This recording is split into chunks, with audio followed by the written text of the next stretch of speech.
Hi, welcome back guys. This is your sensei, back with another fanfiction. This is the first part of What If Naruto Rewrote His Darkest Future? Now before starting, please give this video a like and subscribe to the channel if you want more videos like this. Now let's get into the fanfic. You didn't think I'd leave you to do this on your own, did you? Hokage. Gaara. Naruto looked up, a smile that was only the faintest shadow of the grins of his youth crossing his face. Sasuke shot a sharp glance at the Kazekage. You too? He received a curt nod in return, and Naruto handed the newcomer a scroll. Glad you could make it. Is Shikaku in on this? He will need to be sealed again when we finish. What of Kyuubi? The fox isn't as bad as he used to be. He's actually the one who came up with the idea. Sand swirled and settled. Then let's do this. The three cut open their thumbs and smeared blood across half-furled parchment before allowing several drops to hit the seal on the ground, collectively channeling every last drop of chakra they had into symbols that exploded into smoke and light. Sasuke sat in his customary position, chin braced on interlocked fists and ignoring everyone around him, silently thinking that he'd been a real JRK at this age. The only person he hadn't ignored entirely was Naruto, and that was because the baka would get so far into his face it was simply impossible. Now, though, he wouldn't be able to ignore the shorter, still wearing that hideous orange jumpsuit boy that he considered his best, and maybe only, friend. Sasuke just hoped that Naruto had made it too. He did not want to deal with the blonde in his idiot stage again. Sakura and Ino burst into the room and started bickering about who got to sit next to him, and Sasuke rolled his eyes. It was good to see them alive. Yes, but they were even more irritating than Naruto had been at this age. He opted for ignoring the catfight happening less than 4 feet from him and went back to staring at the front wall, noting his classmates with detached interest. He hadn't been close to any of the rookies that had been killed, not really. He'd counted Sakura a friend of sorts, but never more than that. She was too obsessive for him to understand, and Naruto would throw a laughing fit if he heard that. Thinking of the orange eyesore, there he was. The blonde dodged around still snarling Kunoichi and stood next to Sasuke. Sasuke raised his head off his interlocked fists just enough to glance at the boy sitting next to him, grinning vibrantly. One black eyebrow raised. Naruto. His voice was perfectly level, but hinted at something underneath. Instead of pulling one of the stunts he'd been infamous for in the academy, Naruto replied with an equally level team. Sasuke gave a slight nod and whipped a kunai at Naruto's head, smirking as the blonde caught it. Wait a minute, Sasuke. What the hell was that for? Naruto pocketed the kunai, growling at the gashes in his palm. Just checking to see if you were you, Dobe. Sasuke sounded innocent. Sasuke, that was just freaky. The exchange managed to end the girls' bicker session and draw every eye in the class to the pair. Are you going to give my kunai back? Sasuke asked. Naruto snorted. No way, team. You could have killed me with that thing. It's mine now. Sasuke shrugged. Fair enough. Sakura and Ino were outraged that in 2 minutes, Naruto had managed to get Sasuke's attention, and the whole class was more than a little surprised that the Uchiha actually held a conversation, albeit a brief one, with the dead last. Sasuke held conversations with no one. Irika's arrival and subsequent announcing of the Genin teams came as no surprise to the 2 returning students, but did manage to get attention away from them for a while. At lunch, Sasuke opted for a spar, and who was Naruto to turn him down? They needed to figure out their younger body's limitations, after all. No ninjutsu. Sasuke called. Naruto nodded acknowledgement. It wouldn't do to show their classmates techniques that they shouldn't even know existed, and pulled a kunai, mirroring Sasuke's pose. They blurred, halting with a screeching clash of steel on steel, then springing apart only to launch back at each other again. Sasuke leapt back, whipping out 3 shuriken in Naruto's direction. The blonde flipped out of the way and sent a kunai back at his friend. Sasuke tilted his head, feeling a slight tug as the blade caught at a strand of hair, then smirked. Naruto blanched. I know that look, he muttered, tensing in a crouch that could have him springing in any direction at a moment's notice. A handful of senbon needles hissed through the air, matte finish almost invisible even in the light. He dodged as best he could, but his body wasn't keeping up as well as he was used to, and 3 hit solidly, a burning pain spreading out from one of the impact points. Naruto's eyes widened and he yanked the Senbon loose, cursing violently as the steel dropped from his hand and he swayed. Sasuke froze. "Kyuso," he snapped, darting over towards the faltering blonde, easing him to the ground with one arm while reaching for the dropped needles with the other there. Barely noticeable even above the smear of blood, a purplish tint to matte black. Thought this was a spar team? Naruto was more than a little dazed. "Kyuso, Kyuso, Kyuso." Sasuke ignored the sudden gathering of students and Irika shoving through the crowd. "I didn't know any of them were poisoned. I found them in the vault, the others were fine." Naruto closed his eyes, breath coming shallow and fast. "Naruto." Irika's voice cut through the anxious silence. "Sasuke, what happened?" "We were sparring." Sasuke looked up at the teacher, who was surprised by the guilt and concern on the normally impassive face. "I found some Senbon needles in the weapons vault this morning, so I decided to try them out." He pointed to the bloodied needles. "One of those was poisoned." Irika stepped forward and knelt. "Sasuke, stay here. Everyone else, go to the classroom and wait for your instructors." He checked vitals with quick efficiency. "We need to get him to the hospital now." Naruto took the opportunity to speak up, though his voice was faint. "Don't bother. They won't treat me anyway. Besides, it's getting easier to breathe." Irika gave the boy a searching glance, noted eyes half open and clear. He wanted to ask, but not in front of the other student. Sasuke felt the same. "You're sure?" "Naruto?" A slight nod, breathing evening out and slowing. "Give me a few more minutes. I'll be fine." Sasuke sighed and shifted his grip on the blonde, motioning Irika to come and help him, and they got Naruto braced up against a tree trunk. "I'm sorry, Naruto," Sasuke began, only to have one blue eye open to glance at him while his apology was waved away. It's not like you were trying to kill me. Sides, you of all people should know. Fuzzy would be upset if I died." Sasuke shifted, to Irika's surprise and mild alarm. "So the furball is neutralizing it." At Naruto's grunt of affirmation, Sasuke gave a sharp nod. "But I've seen you heal before, but I wasn't sure about poisons." Irika picked up the tainted Senbon and thought over the symptoms he'd seen the blonde exhibit. "I think this needle has Kanedori on it," he said slowly. "Who's what?" Naruto asked, sitting up a little straighter. "Kanedori. It's an assassin's poison, extremely lethal even in small amounts. It's a mix of several poisons. The antidote to any one of those is more than likely to add to the potency of at least 2 of the others." Sasuke nodded slowly. "I've heard something about that. It's a fast killer." He turned his attention back to the still shaky blonde. "You're still alive, Dobe, so it looks like you'll survive.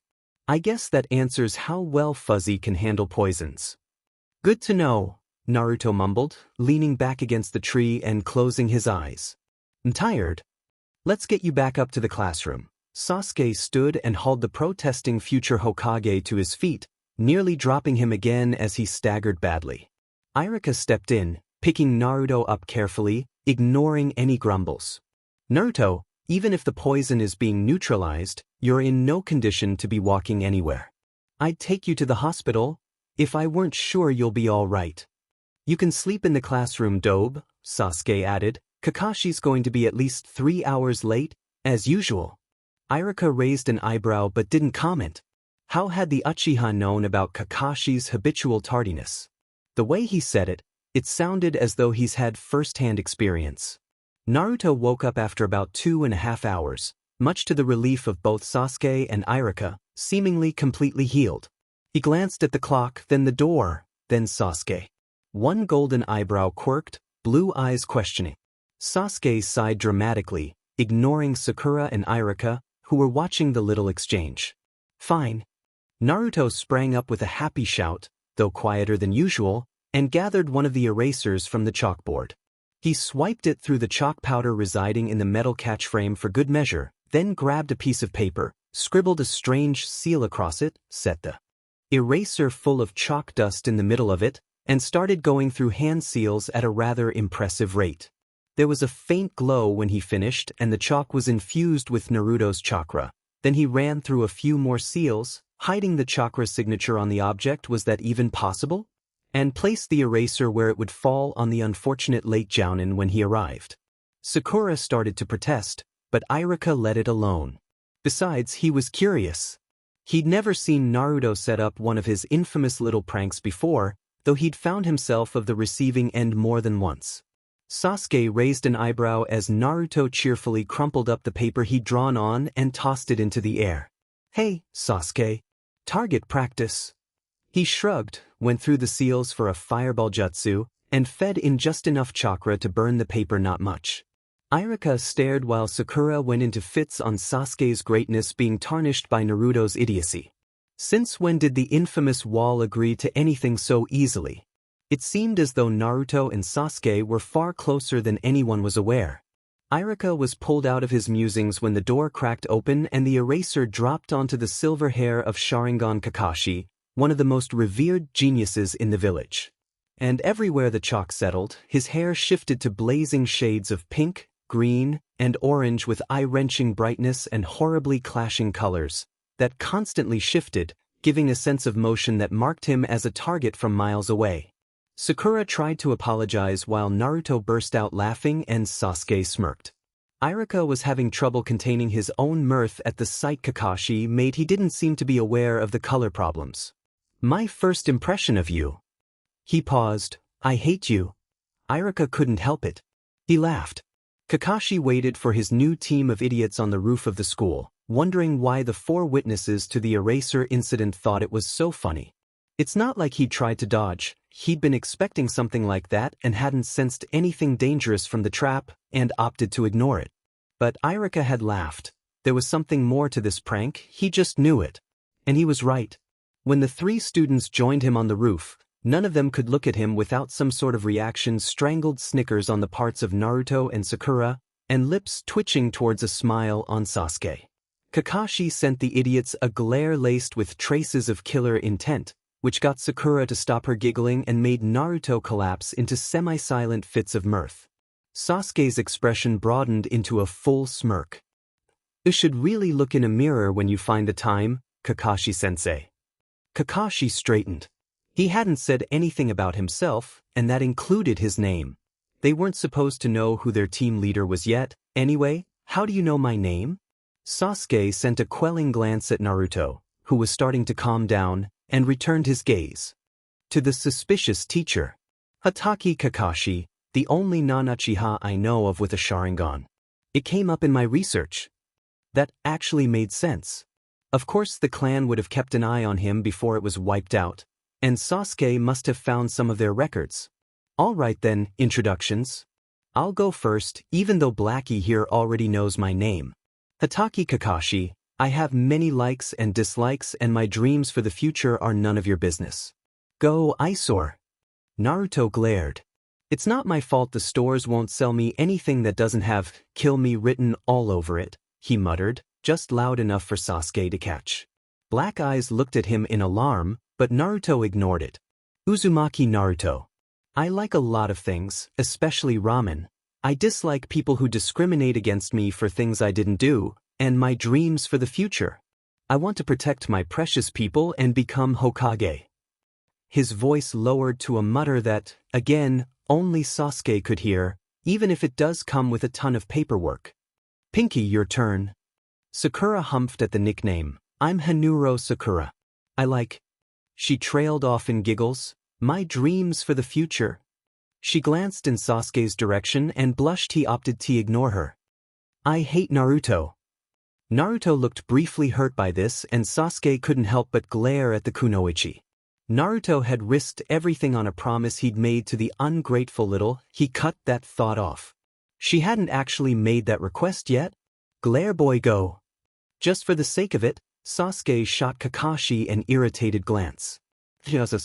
"My likes don't matter and I dislike traitors. My ambition is to kill a certain man before he gains enough power to harm one of my precious people." Naruto glanced at him, surprised. He quirked an eyebrow, raised 4 fingers, and pointed to his eyes. Kakashi watched with interest as Sasuke gave a tight nod. I have an ambition too, Naruto said thoughtfully. I also need to kill a certain person before he harms one of my precious people. That was unexpected. The fact that the vessel of Kyuubi wanted to kill someone, a disturbing thought. Sasuke seemed to understand and rubbed one shoulder with a grimace while raising a questioning eyebrow at the determined blue eyes. He received a short grin and a nod. Kakashi hummed thoughtfully. Sasuke wasn't taking the part of the Avenger, though the person he wanted to kill was most likely his brother, and Naruto was taking on the role of protector, but who wanted to harm someone Naruto considered precious? For that matter, who did Naruto consider precious? Slightly distracted, Kakashi gave them instructions on their real genin test and sunshined off the roof to the proposed meeting place of all the Jounin instructors and Irika, who could possibly tell them more about elusive students. Naruto stood up, dusting off his pant legs, and Sasuke followed suit. Train? Naruto asked. Sasuke nodded and started to walk away, pausing only to glance back at Sakura. Coming? She perked up at having been directly addressed by her obsession. Hi.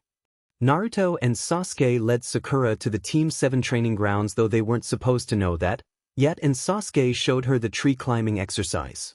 While she was otherwise occupied, the two boys took off into the forest for a real spar, though they mutually decided that the Sunban were out. Kakashi was, as usual, the last one to arrive, the serious expression in his one visible eye completely ruined by the fact he had color-shifting neon hair. The few people that had remained, Kurenai, Irika, and the Sandaime, took one look at him and burst out laughing. Between fits of giggles, Kurenai managed to wave a hand at his appearance. Kami, Kakashi, she gasped. What happened to you? What? He'd forgotten about the eraser by this point and honestly had no idea what had these people laughing at him.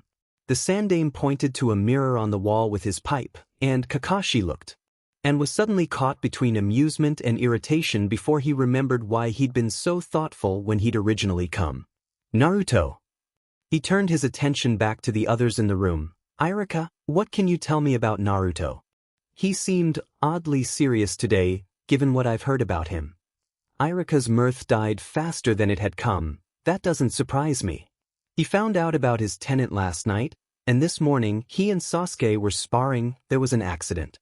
Turns out one of the Sunban Sasuke found in his family weapons storage was laced with Kenidori. Naruto got hit. He was down for nearly 3 hours, though the symptoms started abating after a few minutes. He was asleep until a few minutes before you showed up to get them. Sasuke knows. Kakashi sat down and the Sandaime nearly swallowed his pipe. He told Sasuke? Irika shrugged. It looked like it. Sasuke seems to understand the need for secrecy, however, and it didn't seem to bother him. I think, to quote, so the furball is neutralizing it? Good, was his response to Naruto saying he'd be fine. There was a long silence. So, they know. If the topic weren't so serious, it would have been funny to see Kakashi with his eye narrowed in thought while his hair turned neon green with eye-wrenching orange polka dots. They know. What about Sakura? Irika shook his head. I doubt she would be as accepting of it. Kakashi nodded thoughtfully. He wants to kill someone, you know. Heads whipped around, confusion in intense glances. Who? Both of them, actually. Naruto wants to kill someone? Irika half-whispered, eyes wide. He wouldn't say who. What he did say was, I need to kill a certain man before he can hurt one of my precious people. The odd thing is, that's almost the exact same wording that Sasuke used when he said he had an ambition to kill someone. Irika and the Sandaime both relaxed a bit after hearing that. Wanting to kill someone wasn't a very Naruto thing, but wanting to protect someone most certainly was. The only question now was, who? Naruto and Sasuke returned to where they'd left Sakura, finding her on a high branch. It looked like she'd gotten the hand of tree climbing pretty quickly. The boys waved her down. You should get some rest before tomorrow, Sasuke informed. And don't listen to Kakashi, eat something before the test or you won't be in any condition for a prolonged fight. Once she was gone, Sasuke glanced at Naruto and raised an eyebrow. Naruto grinned. Sasuke and Naruto both had the same thought that morning. Sleep in. They knew Kakashi was going to be late, so they sure weren't going to bother to be on time. Besides, they'd already set up their traps. Flashback. We can take him, it's just Kakashi, and? Just Kakashi? Are you crazy? He's a jounin, he was in Anbu, Naruto. We're 12, there's no way we can take him. Naruto grinned. Think about what you just said, team. Kakashi was in Anbu? No, we're 12. Naruto's grin broadened. Think about it, how did he react to us last time? Naruto. We're genin. There's no way he's going to start out taking us seriously. Our bodies may not be up to where we want them yet, but we can still plan with the best of them, Sasuke finished. What are you thinking? Well, Sasuke had to admit, it was a good idea. Absolutely outrageous, but likely effective. All they needed now was to get Sakura to work with them, and if Sasuke was the one to ask, that was as good as done. They met at the bridge, where Sakura was waiting, about half an hour before they expected Kakashi to show up. You're late, she yelled, irked to no end. Sakura, Kakashi won't be here for another half hour. Huh? She turned to Sasuke, who had taken to leaning casually against a tree. How do you know, Sasuke-kun? HN. Sasuke grunted non-committally and noticed that his chakra was flaring, though not nearly as much as Naruto's. He ignored Sakura's attempts to get his attention in favor of trying to rein his chakra back under control, slightly puzzled at the unusual difficulty in doing so. Naruto was having the same problem. Fuzzy? He directed inwards at his tenant. I was uncertain that this would happen, the fox admitted. Although I was aware of the possibility, your future chakra potential is fusing with your present potential, which will more than double your personal reserves. My own reserves will simply double, as my potential has not changed. I do not know if the seal will be able to handle the strain. Naruto frowned. Why now? We got back yesterday. Yes, but it had taken all the chakra we had, so our reserves were completely dry. You were not feeling the effects of chakra exhaustion because your present reserves were untouched. I doubt your coils will be able to handle the strain once your chakra builds up so much. Which means, could kill you, kid. Grumpy, too? You will need to find a way to seal it off. Kyusa. He needed to talk to Sasuke soon. Although, with the test, with Kakashi coming up, they could use up a lot of the extra chakra. Kakashi's hair was still bright. The Jounin scowled down at Naruto upon his arrival. Undo this, he growled as Sasuke smirked behind his back. Nah, don't think I will, Naruto chirped cheerfully. What? Till after the test, anyway. It's some kind of combat thing, right? The hair will make you easier to spot. The kid had a point. An extremely irritating point, but a point nonetheless. Fine, he led them off into the trees. Your test is to get these bells from me. He held up 2 bells, then tied them to a belt loop. If you get a bell, you pass. If not, you get to spend lunch tied up to one of those posts and you will have failed the test. Anna. Kakashi-sensei? Sakura spoke up. There are only 2 bells. Kakashi's visible eye crinkled up in a smile. Exactly. One of you will fail this test. Neither of the boys made any sort of sound, waiting the explanation out. Kakashi wasn't going to give them one, they had to figure this out on their own. The alarm is set to go off at noon. If you don't have a bell by then, you fail.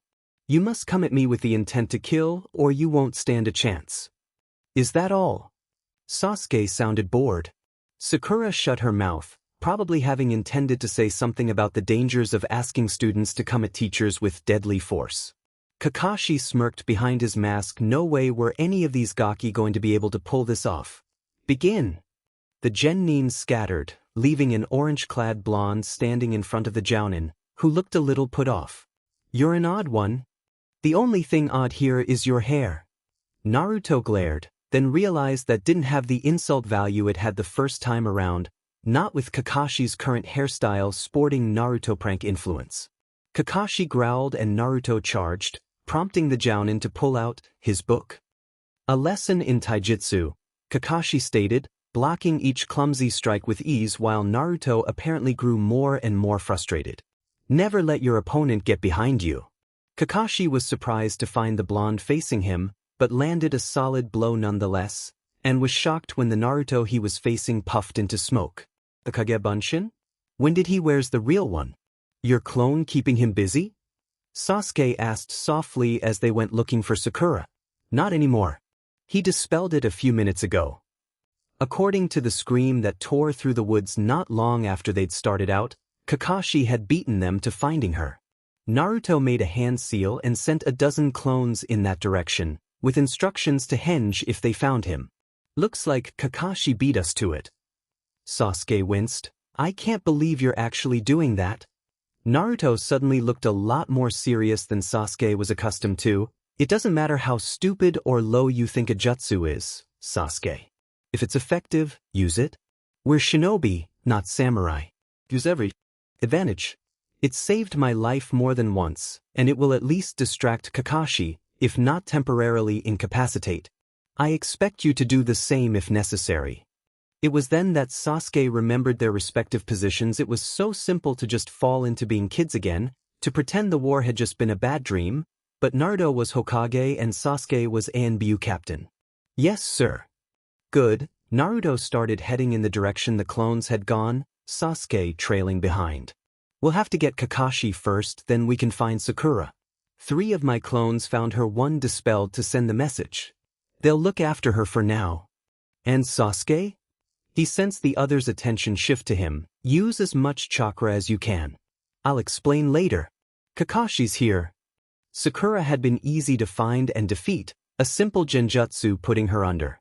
Naruto and Sasuke had been harder to find, but were working together, much to Kakashi's surprise. He listened in on their conversation and was shocked at the tone Naruto took. He sounded much older than his 12 years when he ordered Sasuke to use every advantage. And Sasuke, what the hell was going on? He felt a faint glimmer of pride when Naruto said his clones had found Sakura and would take care of her, and was immensely surprised that Naruto had sensed him. Or maybe he'd just seen the hair. He jumped out of his tree to confront the boys and started feeling distinctly uneasy when Naruto gave a downright evil grin. Taiju Kage Bunshin no Jutsu. Kakashi blanched when literally thousands of Narutos poofed into existence and pre-formed the basic seal for henge. Harem no Jutsu. The Jounin's visible eye popped when he was suddenly surrounded by nearly naked girls, all of them throwing themselves at him in a dogpile formation. He didn't notice when one of the henged clones grabbed the bells, or when another grabbed his book, but suddenly they all became Naruto's again and a voice from what seemed to be quite far away shouted, Sasuke, now! And a massive fireball blew the clones away, showing Naruto and Sasuke, perfectly fine, vanishing in Sakura's direction. Kakashi got over his shock at having been molested by female Narutos and followed, arriving just in time to see a puff of smoke between the 2 bells in Naruto's hands. There was a 3rd bell, the only difference being the faint chakra sense about the obviously henged object. Naruto set the bells in front of him and started flashing through hand seals that Kakashi hadn't seen before, and the chakra sense vanished. Naruto snatched up the bells, turned his back, and shuffled them with quite a bit of soft ringing, then handed 1 to Sasuke, 1 to Sakura, and kept the 3rd. Kakashi stared. How the hell had he done that? With no way to tell which was false, Kakashi had no choice but to pass all 3, a perfect example of teamwork between the boys, having allowed the genin to gather their objective, even if Naruto had used a jutsu that by all rights should be illegal.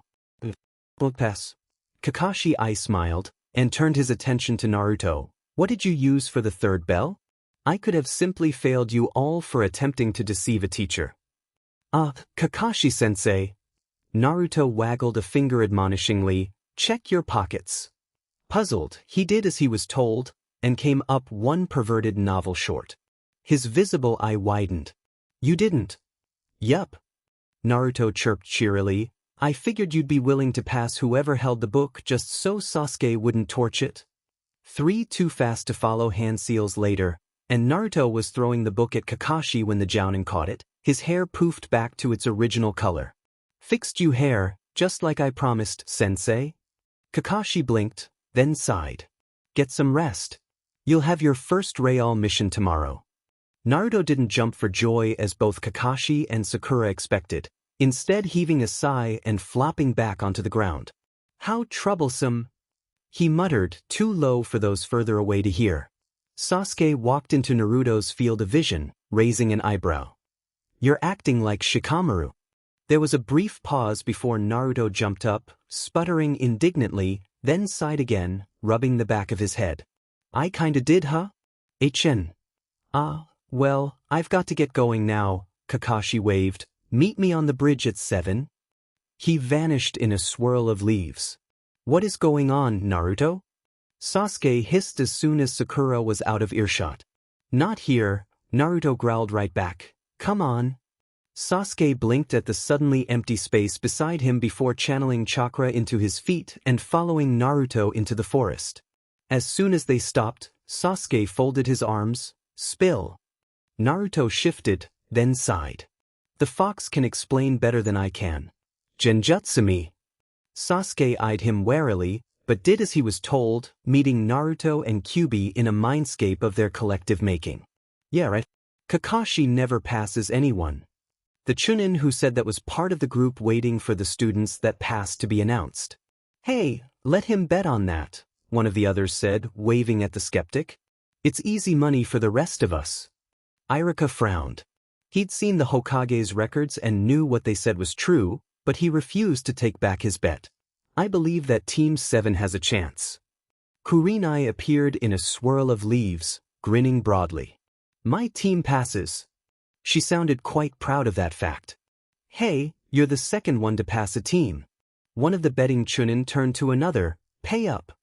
Before Kurenai even got the chance to leave after the Hokage marked down the pass, Kakashi appeared, looking slightly disheveled, though his hair no longer sported neon colors. Kurenai blinked at him. Kakashi? What happened to you? Kakashi dropped into the nearest chair. Naruto said he fixed my hair. Did he do something else that I haven't seen yet? Iruka snickered.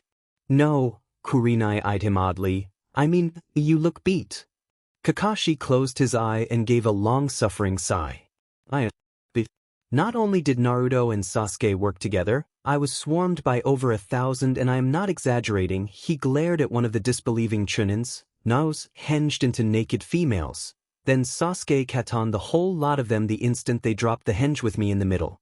Not only did Naruto get the bells, he picked my pocket and hinged a book into a perfect replica of the bell and somehow managed to hide the chakra signature on it so I couldn't tell the difference, just to make sure that all three of them passed together. It took several moments for the last part of his woeful tale to get through. They passed. Kakashi I smiled and used his happy voice. Yep. A wonderful display of loyalty to comrades and ingenious use of horrible jutsus. Kurenai glared. Tell me you didn't pass them because of Naruto's pervert jutsu. Kakashi shuddered. No. With all due respect, Tokahama, I think you should ban that jutsu. The Sandaime puffed on his pipe, trying very hard to conceal his amusement at Kakashi's expense as he marked down Team 7 as pass. Wait, you're telling me that all the chakra we have in the future came back with us and is now merging with what we have now? The fox nodded at the tiny human that stood before him, slightly amused by his repeating of the obvious, then turned his attention back to his host. Can I go now? Naruto nodded, shrugging slightly, and the genjutsu dissipated, leaving Naruto and Sasuke standing in the woods. Sasuke was frowning. Not that Sasuke frowning was an unusual expression, but this frown said that something big was bothering the black-haired ANBU captain. Sasuke? From what I understand about the Biju, he said slowly, each additional tail is a mark of the combined chakra potential of all the tails before. Which means a two-tail is twice as strong as a one-tail, but a three-tail is twice as strong as a two-tail, correct? Yeah, so... Naruto was missing the point. So, Dobe, your furball just doubled his power, he's becoming a 10-tail, right? Naruto nodded again, and? Will the seal still hold? According to him, yes. He wasn't sure at first, but it was made without regard to power. A soul sacrifice is irreversible because, no matter how strong a demon gets, they can't match up with gods. Sasuke relaxed marginally, then paused. Gaara. What about Gaara? Didn't Gaara say that the extra seal we put on his tanuki would need to be redone? That comment got Naruto's attention, fast. Kyuso, he spat. The 2-point seal could barely hold back a one-tail. And now Shikaku's got two. This is bad, This is very, very bad. You think, Dobe? We have to do something before that Diamond Sand Demon gets its full power back. Sasuke growled at nothing. Can you teleport us there? Naruto frowned. If QB helps, maybe, and we need to be back before 9 tomorrow. But if I use the fox's chakra, the whole village will sense it and come looking. What if you put your chakra hiding jutsu on it? Blue flicked towards black. I can try. I'll use QB's chakra to get us there, and we can use ours to get back. I'll make a path that we can follow back. Sasuke gave a sharp nod. Whatever you do, do it fast. There's no telling how much trouble a two-tail can cause. Right? Grab on. Naruto's eyes closed and he began to work his way through a complex set of hand seals before pausing and starting a second set. There was a JRK, a sense of folding, and they were on the outskirts of the hidden village of sand. There was half a second to get their bearings before they recognized the raging chakra from within, panicked shouts echoing over the walls. They didn't even have to look at each other, they knew. The sand around Gaara's form was taking on the shape of the tanuki, covering over half of his face and body. He fought for control, but Shikaku was stronger than he'd remembered, far stronger, and he wanted blood and he wanted it now. Sand reached out to wrap around the nearest people, Kankuro and Temari. No, Diminyu, Shikaku, I said no. The demon cackled in his mind and Gaara threw everything he had into wresting back control, forcing the sand back just enough for his siblings to break free. Kankuro, Temari, run. They stared at their transforming brother in shock, not moving. Fools. Shikaku's breaking free. Run. Gaara cried out as the demon surged forward, reveling in the power of a second tail forming, sand rising in a cresting wave and crashing towards the two stunned sand genin. Katan, Gukaryu no Jutsu. A familiar voice rang out over the hiss of sand and a massive fireball intercepted the deadly wave, melting demon-controlled sand into bubbling glass. Two figures dropped down in front of the terrified sand siblings, blocking off the enraged tanuki. Sasuke, cover them. I'll deal with Shikaku. The orange figure blurred around melted sand, landing in front of the half-formed tanuki and running through swift hand seals. Fox, I'm going to need some help on this one. You got it, kid. Demonic chakra mixed with clean blue, changing the blaze of a three-point seal to purple, then Naruto launched forward. Gaara knew what the other Kage was thinking and wrested back control for one crucial second for the seal to be placed. Sand sloughed off his form, landing in a shifting pile at his feet. Naruto. What was that about? Sorry about that, Gaara. Naruto rubbed the back of his head self-consciously. Fuzzy says that out past and present chakra merged, so as soon as your completely depleted future amount starts building back up, you get the idea. So Shikaku is a two-tail and Kyuchan, the fox snarled indignantly in the back of Naruto's head, is a ten-tail.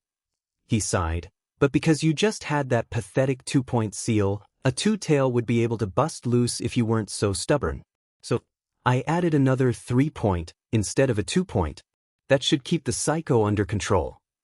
Gaara nodded slightly. Thank you.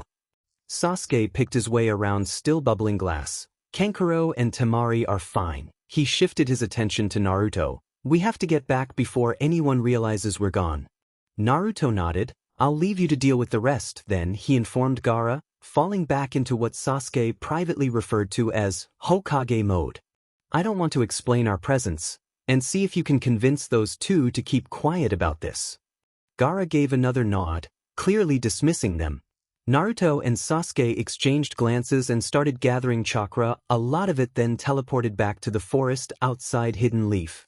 That wasn't so bad, Naruto commented, staring up at the sky from where he was lying flat on his back. Sasuke snorted, sitting up slowly. I didn't expect the fox's chakra to make so much of a difference. It was a lot harder coming back. Naruto growled slightly. Easy for you to say, team. I had to control it for the both of us. Are you saying I'm bad at it, Dobe? Is Sasuke team grumpy? Sasuke glared at Naruto, who seemed completely oblivious. Dobe. Naruto sniggered at his tone. That's what Fuzzy calls you, you know. Black eyes reflected confusion with the sudden topic change. What? Fuzzy. He calls you grumpy. Naruto continued, seemingly unaware of Sasuke's affronted expression. I told him he should call you something with more flair, like Imo-chan or something. Dobe. Sasuke flung a shuriken at the blonde, who didn't dodge. Considering he was lying flat on his back and was pretty tired, it would have been awkward to dodge anyway. The four-pointed star dug into Naruto's shoulder and he pulled it out, looking at it passively before tossing it back. Play nice, Sasuke. Sasuke cringed. Let me see, he offered, starting a basic healing jutsu. Naruto didn't protest, closing his eyes and waiting. He was just so tired. He never noticed when he fell asleep. Sasuke sat back, allowing the jutsu to dissipate, and listened to his friend's soft breathing. He shook his head. You're such an idiot. Naruto. Sasuke jerked out of his light doze and looked around a forest. His hand tightened over a kunai as he tried to figure out what had woken him an enemy. Harsh breathing from off to the side, familiar chakra flaring Naruto. From his breathing, either injured or exhausted, too dark to see. Sharingan.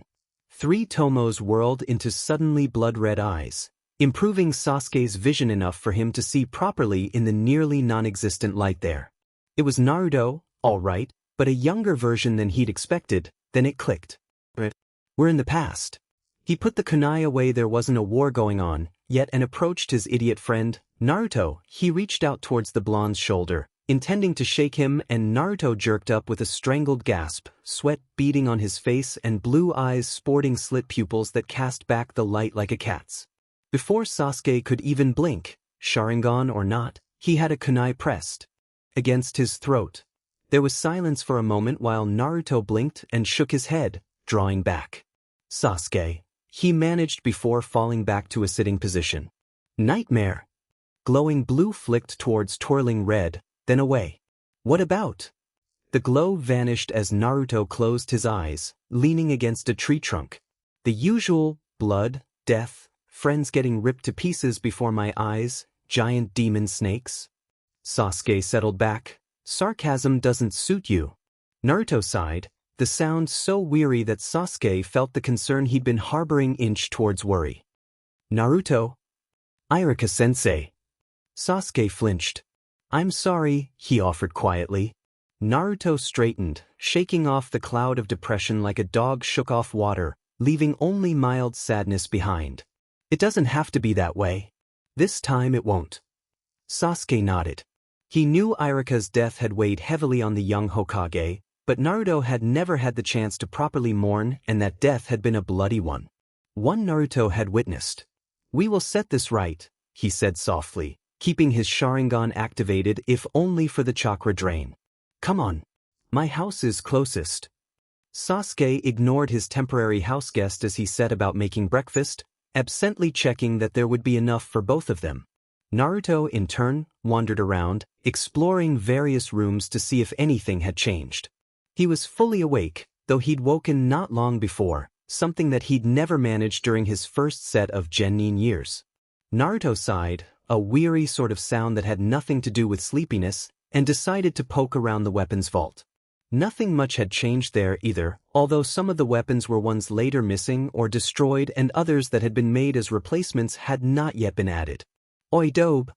So much for wandering around being depressed. Breakfast. Hurry up. I'm coming. Naruto picked up his pace as he made his way back to the kitchen. The first several minutes of breakfast passed in silence, Sasuke surreptitiously eyeing the blonde, looking for any aftereffects from last night's terrors. Naruto. He said finally, setting his chopsticks aside, are you all right? Naruto looked up, swallowed, and sat back. No, not really, he admitted. He'd learned years ago that Sasuke would worry at the subject like Akamaru over a favorite bone until he got an honest answer. Daemon Uchihas and their built-in lie detectors. Sasuke waited. He'd learned years ago that the more he asked once Naruto got started, the less Naruto would tell. The blonde found ways to answer the questions while dancing around the real subject. It was probably just seeing Iruka-sensei on top of Shikaku almost getting loose. Flashbacks. Not a question. But Sasuke understood. He'd gotten a few himself, but not nearly as bad as Naruto's. Sasuke had been Anbyu, sent on missions outside the village. That's where his worst memories lay. Naruto had been Hokage, had fought for his people's lives even as friends died and the village he tried so hard to protect burned around him. Sasuke didn't doubt that every corner turned held the echoes of children's screams. It's not going to happen, Naruto. Not this time. They returned to eating silently and cleared the dishes. Just put them in the sink. I'll wash them later. Dishes clinked as Naruto put them in the sink, then both headed for the door. Hey, Sasuke. Black flicked over to meet Blue. Thanks. Neither of them was sure why they'd bothered to be on time. It's not like Kakashi was going to show up for another 2 hours anyway. Even if he did have a legitimate reason for being late all the time, it was annoying. That was a pretty big if. Sakura was waiting at the bridge when they arrived, which surprised neither of them, so they decided they might as well get started without the silver-haired Cyclops. Naruto's wording. Sasuke was the less suspicious of the two to be showing her jutsus. He was hailed as a genius, but he and Naruto agreed that Sakura should get the hang of chakra control exercises first. With her already decent control, it shouldn't take long, and they needed to help her build up her reserves a bit before Sasuke could show her the few healing jutsus he knew. Sakura, you're just not a fighter, Sasuke said calmly, trying for gentle and missing. She looked shocked, then hurt. Sasuke sighed, running a hand through black locks, and closed his eyes. Naruto. What he means, Sakura-chan, is you're more of a controlled chakra type person than a blow things up with powerful, destructive jutsus type of person. Right? Sasuke straightened up. Listen, a good team can't be all about offense, anyway. Sooner or later, one of us is going to get hurt, and we'll need a healer right then and there. You have good control, learn to use it. I know a few simple healing jutsus, but I'm not very good at them. I think you'd be a lot better. She perked up a bit at the insinuation that she could be a valuable part of the team without being good at fighting. So, I could be team healer? Sasuke nodded. That's the idea. First, though, you're going to have to learn the rest of the chakra control exercises. After the way you learned tree climbing, it shouldn't take you long. Neither of the boys was surprised when she immediately got fired up to learn. She'd do anything to impress her Sasuke at this stage, which was why they decided he should be the one to approach her with this. She would have ignored Naruto. Alright, let's work on water walking after our missions for today. For now, just go up and down that tree as many times as you can at a walk. It will help you build up some more stamina, which you'll need eventually. Hi. Sakura walked over to the tree and started doing her Sasuke-signed laps, while Sasuke and Naruto sparred lightly. Lightly being a relative term. Considering their genin status, it looked like they were trying to kill each other.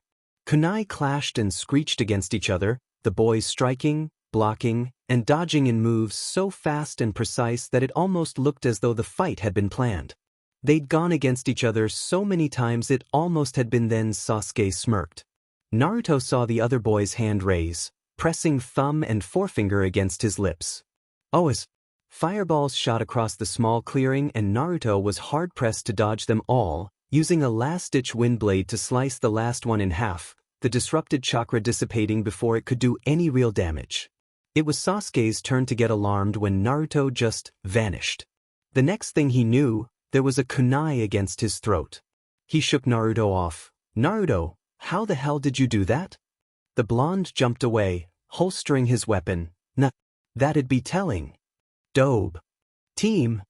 Sasuke grunted and glanced at Sakura, who'd stopped doing the tree climbing to stare at the mock battle between her teammates, completely ignoring the sense he got from the trees to the left that Kakashi had finally arrived. Come back down, Sakura, he sighed. Kakashi's here. She hopped out of the tree, looking around in confusion. Where? Naruto pointed. Over there. You can come out now, Kakashi-sensei. Kakashi had, of course, heard the screeching of steel from the direction his team was supposed to be waiting in and gone to investigate. Whatever he expected, it was not what he had found Sakura standing sideways on a tree watching the two boys spar with kunai in hand. He stared, catching the slight falter in their seemingly choreographed motions as Azure and Onyx flicked in his direction before settling back into their deadly dance. He'd never seen genin that good. He watched in amazement at the flash of Phoenix fireballs, the last forcibly dissipated in a way he couldn't see without his Sharingan. Then Naruto was behind Sasuke, kunai pressed to the paler boy's throat. Sasuke seemed more irritated than worried at the bit of deadly steel and didn't seem overly surprised that he'd been beaten rather how. As Kakashi sat pondering in his tree, his name came up among his genin, drawing his attention back to them. He'd been caught, how? He came out of his tree, rubbing the back of his head. You're late. Sakura yelled, pointing at him accusingly, Ma, I got sidetracked because this little old lady. Cut the crap, sensei, Naruto spat, catching the others including Sasuke completely off guard. Dope. Ruby-flecked Azure silenced Sasuke. Either show up when you say you will or tell us when you're really going to come. You're a shinobi. Act like one. Lateness can get you or your teammates killed and I will not tolerate it. Is that understood? Kakashi stared. I said, is that understood, Falcon? Sasuke winced, remembering why Naruto found this such a sore point, and after last night? Naruto was in full Hokage mode, furious and expecting his orders to be followed the first time they were given. What with Naruto's nightmares? Kakashi had been late one time too many and his team had suffered losses. Not anyone they were close to, thank the kami for small mercies, but people that Naruto was responsible for. Kakashi hadn't been late again after that. He'd felt just as guilty at the Rokudaime for the deaths of 2 of the 3 under his command. Hi, Kakashi's voice shook. How the hell had Naruto known his ANBU designation? It took several minutes before Kakashi calmed enough to decide to question later, although he wasn't sure he could hold up under the tone that Naruto had taken. Sarutobi at his best couldn't pull that off. On to your first mission. Kakashi smiled, attempting to hide his inner turmoil. Operation Walk the Dog. I hate D-ranks, Naruto muttered to Sasuke, who nodded. At least we can get some kind of payment for them, he murmured back. I am not going back into that minefield. Sasuke smirked. Sasuke took Sakura off to teach her water walking while Kakashi cornered Naruto. Naruto lay on his back in the soft grass beneath a silver-barked cherry tree, completely ignoring the fact that Kakashi was on the hill right next to him, staring up at the sky and frowning. Naruto, Kakashi broke the silence, voice stern. You want to know how I knew you NBU designation? Naruto stated, and why I was so angry and where Sasuke and I learned to spar like that. Unless or until you start treating us like the team you're supposed to promote and prove to me that I can trust you, I'm not going to tell you. Ibiki couldn't get it out of me. Well, there went that idea. Naruto, his voice held a hint of irritation, I am your instructor and you commanding officer. If you won't tell me, how am I supposed to trust you? Naruto sat up, glaring, and how am I supposed to trust you? You hate me, don't deny it. You still think that I'm somehow responsible for the death of you precious sensei, never mind the fact that I didn't ask for any of this. Hell, even if I were the fox, it wouldn't be my fault that he used a suicidal sealing ritual. There were other ways to bind a demon than the one he chose and he did choose it. Kakashi blinked and took a half step back. That tone was something between rage and resignation. I don't hate you, Naruto. All I am is a reminder of what you've lost, Naruto said bitterly. How could you not hate me? Kakashi hesitated, taken aback. Naruto, forget it, Kakashi-sensei. You've only known me for a few days. He sighed, shaking golden spikes away from his eyes, and if you ever learn to trust me, I'll tell you everything. But not before. The comment hung in the air, unspoken. Kakashi felt guilty enough that he let the subject drop, and Team 7 returned to daily doses of dog-walking, cat-finding, weeding, and community service-style missions. During the many D-ranks Team 7 was put through, Kakashi found himself watching Naruto more and more closely. The boy was hiding something he'd said as much, but it was virtually impossible to find out what. During his many instances of watching the blonde during missions, he came to realize that it wasn't only Naruto who knew more than he should. Sasuke would say little things, to be sure that Kakashi knew he'd never told anyone, at least, no one who would have passed on that information. Kakashi took to trailing the genin, keeping a cursory eye on Sakura when she got extra training from the 2 boys, but otherwise focusing on Naruto. It was difficult to escape the blue-eyed blonde's strangely high detection skills, but he found that, with the right distance and chakra-enhanced hearing, he could gather a decent amount of information without being spotted, although he couldn't get close enough to watch the boys' visual cues. He'd followed Naruto and Sasuke to the top of the Hokage monument and listened. Sasuke?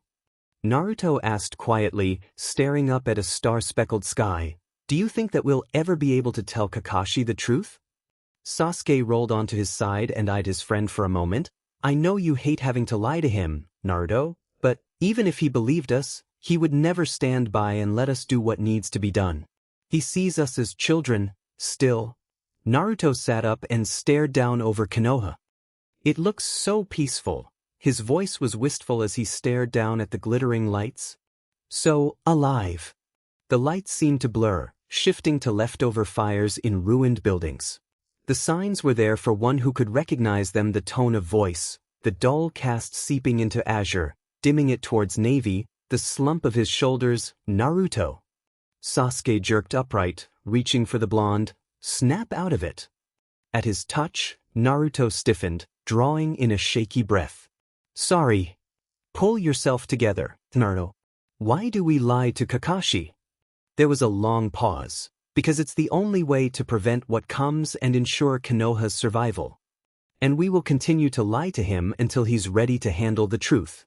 Just as we will continue to lie to Sakura and all our other friends, just as you will continue to hide everything you know from Sarutobi. You know the consequences of meddling too much too soon. Their plans will change and we won't be able to stop them. I want to save Aji-san, Naruto whispered brokenly. Sasuke hesitated for a long moment before pulling his friend into a hug. I know. But that was one thing that they'd both agreed couldn't be done, not if Orochimaru attacked during the last exam anyway. If the Snake Sannin pulled it off, the village would need Tsunade to hold it together.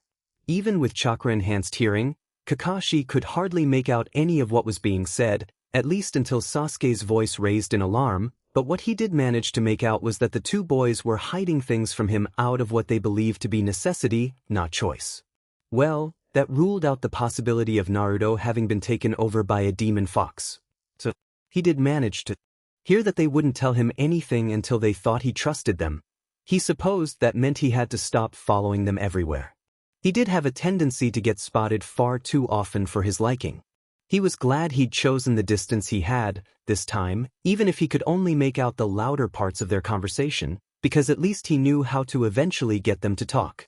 He sighed as he left. This was going to take actual effort. After a few more days, it became clear that the boys had noticed the lack of his presence around them at times other than missions or training. He didn't realize that they'd taken to actively looking for him after he'd stopped following them just to check that he'd really stopped and wasn't just getting better at hiding. He did notice the appraising looks being sent in his direction. He also noticed that his team, including Sakura, was getting frustrated at the continuous D-rank missions, so, after yet another round of Capture the Runaway Cat, it didn't surprise him when Naruto asked for a C rank. It did surprise him that both Sasuke and Sakura backed up their teammate, and it surprised him even more that he found himself agreeing with them. Under the requests, demands in some cases, of all four of the Team 7 group, the Sandaime gave in and assigned a C-rank escort and guard mission on behalf of one Tazuna, a bridge builder from Wave Country, which had no shinobi of its own. Kakashi noted that neither Sasuke nor Naruto were surprised, and there was actual recognition in their eyes as they watched the man come in. There was something, a half-formed suspicion in the back of his mind, but he couldn't quite pinpoint what it was. What? I asked for guards and you give me a bunch of kids. The man waved his sake bottle. They look like wimps. Especially that short Gaki. Kakashi winced, anticipating an outburst from the occasionally volatile blonde, but the expected threats came from a different source. Tazuna found his sake bottle smashed from his hand and a kunai at his throat before he could so much as blink, a low, deadly voice right beside his ear. Insult Naruto again, and I will hurt you, hired to protect you or no. Kakashi's visible eye was wide as he stared, and Irika and Sarutobi gaped openly, even more so when Naruto laid a hand on Sasuke's arm, hissing something that even Tazuna, less than 2 inches from Sasuke, couldn't make out. Blue met black, then Sasuke let go of Tazuna. backing off with a short nod. Hi. The Chunin behind the desk exchanged puzzled glances while Irika and the Sandame both stared at the two boys, unable to reconcile what just happened with their knowledge of the two's rivalry. Irika recovered first, shaking his head. What was that about? Sasuke spared a hard glance for their former teacher. You, of all people, should know Irika-sensei. At least part. Irika thought about the scene at the academy on their first day as Genin, and nodded slowly. I didn't realize. Your friendship had progressed so far. Onyx met Brown, then flicked towards the future Hokage. He, very likely saved my life. My soul, nearly at the cost of his own life. I owe him. Kakashi blinked, frowning behind his mask as those others who knew the boys in their academy days seemed thoughtfully accepting. Sarutobi finally broke the silence. You'll be leaving tomorrow at 9. Dismissed. Kakashi led his team out of the room, and as soon as the door closed behind them, Naruto turned to his sometime rival and best friend. You didn't have to do that, you know. Black remained staring fixedly ahead as they walked. Yes, I did. On the road, Sasuke and Naruto dropped behind everyone else, apparently bickering about something. Kakashi couldn't help but up his hearing with a bit of chakra and listen in. I know that, dope, but what about our chakra levels? We can't just throw out a lot of chakra-eating jutsus every night like usual. Like usual? Why would they try to wear out their chakra every night? I guess we let our levels build up and see how much we can handle. If worse comes to worst, we tell Kakashi. Somehow, that wasn't very reassuring to the silver-haired Jounin. That's dangerous, he'll want to be with us for that. You know how he worries. I worry? Kakashi wondered. Why would he worry? You think Kakashi can't handle himself? In the face of a chakra overload when it's you and your insanely high output? Kyuubi couldn't handle that. Kakashi risked a backwards glance and saw Naruto had stopped, a thoughtful look on his face. You know, that's an idea. Sasuke half-spun. Oh, hell no. That'd be suicide even for you. Kakashi decided Sasuke was right. He was getting worried. It'd take care of your brother, though. Sasuke snarled audibly. Stay away from him, Naruto. He's dangerous. Gee, you think? The sarcasm was so thick you could practically smell it. Dobe. Way to show respect. It never ceased to amaze how that one bounced moods and dragged whoever he was talking to right with him. Forgive me, O almighty Hokage-to-be. I hope Gaara feeds you to his sand. Kakashi's half-formed worries were taking on more definite shape, mainly for his students' physical health this time, but he had to wonder who Gaara was. I love you too, team. Sasuke growled, but the sound didn't hold much malice. Dobe. You know you'd miss me. Arg. You're hopeless. Kakashi snuck another glance back to see Sasuke throwing his hands up in the air in a gesture of pure exasperation, something he never thought he'd see from the icy Uchiha. Naruto's grin rivaled Guy's smiles. And that's why you love me, Otudo. There was a long silence from behind. Then, Naruto. I'm older. Team. Sasuke noted the puddles first, as he had gone up ahead, and he glanced back over his shoulder to make sure Naruto had as well. The blonde dropped back to walk near Kakashi, acting perfectly innocent, which immediately put the Jounin on. Naruto only got that look when he was going to prank someone, but Kakashi wasn't so distracted as to not notice two puddles lying in an otherwise completely dry road on a hot day, during a week that had had no rain.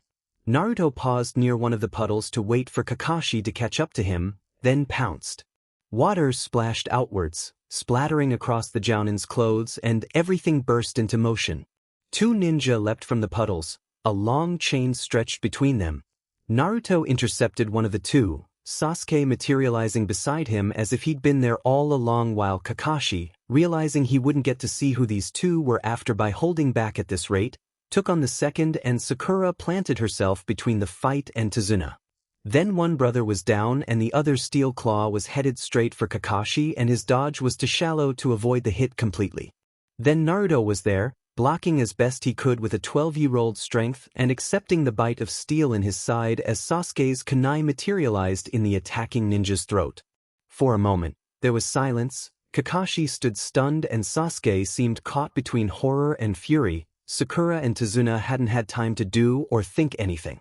Damn it, Naruto, and Sasuke lunged forward, supporting a slightly dazed teammate while Kakashi looked on in shock.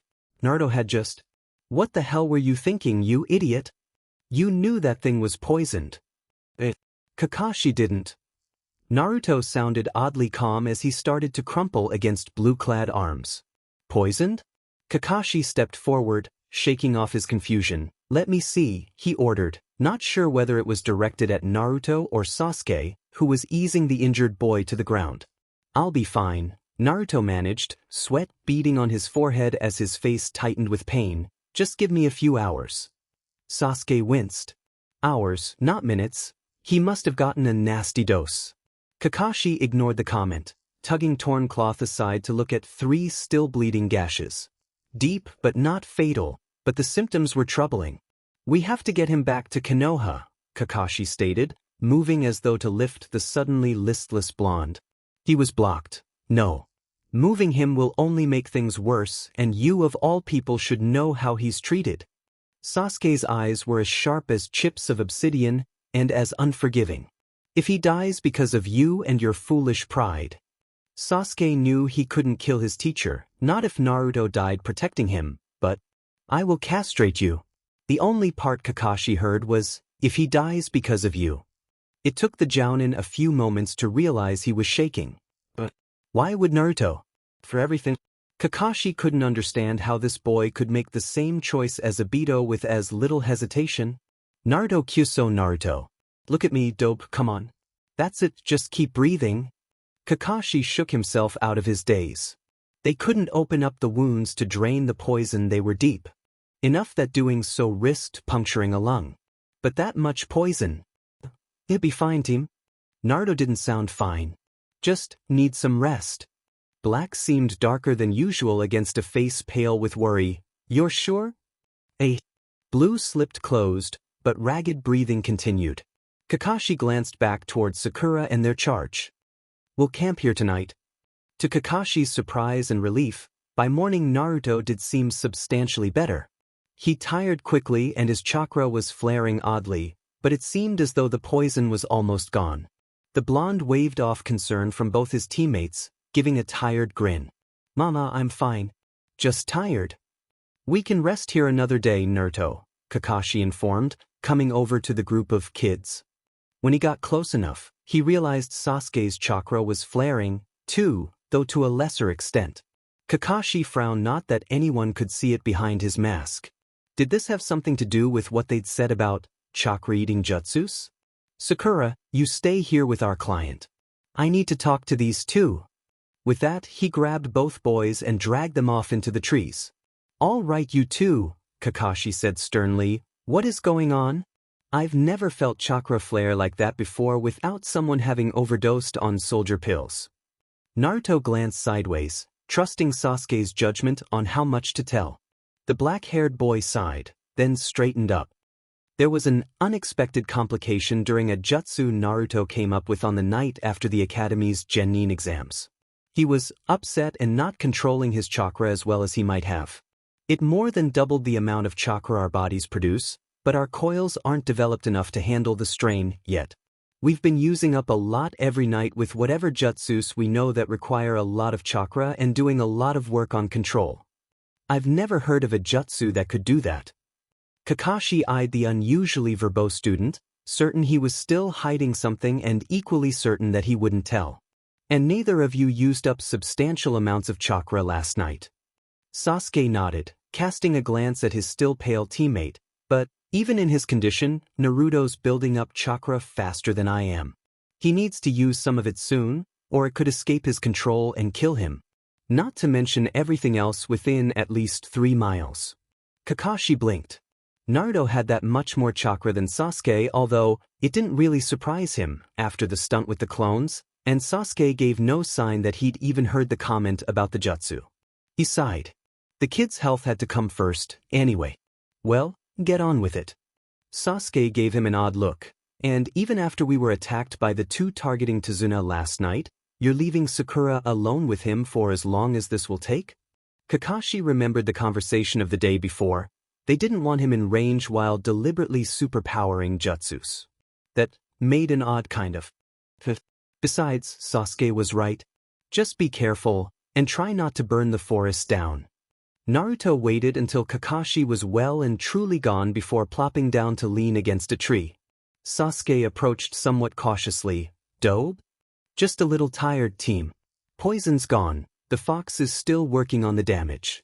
Sasuke nodded, but you do need to burn off some of that extra chakra. Naruto tilted his head, seemingly listening to something, then he got an odd look of consideration. Sasuke Kumri, I'm gonna put a blood seal on you. Sasuke blinked, inwardly flinching at the idea of a seal of any kind, but this was Naruto, the one person who would never do anything with the intention of hurting him, and, technically, still his commander. Where? Back of your neck. Naruto bit a finger as Sasuke turned his back and knelt before him, holding his hair out of the way. The seal was precise and oddly simple, 2 triangles inscribed in a circle around something that looked like a shepherd's staff. Then Sasuke felt Naruto gathering large amounts of chakra and sensed the blonde going through hand seals far fewer than he'd expected. Kakashi returned to the others, leaving the 2 genin to their own devices somewhat against his better judgment. But Naruto had saved his life, knowing that doing so could get him killed, and Naruto obviously trusted Sasuke. Whenever he thought he'd figured out something about those 2, they would toss something else into the equation that threw the whole thing off. So far, he'd come to 3 conclusions. 1. Sasuke trusted Naruto. And vice versa. 2.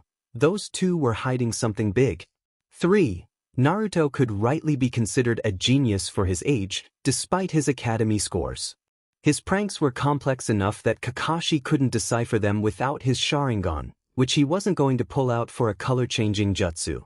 No matter how impressive it was. He was forcibly drawn out of his musings when he felt a massive amount of chakra being released. It felt like Naruto's, but the sheer volume of it was impossible.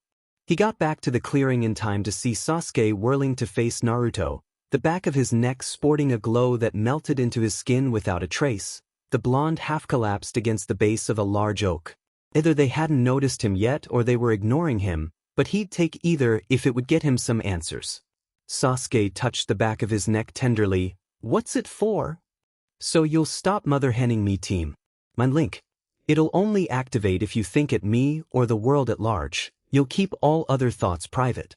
But I can't lie through it, and neither can you, and you'll know if anything happens to me, so you can quit worrying all the time.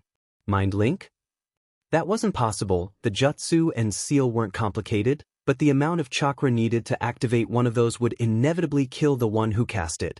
And since it was only a 2-way thing, caster and recipient, like anything blood seal based, it was immediately rendered useless. But that chakra? Naruto seemed to still have some left, but he'd used so much. Right about then Naruto noticed his Jounin sensei. Kakashi figured he might as well speak up. So, did it work?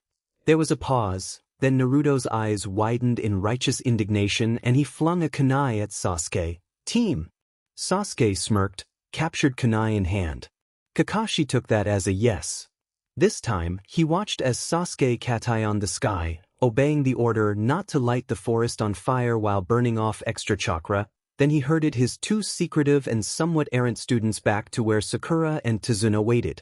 He didn't mention what was going on with the boys. Tazuna wouldn't understand, and Sakura had a tendency to speak before thinking. At least where Sasuke was involved.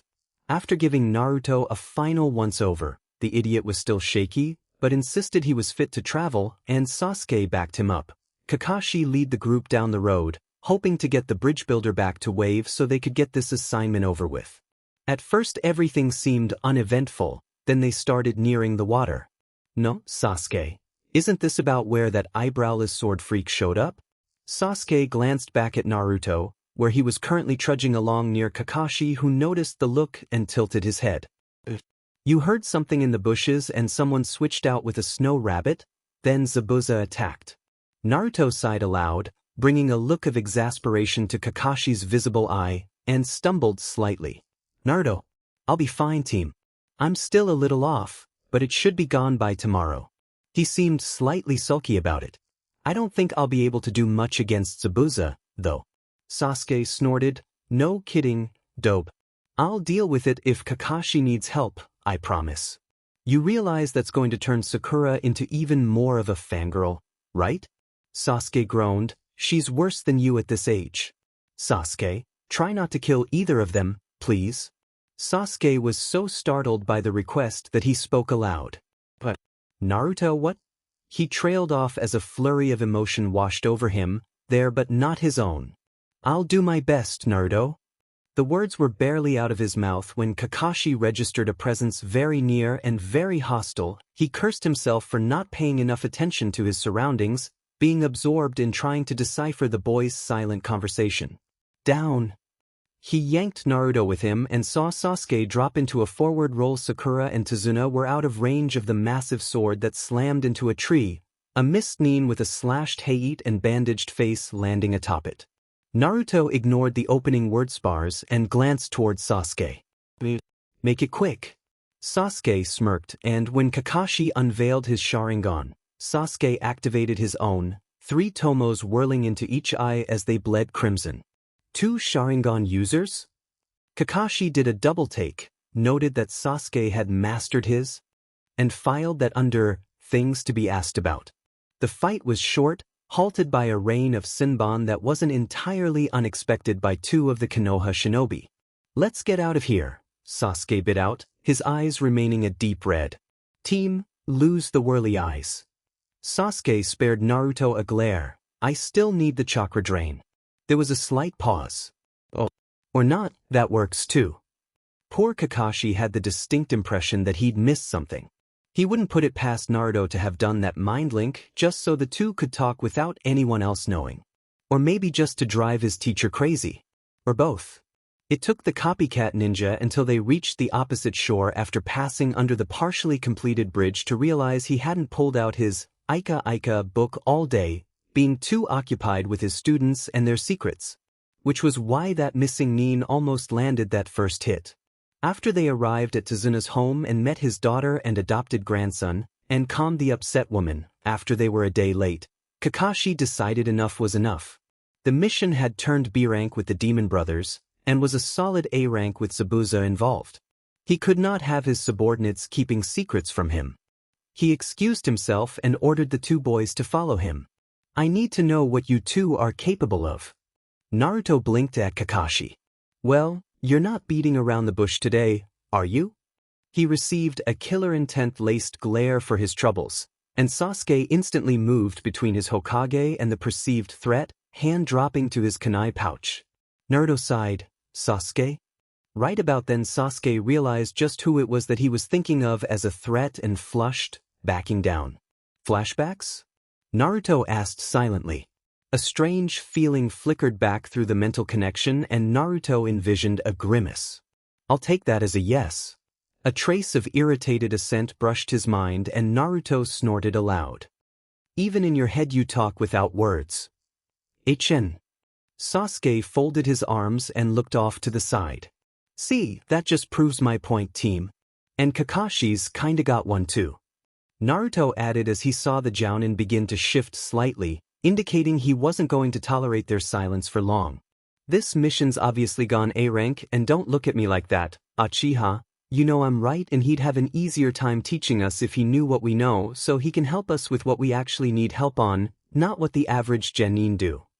I'll even let you decide how much to tell, the team? Sasuke thought that over while Kakashi waited with bated breath. Were they actually going to tell him something? Fine. Kakashi couldn't believe it, they really were going to tell him something. Sasuke turned to the silver-haired man. Most of my jutsu are highly destructive. I have a few defensive jutsu such as Mud Wall and the standard ones taught to academy students. My elemental affinity is lightning and I can perform approximately 4 Chidori a day at my current level. I have mastered the basic form of the Sharingan. My main taijutsu style is Dance of the Snake, with additional forms from Guy, the Hyuga's Gentle Fist, and Naruto's original bar fight style. Here he ignored an indignant outburst from the blonde. I am competent with genjutsu and my kenjutsu is terrible. He glanced over at Naruto. Keep quiet. I'll tell yours too. I say that most of my jutsu are highly destructive, But Naruto definitely outdoes me when it comes to mass destruction. He has completely mastered Kage Bunshin and is adept at the exploding clone technique. As he can amass roughly 1,000 clones at his current level, the results can be devastating. When not having his clones explode in people's faces, he can have them perform advanced jutsu themselves, anything from his arsenal, which I don't think even he knows the extent of. He generally sticks to wind and shadow techniques. His element affinity is wind, but he has an annoying habit of combining techniques or creating things never seen before. He can combine the Rasengan and Chidori to devastating effects and knows more about seals than I think is healthy. What's wrong with seals? Considering your furry friend, it's not healthy. Kyuchan isn't going to. Naruto winced, raising a hand to his temple, but continued, do anything aside from yell at me for the nickname Hey. If you're gonna call me that, I'm gonna call you Kyuchan. Besides, he returned his attention to Sasuke, the more I know about seals, the better I can deal with my own should something go wrong when Ero-Sennin isn't around. HN. Kakashi was still trying to sort through all the information he'd been given and was coming to the conclusion that all of it was completely impossible. He'd never taught anyone the Chidori, and not even written down how it was formed. And only Jiraiya knew the Rasengan. How? Huh. Startlingly blue eyes flashed in Kakashi's direction. We, essentially, returned to a point in our lived before which certain things happened that ultimately led to the destruction of Konoha. As it is not possible to move matter through time, we sent our spirits and chakra back through an immensely powerful jutsu, and said spirits and chakra attached to the things that were most similar to our former bodies, namely, our 12-year-old selves, where future and present merged. Kakashi spent about 6 minutes processing what Sasuke had said while Naruto fumed, not quite able to believe the paranoid ANBU captain had just done that. Is that what you were talking about? The jutsu on the night after the Academy Genin exams? Kakashi sat down, not quite collapsing, and frowned. Tell me everything. They hadn't, but they'd at least explained why not messing with the timeline too much would change things, and they wouldn't be able to predict the one thing which they had to stop. Whatever that was, they wouldn't tell him anything beyond it. Will lead to Konoha's destruction if we do not prevent it. Kakashi sighed, staring at the ceiling as he went through everything they'd said. Not a single discrepancy, nothing that said they were making this up. It was true. His students were 2 years older than he was, for Kami's sake. That was disturbing. Kakashi sighed again. He was avoiding the real problems. If the Rokudame Hokage and the Special Forces ANBU captain had been so desperate as to attempt a suicidal, theoretical time-traveling jutsu to set things right, and with the aid of the Kazekage, apparently, things must have gotten pretty darn bad. No wonder those two kept going silent at odd times. From the sound of it, they were having flashbacks. Kakashi sat up, giving up on the idea of sleeping for the night, and frowned at the wall. The flashbacks could prove a problem, potentially a serious one. A distraction at the wrong moment could jeopardize everything. But what would usually be advised a counselor used to dealing with either ANBU or shinobi just out of war was a bit impossible with those two. Even if a counselor would believe them, no way would the information stay away from the Hokage, and that could be bad, according to Sasuke. He supposed he could always try and get them to talk to him, and they already talked to each other. Or thought at each other, or whatever. Right about then, Kakashi decided he had to stop thinking about his students. They were just too complicated for his mind to deal with at 1 o'clock in the morning. Said students were actually not in their room at that particular time, as their Jounin instructor still believed. No, they had some things to take care of before they could even think about getting any sleep. 2 nuknins, to be exact. They couldn't have gotten far. Haku was a great deal smaller than Zabuza, and the swordsman wasn't going to be in any condition to walk for at least a few days. Therefore they had to be relatively near where the ambush had been set up, and Naruto and Sasuke wanted to have a little chat before things started getting ugly on the bridge. So, instead of being nice and comfortable in Tezuna's home, they were water walking across the very misty and damp stretch of ocean that they'd crossed in a boat not 12 hours before, intending to search out whatever Zabuza was using as a home base. It wasn't long before they found it. Between Sasuke's Sharingan and Naruto's Kyuubi-enhanced senses, plus the fact that they could communicate without any kind of visible or audio signal, Their tracking was unparalleled except in the case of the Aburame and Inazuka clans. The treehouse? They're hiding in a treehouse? Sasuke couldn't keep the incredulity out of the thought. Naruto gave a silent snicker, never would have pegged Zabuza as the treehouse type. The two began to move closer, then stopped when they realized Haku and Zabuza were not alone in said treehouse. Gato was there as well. They had the dubious honor of witnessing Haku break Gato's arm and watched the short crime lord and his thugs leave the treehouse. And did not attack. We still need to change Inari's outlook, and the only way to do that requires this whole wave fiasco to continue more or less unchanged. You want to see if we can keep those two alive this time, any dope? They didn't need to die. I know. Come on, let's crash their little party and get this over with. The reception was just as swift as expected, Haku whirling with Senbon in hand while Zabuza attempted to sit, reaching for a kunai on the table. Naruto used whatever his strange flicker speed was to restrain the Mistneen while Sasuke put a kunai to Haku's neck, preventing him from going to his master's aid. Ah no, Zabuza-san. Can't have that, Naruto chided as he gently pushed the weakened man back down. We don't want you doing any more damage to yourself than you already have. His eyes flicked to the raven holding Haku at bay, and quit with the silent threats, Sasuke. That's no way to make friends. HN. Sasuke holstered his kunai with an irritated glare in Naruto's direction. He threatened you. And quit with the overprotective streak, team. I can take care of myself. But you don't, dobe. By now the two Nukeneens were wondering as to the sanity of their uninvited leaf guests. You are not here to kill us? Sasuke snorted. If we'd wanted you dead, we wouldn't have let you Senbon Zabuza. You didn't honestly think we hadn't noticed you, did you? Zabuza stared at the two apparent 12-year-olds. Why? 'Cause Gato's a lying JRK who's gonna double-cross you and have you killed whether or not you succeed in killing Tazuna, which we won't allow, by the way. So, we thought we'd offer you a deal. Zabuza thought that over. They'd found the hideout and gotten in. Neither he nor Haku had noticed either of them until after they were standing less than 4 feet away and were obviously far more skilled than they appeared. They had Kapi Nin Hataki Kakashi with them, plus an unidentified Kunoichi. I'm listening. Naruto and Sasuke headed back, satisfied with the results of their little excursion, and collapsed into their respective beds. That wasn't so bad. Yurusai, dope. It wasn't. Naruto defended. He got a sense of agreement that was swallowed up by irritation in response. Shutting up, now. And Sasuke's end of the link dimmed as his breathing evened out, signaling sleep. Naruto repressed the urge to poke his dark-haired friend, not really wanting to brave his sleepy wrath, and huffed quietly, sitting up and folding his arms. It just wasn't fair. How on earth could Sasuke just go to sleep like that? Naruto wasn't as bad off as Gaara, but he still got a good deal less sleep than the average ANBU, and tonight looked like it was going to be one of those nights. By the time he might actually get to sleep, it would be almost pointless to do so. He huffed again and got up, closing the door behind himself quietly before padding off in the direction of Kakashi's room. He wasn't overly surprised to find the Jounin awake. Naruto.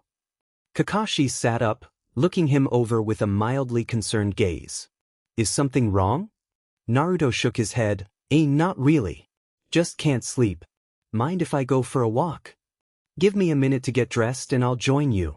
Naruto gave a slight nod and backed out, and within a few minutes, Kakashi slipped into the hall. Kakashi walked next to Naruto, noting the boy's feet made even less sound than his own on the ground, the mark of someone who had lived war for so long he'd forgotten how to walk normally. What was it like? Naruto kept walking, not looking up at his sometime teacher, making his way towards a half-remembered clearing where he'd first met Haku so long ago. Things got bad. I'm sorry for snapping at you the second day when you came late. It's just that.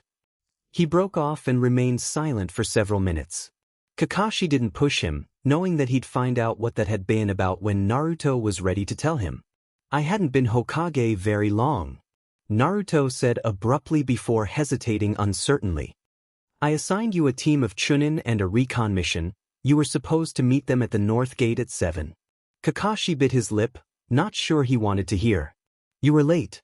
They'd never attacked in Konoha proper like that before. From what you told me, when you arrived, one of your Chunin was already dead, and another not far from it, an enemy NBU. We still don't know how he got in. You were hard-pressed to beat him, but if you'd gotten there sooner, maybe those two wouldn't have had to die. Naruto raised his cerulean eyes to meet Kakashi's one-eyed gaze. All laziness was gone from that eye. You nearly killed yourself, Kakashi. You would have if I hadn't. He broke off, let out a sharp breath. You were never late for anything again, not until the day you died. I just hoped that maybe this time I could spare you that. It was odd, Kakashi thought, to hear one's future mistakes laid bare like that. He didn't feel guilty so much as vaguely horrified by the story. It hadn't happened yet, and Naruto hadn't said who it was that had died, so it was impersonal, somehow. I see, Kakashi murmured eventually, I frowning at nothing. He did see. He'd never realized that such a thing could happen, which was undoubtedly why it had. Or would. Or wouldn't, now that he knew. Well, according to the boys, the whole point of coming back was to prevent some massive war, and if that was the case, they surely wouldn't balk at changing smaller things on behalf of friends, it sounded like. Kakashi blinked, snapping out of his musings to look at Naruto, who pulled a small bowl out of his pouch and started filling it with leaves gathered from a short plant that was mixed in with the grass. What are you doing? You know Zabuza and the kid who rescued him? Kakashi tilted his head and nodded. Well, last time around, Haku was picking these to help Zabuza get better, and they're not really bad people. Sasuke and I already took care of their contract. Anyway, don't tell anyone that, so I thought I'd bring some to them as an offer of good faith. Kakashi opened his mouth to demand if Naruto was insane before stopping himself. Naruto had more information in this case. Alright, be careful. It's a promise. He finished filling the bowl and stood. I'll be back in a few minutes, don't go anywhere. Haku was watching over his precious person, debating whether it was safe enough to go look for healing herbs, when someone knocked at the treehouse door. Someone knocked at the treehouse door? He reached for a sunban and went to answer, wondering who on earth would be knocking. Of course, there was some small chance that it was merely a lost traveler. Not likely. Whatever he'd expected, it was not what he found. The boy from earlier that night, the one called Naruto, with a bowl of the same healing herbs he'd been hoping to find. It's not much, but it's better than nothing. Naruto offered Haku the bowl, and rather stunned, Haku accepted. How did you know? I have my ways. The boy gave a foxy grin. But I've got to go. I promised Kakashi-sensei I'd be back in a few minutes. Blue eyes sparkled as the boy poofed away. Haku spent another minute blinking at the now empty doorstep before closing the door and returning to the bedside, running every visual and jutsu-based test he could think of to check the herbs for any kind of tampering. There was none. He even ate one and suffered no ill effects before he realized that Naruto had really just been trying to help something that was completely unexpected. No one had ever just wanted to help a couple of missing Nins before. Especially not missing Nins that had attacked them the day before. Haku got to work making medicine for Zabuza, puzzling over the enigma that was Uzumaki Naruto. Naruto popped back into the clearing with a broad grin on his face, looking extremely self-satisfied. Kakashi raised an eyebrow. Well, I have a new friend. Naruto chirped, still smiling. Kakashi shook his head slightly, then shrugged. He wouldn't put anything past the crazy brat.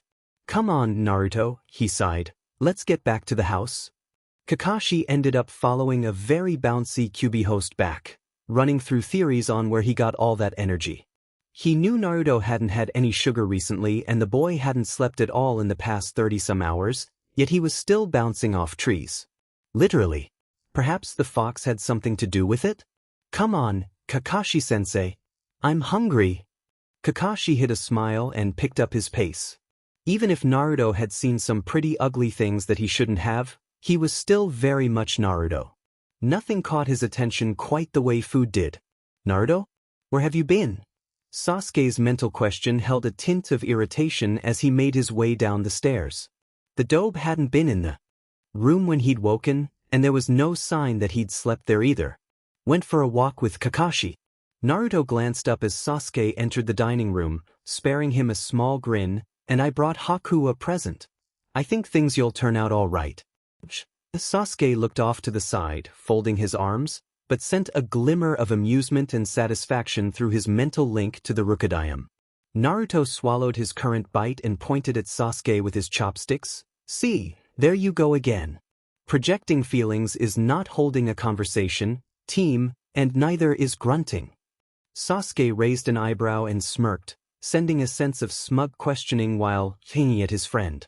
Naruto choked when he realized just how well he understood the implied, "You understand me, don't you?" "Oh, that is so not fair," he complained, earning a plethora of confused glances from the adults in the room. Kakashi seemed to understand after another moment, as his eye curved up in a smile, and he hummed thoughtfully. Sasuke's smirk grew wider as he sat at the table. He accepted a bowl of rice and plate of fish and thanked Tsunami before starting to eat. "I don't like you," Naruto huffed. "Sure you don't." I got words." Kakashi decided to explain for those who were now hopelessly baffled before Sakura or Inari could come downstairs. Mental link, very rare jutsu that those two idiots used. He plastered a look of long-suffering on what little of his face was visible. "I am constantly getting less than half the conversation." As Naruto had his mouth full again, Sasuke took it upon himself to defend the blonde's decision. "It makes us a better team." His voice was perfectly flat. "You like me?" Ichin. Sasuke returned to his meal, ignoring Naruto's pout, then froze as Naruto stiffened. "Dobe?" Naruto shook himself and pushed his plate aside, forcing down unwanted memories triggered by an herb on the fish. "I'm fine." "You turning down food is not fine." Naruto spared him a glance, then fixed his gaze on the table, ignoring Kakashi's sudden concern. "She put something on the fish that I haven't tasted since the day of the massacre." Sasuke's eyes narrowed. "That is anything but fine, you idiot. Flashbacks are not fine. Look, it's nothing you need to worry about." Sasuke snorted aloud here. "Give me your fish, you can have my rice." There was a long pause before Naruto passed Sasuke his plate, accepting the raven's rice bowl in return. "Thanks." Sasuke gave a slight nod and started eating Naruto's fish. Kakashi was the one to break the air of tension. "See? That's exactly what I mean. They hold whole conversations and no one else can hear them." The week had progressed in a fashion that was similar to, yet oddly different from the way it had gone before, as Naruto was beginning to think of his original life. As all three of them knew tree climbing and water walking, Kakashi had set Sakura on leaf splitting after his team admitted that she'd been elected team healer, though she didn't have enough chakra to do much more than heal scratches with the low-level jutsus Sasuke had shown her.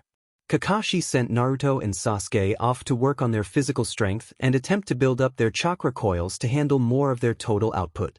It was inconvenient to have them use rather destructive jutsu every night. That aside, things went nearly exactly the same as the last time around, even to Naruto's explosion at Inari, though the angry words were toned down quite a bit. Even if that part had been intentional, it left both Naruto and Sasuke with a distinct sense of déjà vu. The only thing that was drastically different was that Naruto had gotten into the habit of vanishing off to check on his missing nins. Now that he knew where they were, he had no intention of letting anything happen to them while Zabuza was out of commission. Besides, he needed to keep an eye on Zabuza's recovery. The Miss Nin had agreed to attack at the bridge to lure Gato out of his hiding. "Naruto!" The boy in question jerked out of his thoughts, looking up rather sheepishly. "Sorry." "Pay attention, Dobe." Sasuke smirked from off to the side. "Kakashi's been trying to get your attention for the past 5 minutes. "Sorry," he said again, rubbing the back of his head self-consciously. "I kinda got lost in thought there." Sakura muttered something uncomplimentary while Kakashi's one-eyed gaze lost some of its laziness to concern. "Flashbacks again?" The question came silently. "I.e., just thinking about what to do if things go wrong at the bridge."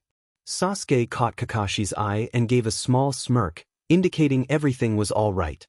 The silver-haired Jounin looked back and forth between the two boys. "Tell me later." "Right. Good.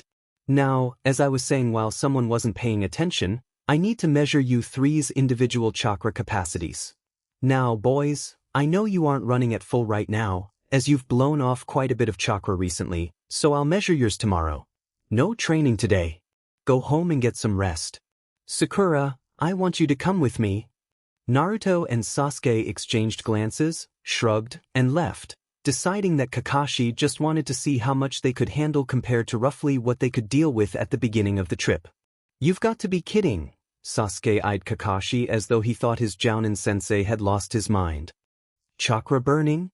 Kakashi smiled and used his happy voice. Yup. He tossed Sasuke and Naruto each a good-sized rock. I want you to pump as much chakra into those rocks as you can and keep it up for as long as you can. Sakura managed to get hers warm and keep it that way for about 20 minutes.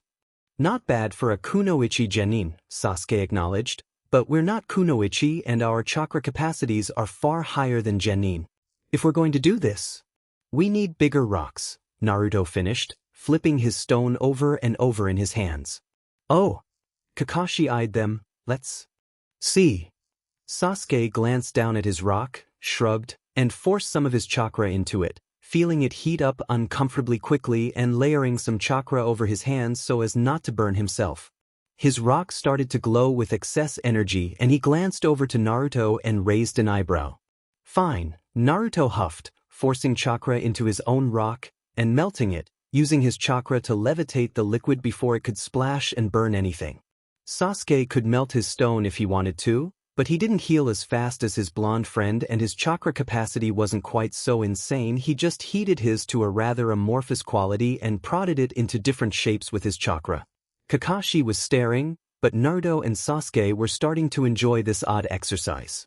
Oi, Dobe, cool yours down a bit. Let's see who can make a better animal. Once both stones were at a clay-like consistency, the boys got to actively molding them with chakra, Naruto's taking the typical shape of a fox while Sasuke's began to look rather like some kind of bird. After about an hour of bickering and playing with their stones-turned creatures and no sign from either of even slight weariness, Kakashi was inclined to agree that they needed something bigger to do. He instructed the boys to cool their stones and follow him. Naruto's was in the shape of a nine-tailed fox, curled up lazily with tails folded around itself and one ear ped with one eye open, as though looking at someone who'd disturbed its nap. Sasuke's had taken the form of a hawk, elegantly glaring at nothing or whoever happened to walk by, both sculptures so lifelike that Kakashi was tempted to tell the two to give up being ninja and open a store. Instead he took them out to the water and worked them both to exhaustion. Well, he worked Sasuke to exhaustion. Naruto didn't seem much more than slightly winded after running through every high-level jutsu he'd completed and quite a few he hadn't. Where does he get all that chakra? Kakashi asked the air, not really expecting an answer. No one knows, Sasuke stated calmly. Without the furball's help, he's got about the same amount of chakra as a one-tailed demon well had. Now it's closer to 1.5. With Fuzzy, last I checked he could handle 5 tails, but now it's probably back down to 3. He'll need to accustom his body to handling it again. Kyuubi's chakra is pretty toxic. He hasn't touched the stuff except for healing since we came back. Kakashi's head snapped up. Toxic? Sasuke nodded. If he uses more than his body can handle, things can get pretty bad. There have been times when it was all Tsunade could do to heal him when he went a tail past his limit. Tsunade? Kakashi didn't like the implications of that. If Tsunade was hard-pressed to heal him, what happens if he goes over and the Sannin isn't here? Sasuke bit his lip, glancing sideways at his teacher. Look, Kakashi, it shouldn't be a problem. The only times he's actually had to do that were when he went up against the Akatsuki or Orochimaru. Or me. Kakashi felt the stirrings of alarm. That didn't answer my question, Sasuke. Sasuke hesitated, then caved when Kakashi asked again. He'd die. But if he starts conditioning with it now, that shouldn't be a problem, he added quickly, trying to reassure. His chakra coils will adapt to be able to handle it. The Jounin watched Naruto sparring with more shadow clones than should be possible for a single person to make for a few moments before nodding. I see. This is something we won't be able to keep from the Sandaime, you know. If Naruto needs to practice with the Kyuubi's chakra, the village Nin will need some kind of warning so they don't kill him. Sasuke growled. They would never get close enough to touch him. Kakashi turned his attention to the black-haired boy beside him. A little overprotective? He suggested mildly. Maybe, Sasuke admitted, but he's my best friend, Kakashi. He's the only one who never gave up on me, no matter how stupid I was or what I did to him. Kakashi sensed a story behind this. And what did you do to him? He asked, raising his visible eyebrow. He expected that they'd had some sort of fight, that maybe Sasuke had gotten angry and beaten Naruto up. I put a Chidori through his chest when we were 13. Not that. Kakashi stood perfectly still for several moments, trying to wrap his mind around what he'd just heard. What? Sasuke was obviously not proud of this fact. I put a Chidori through his chest, he repeated, looking down. For Kami's sake, why, Sasuke? Sasuke moved further away from his still-stunned sensei. I abandoned Konoha. I was on my way to join Orochimaru, and Naruto tried to stop me. Kakashi took a half-step back. Why? Why would you do that? Sasuke raised his head, eyes swirling with the Sharingan and long-repressed pain. Because I was a selfish bee who only cared about revenge, all right? Kakashi opened his mouth to respond, then realized he had no clue what to say. A voice came from beside them. Don't forget you had a curse seal screwing with your head. Both Sharingan users jumped. That's not an excuse, Sasuke spat, glaring into bright blue eyes. No, but it certainly didn't help, did it, team? Besides, you came back. After 3 years and betraying you so many times that you should have let them execute me, yeah. Kakashi decided that the subject needed to be changed. Weren't you going to keep up with whatever you were doing until you ran out of chakra? Naruto grinned. Well, yeah, but I got bored. Is that all? Sasuke eyed his friend suspiciously. Course not. You were projecting. Sasuke gave a slightly embarrassed wince. Sorry. Naruto plopped down, seemingly without a care in the world to those who didn't know better. You've got to stop beating yourself up about all that, team. You made your mistakes and set them right, get over it. Painfully blunt, as always. Maybe we should leave this for another day, Kakashi suggested, not wanting to get into what promised to be a very long and probably painful debate. Sides, Sasu, none of that's actually happened yet. And, 'cause we know it can, it won't. Sasuke's lips quirked towards something that could be called a smile. Thanks. He meant it. Naruto just forgave so easily, something that no one else would. Not after what he'd done. No problem. Now come on, I want to do something. Hyperactive idiot. I am not an idiot. Naruto protested, glaring. But you don't deny you're hyperactive? A black eyebrow quirked upwards. Team, Naruto muttered. It's not my fault that I have more chakra than all the other genin combined. Kakashi eyed the two warily, wondering just how much of that particular conversation he'd missed. These dobe. Sasuke? Naruto's tone was dangerously even. Black eyes widened. Oh crap. Kakashi had been amused by the impromptu sparring session, but pointed out that they had to get to the bridge to watch Tazuna with Sakura. Naruto thought about that and said he'd catch up. Kakashi was about to insist when Sasuke stopped him. We'll explain later. Another one of those things, huh? All right. Kakashi was somewhat surprised by his own willingness to trust them, but he did, and that was that. Naruto headed back towards the house while Sasuke and Kakashi aimed for the bridge. The two Sharingan users arrived just in time to see Tazuna and Sakura checking on Tazuna's downed men, all unconscious, none dead. Alarmed, Kakashi glanced at the only person who had some idea as to what was going on, and noted Sasuke's satisfied nod. Zabuza and Haku had an attack planned for today, and were going to stage the whole thing, Sasuke said quietly, just loud enough for Kakashi to hear, until Gato gets here. If we make it obvious that we're allies, he'll just run off until he hires some stronger help.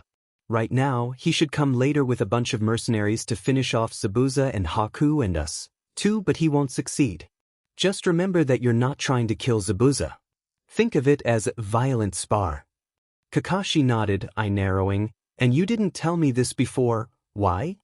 Sasuke snorted. Would it actually have done you any good? The Jounin considered that. Not really. You just answered your own question. Get ready. I'll take Haku. Kakashi nodded slightly as the mist began to creep over the bridge, followed by 6 copies of Zabuza materializing around himself and his student. Sasuke grinned. You really need to come up with some new tricks, Zabuza-san, he practically chirped. Kakashi did a double take. Was this Sasuke? That tone was more the trickster of his group. Sorry, I've got Naruto in my head, the boy murmured to the Jounin. That explained it. And Sasuke moved.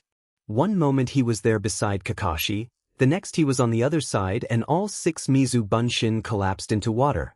The original gave a slight tilt of his head, acknowledging one of the 2 new employers that he had, then he called Haku. Senbon clashed with Kunai, Sasuke drawing the ice manipulator away from Kakashi and Zabuza, where mist thickened over the bridge once more. Meanwhile, Naruto had a little problem to deal with back at Tazuna's house. Namely, a couple of mercs, one of whom was more bloodthirsty than Kyuubi in a bad mood. Not more dangerous by any means, but definitely more bloodthirsty. Naruto watched and waited. He needed to wait until Inari came out in there. A quick Kiwarami and 2 hard-flung kunai took care of the danger, then Naruto smiled, ruffled the boy's hair, and apologized for being so hard on him. Hey, do I think you could come up with some backup? I've got to get to the bridge. Inari straightened his shoulders and nodded determinedly. I will. Naruto smiled to himself as he took off. Sasuke? What are things like? Don't distract me in the middle of a fight. I know Haku isn't aiming to kill, but those Senbon hurt. Sorry. I'm on my way. Mist thickened around Kakashi, making it impossible to see and hard to hear. Even sensing Zabuza's location via his chakra was difficult, as the fog was heavily laced with Zabuza's chakra, masking his location. Head, heart, spine. Zabuza's voice echoed from seemingly every direction at once as he began to chant all the vital points in a human body. Shut up. Kakashi got around behind him, just barely able to figure out his location from the use of the voice trick. Zabuza jerked around, not expecting that. How? I've heard that trick before, Kakashi confided. It's not hard to figure out, once you know the trick of it. Zabuza reached for his sword and took a swing at Kakashi, but the movement was half-hearted at best. He didn't want to waste his energy before Gato arrived. So, Kakashi observed the action and lowered his forehead protector back over his Sharingan eye. Naruto managed to convince you? He is a unique young man. I wasn't sure you were on board with what he said you were. He's too trusting. Zabuza eyes his opponent carefully. We can't get away with this for long. If the boy is right, Gato is watching. The mist covers us well, but the lack of sound will alert him. Kakashi shrugged, pulling a kunai. Fine. Steel met steel with a resounding screech before Kakashi sprang back and the two began to spar in earnest, now that they had determined each other's intentions in the fight. Meanwhile, the match between Sasuke and Haku was far more violent without the concealing mist. They had to go all out or risk being discovered. Haku had brought up his mirror dome, which Sasuke remembered all too well, and Sasuke had been forced to reveal his Sharingan. Sasuke was getting tired of this. He pulled out 3 of his own Senbon, each coated with a mild paralyzing agent, and let fly, aiming for where Haku's shoulder should be on this pass. But neither Haku nor Sasuke's Sharingan had taken into account the slip when, for less than a heartbeat, Haku's footing faltered, putting his head instead of his shoulder into the path of the flying needles. An orange and black blur from off to the side. Sasuke strained to snatch the needles back, but they were too far. Naruto stumbled, mental curse tearing through Sasuke's consciousness as all 3 needles sliced into his chest, into his heart. Naruto! Sasuke lunged forward, catching the blonde as he fell, ignoring the ice wielder entirely as he fumbled to check Naruto's pulse. Before he could, red chakra bubbled up around the boy, flickering oddly, before drawing back into the seal and silencing Naruto's chakra signature, fading to nothingness with the foxes. No gods, no Naruto. Answer me. Sasuke was caught between horror and disbelief. Naruto's heart wasn't beating, his chakra wasn't there, but it was just a couple of Senbon. Naruto had taken a Chidori through the chest when Sasuke had been aiming to kill, and survived. He couldn't die like this. He couldn't. It wasn't possible. Kakashi! Sasuke's scream ripped through the air, anguished and frightened, and Haku's mirrors shattered in his shock. Kakashi and Zabuza both froze at the scream that sliced through the mist, and Zabuza backed down, opening the fog on the side towards Haku's ice dome just in time to see the mirrors splintering apart. No, Kakashi breathed, spotting Sasuke, Haku hovering near his shoulder uncertainly, an orange and black figure cradled against the Uchiha's chest. Gods, no? Kakashi bolted towards his students. Sasuke looked up, eyes still blazing with Sharingan and horribly frantic. He won't answer me. Zabuza frowned, casting Kakashi a questioning glance as they neared their respective students. They have a powerful bond, Kakashi said softly. If Naruto isn't answering, he can't. Haku beat the adults to checking Naruto's vitals as Kakashi finished what he was saying to Zabuza. Which means he's either unconscious or… Haku looked up and shook his head sadly. Kakashi's eye closed in grief as he took a few stumbling steps closer to his students. Sasuke? I was supposed to protect him, Sasuke's voice cracked. I was supposed to, this wasn't supposed to happen. Sasuke? What? He's dead. Disbelief and horror were melting into overwhelming guilt and grief. He's dead. Sasuke raised his head, the tomos in his eyes ceasing their spin to warp and stretch, forming something that looked like a three-pronged shuriken with serpent's fangs instead of steel spikes, a thin line of black tracing back from the tip of each fang to the center of Sasuke's eyes. Sasuke, your eyes. Those eyes were terrible, not only for their thinly veiled power, but for the multitude of emotion they contained as they began to whirl slowly. Mangekyo Sharingan, Sasuke whispered, voice breaking as tears seeped from those horrible eyes. The final stage of Sharingan, attainable by killing your best friend. Naruto made it to the bridge to find that everything was pretty much how it had been. The first time, minus the oppressive atmosphere of honest killer intent, the levels were far lower when it was only held up for appearance's sake, and the bloody, mostly beaten Sasuke. Although the Ice Mirror Dome was in effect, and Sasuke was trapped inside, sporting a few Senbon, though not many. Naruto decided to go help his teammate, leaving Kakashi and Zabuza to their own devices. He figured that he and Sasuke combined could make a convincing show of beating the Ice Wielder into SBMsen without actually harming him so Gato wouldn't suspect the betrayal until too late. Naruto darted over, slipping between two of the mirrors just in time to see Sasuke throw 3 Senbon and Haku slip. Instinct took over protect the ally and Naruto employed his as yet unfinished jutsu to get in front of Haku, aware that, with his healing, a few Senbon weren't going to do much harm if he landed right. A pulse from the seal threw off his landing and the Senbon hit, icy pain blooming in his chest, only intensifying with each heartbeat as steel needles shivered. Naruto cursed silently as the seal pulsed again, weakness flooding his limbs faster than the Senbon could account for, and he found himself staring up at a terrified Sasuke's face before his eyes slid shut of their own accord. Kyuubi's chakra boiled up, wrapping around his consciousness and dragging him into the depths of his own mind, shutting down vital functions and binding him before the giant gate. Damn it, Fox, what do you think you're doing? Naruto struggled against a cocoon of red that wrapped around his body, pinning him from the neck down. Glowing eyes narrowed, our chances of winning will be increased if Grumpy gets the Mangekyo. Naruto was furious at having been dragged down against his will, but confusion overrode anger for the moment. Huh? Mangekyo? But, despite your belief, it is not necessary to actually kill one's best friend to achieve the final level of the Sharingan.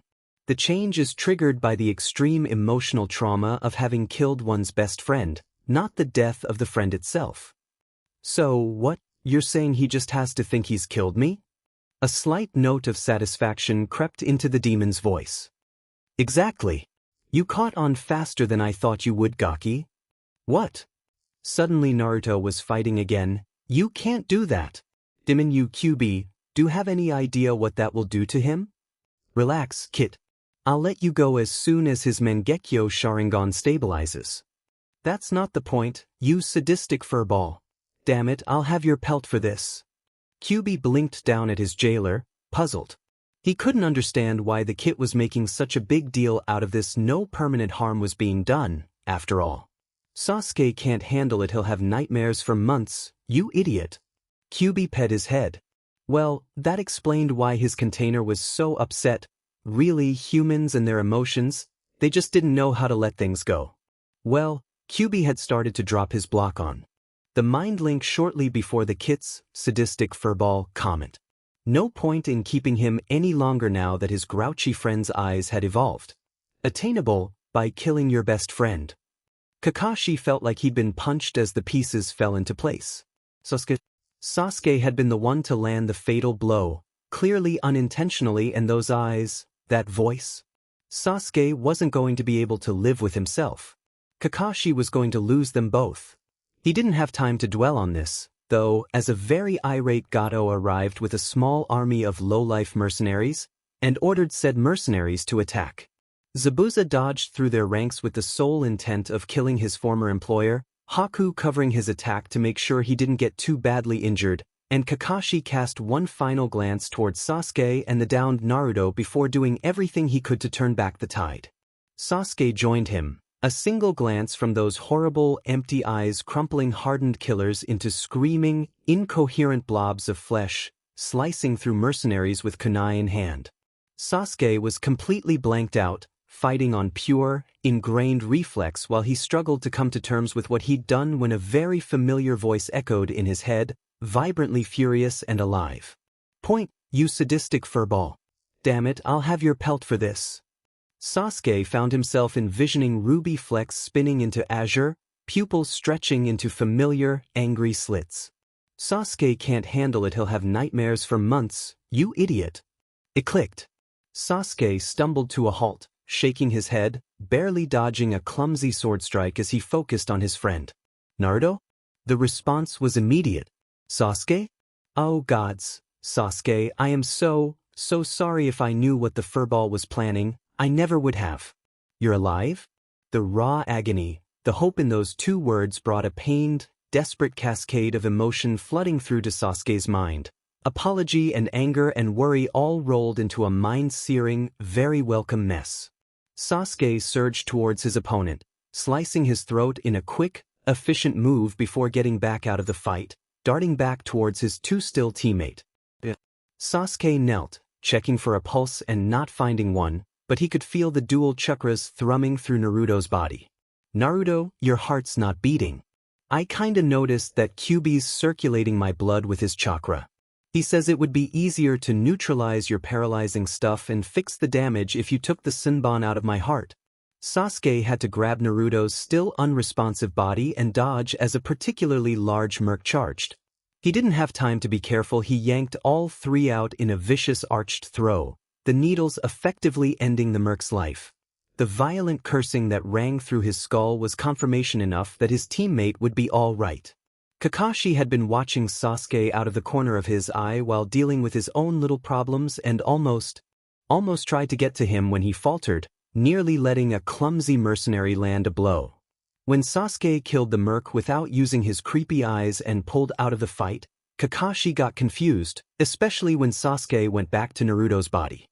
He was distracted by an attacker, dispatched said attacker easily, and looked back in time to see Sasuke rip the Senbon out and throw them at a very large mercenary, and red chakra flared up around the supposedly dead boy. Kakashi leapt back, dodging anyone who was willing to get out of his way, and skidded to a halt near but not too near that mass of red. Senbon wounds hissed closed and Naruto's eyes snapped open, glowing red with slitted pupils. Sasuke let him go, smirking. "So, want to help clean up this little mess? Raven, get your Mangekyo in gear, and Tsukiyomi someone to scare off the rest of them." Sasuke grimaced. "I don't think I have enough chakra left for that, sir." Naruto winced. Sasuke only resorted to formalities when he was really upset. "Talk later. Got to get rid of the mercs, now." Sasuke nodded and turned to glare at an incoming opponent. Naruto noted that the Mangekyo seemed to be draining a lot more chakra than the 3-Tomo Sharingan and quickly put that one under a very powerful genjutsu. And his Sharingan faltered. "Forget that," Naruto instructed mentally, before turning his attention inwards. "Fox, I'll consider forgiving you if you give me a tail's worth." Sasuke blinked, eyes returning to solid black, and glanced sideways at Naruto, then motioned Kakashi back and raised his voice. "Zabuza. Haku. Get out of there.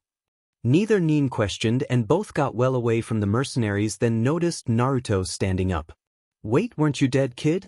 Naruto gave a feral grin as red chakra boiled up around him, teeth lengthening into fangs while nails sharpened into claws. The chakra settled, condensed into a vague fox-like form around Naruto's body, though he remained upright, a single, glowing tail waved behind him. The oppressive killer intent amped up by Kyuubi's chakra left even Zabuza and Kakashi trembling, though Sasuke didn't seem too worried. Isn't that overkill, Naruto? Naruto grinned and slammed out a wave of chakra, sending those standing beside or behind him staggering and blowing anything in front of him clear off the bridge. The mercenaries who were still alive swam for their boats and did not attempt to return to the bridge. Red chakra retreated, taking the more demonic features with it, and Naruto staggered. Sasuke caught his shoulder, steadying him, and gave him an odd look. Naruto sighed and ran a hand through his hair, grimacing sheepishly. Sasuke raised an eyebrow, making a small disgruntled sound. Zabuza and Haku were completely baffled and Kakashi was exasperated. I wish you two would talk out loud. Naruto gave a rather embarrassed grin. Sorry, sensei. His voice was slightly hoarse. It's just easier to talk like that. Gave the impression of frowning. What's wrong with your voice? Sasuke gave Naruto a hard glare. He used more of that chakra than he should have. His body isn't up to handling it yet. He's going to be sore, lethargic, and grumpy tomorrow. Hey! Naruto coughed slightly after that little outburst. You're the grumpy one. Sasuke raised an eyebrow and smirked. I don't like you. True to Sasuke's prediction, and Sasuke seemed very smug about this fact, Naruto was indeed sore, lethargic, and grumpy the next day.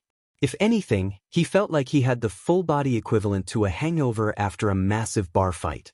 Sasuke was teasing him unmercifully for that until Naruto gave him a hard glare. Sasuke. Sasuke straightened up on reflex at that tone. Hi. Shut up. Sasuke bit back the retort he wanted to make, recognizing that Naruto was in no mood to tolerate it, but couldn't hide the amusement in his voice when he responded. Hi. Kakashi watched the entire exchange over the top of his orange book, intrigued by their interaction. It was quite clear that Sasuke considered Naruto his leader. Their story was explanation enough for that, but it was good to see the two acting like the 12-year-olds they were on occasion. Even if that occasion involved one of his students being in relatively poor health. Naruto growled. Sasuke bit his lip, trying very hard not to snicker, but unwittingly projected his amusement through the mental link, which, of course, only irritated the future Hokage even further. It's not funny. Sasuke let a small snigger past his usually iron control. Sure it is. Naruto growled louder, then cut off in a short coughing fit. That shut Sasuke up, his eyes widening in alarm. Naruto? I'm fine. The answer was automatic, habitual, and underlaced with something that told Sasuke it wasn't entirely true, though it probably would be before the day was out. Maybe you should rest today, Sasuke suggested, worry tinting the projected thought. You haven't had to deal with backlash from the furball's chakra in a while. Naruto shrugged, but Kakashi made the same observation out loud after noting Sasuke's genuine concern. I'll be fine, Naruto protested. Sasuke snorted. That may be, but you aren't yet, and the threat is gone. Just take the day off. It wasn't a suggestion, Naruto, Kakashi said sternly, frowning down at his stubborn student. You are taking the day off to rest. Sasuke was more than a little surprised when Team 7 minus Naruto and Tazuna got to the bridge. The reason? Haku and Zabuza were helping to repair the damage their staged battles had caused. That was not something to be expected from a couple of Nukenin. Then again, Naruto did have the interesting ability to bring out the best in even the worst people. Sasuke believed himself, and Gaara, to be living proof of that. So maybe it was only right that the former Nin and his follower were also changed by their contact with the hyperactive Hokage. The only people that Sasuke was relatively certain that Naruto could not bring around were Orochimaru and a sparse few members of the Akatsuki. Kakashi seemed somewhat surprised at the presence of the two former enemies as well, but he didn't comment, merely watched them for several minutes before indicating that Sasuke and Sakura should help. Sasuke made his way over to the two, curious. He knew Naruto had liked them both the first time around, and was hoping to find out why. "Hey kid," Zabuza turned to Sasuke, seeming slightly cautious. "What's your name?" "Sasuke." "Uchiha Sasuke." Sasuke eyed the other for a moment before moving to grab a bucket and start washing bloodstains off concrete. "Where is Naruto-sama, Uchiha-san?" Haku asked, hesitant in such a way that suggested he wasn't sure he wanted to know the answer. "I owe the kid for saving Haku," Zabuza added, causing the ice wielder to turn towards him in surprise. "Is he all right?" Sasuke leveled a patented stare at the swordsman before inclining his head. "Naruto will be fine. His injuries were minor, at least by his standards. The second part was added in a mutter, and his chakra reserves have already recovered. We merely wished him to rest today as a precaution." A genuinely relieved smile broke over Haku's face, and Sasuke did not miss the fond look the older ninja cast at the boy. "I'm glad," Haku breathed. Zabuza ruffled Haku's long hair in a familiar action that spoke of habit. "Me too, kid." Sasuke couldn't help but smile, a little sadly, at the reminder of his family before Itachi had destroyed it. Perhaps this was what Naruto saw in the two. By the next day, Naruto and his clones joined the ranks of those working on the bridge, and the massive structure was finished in far less than the predicted time. Somehow, Naruto managed to not only convince Zabuza and Haku to come with them to Konoha, but also managed to get Kakashi to agree that it was a good idea. Sasuke shrugged the whole matter off as Naruto's decision, while Sakura started out having fits until Sasuke pulled her aside and told her to knock it off. She did.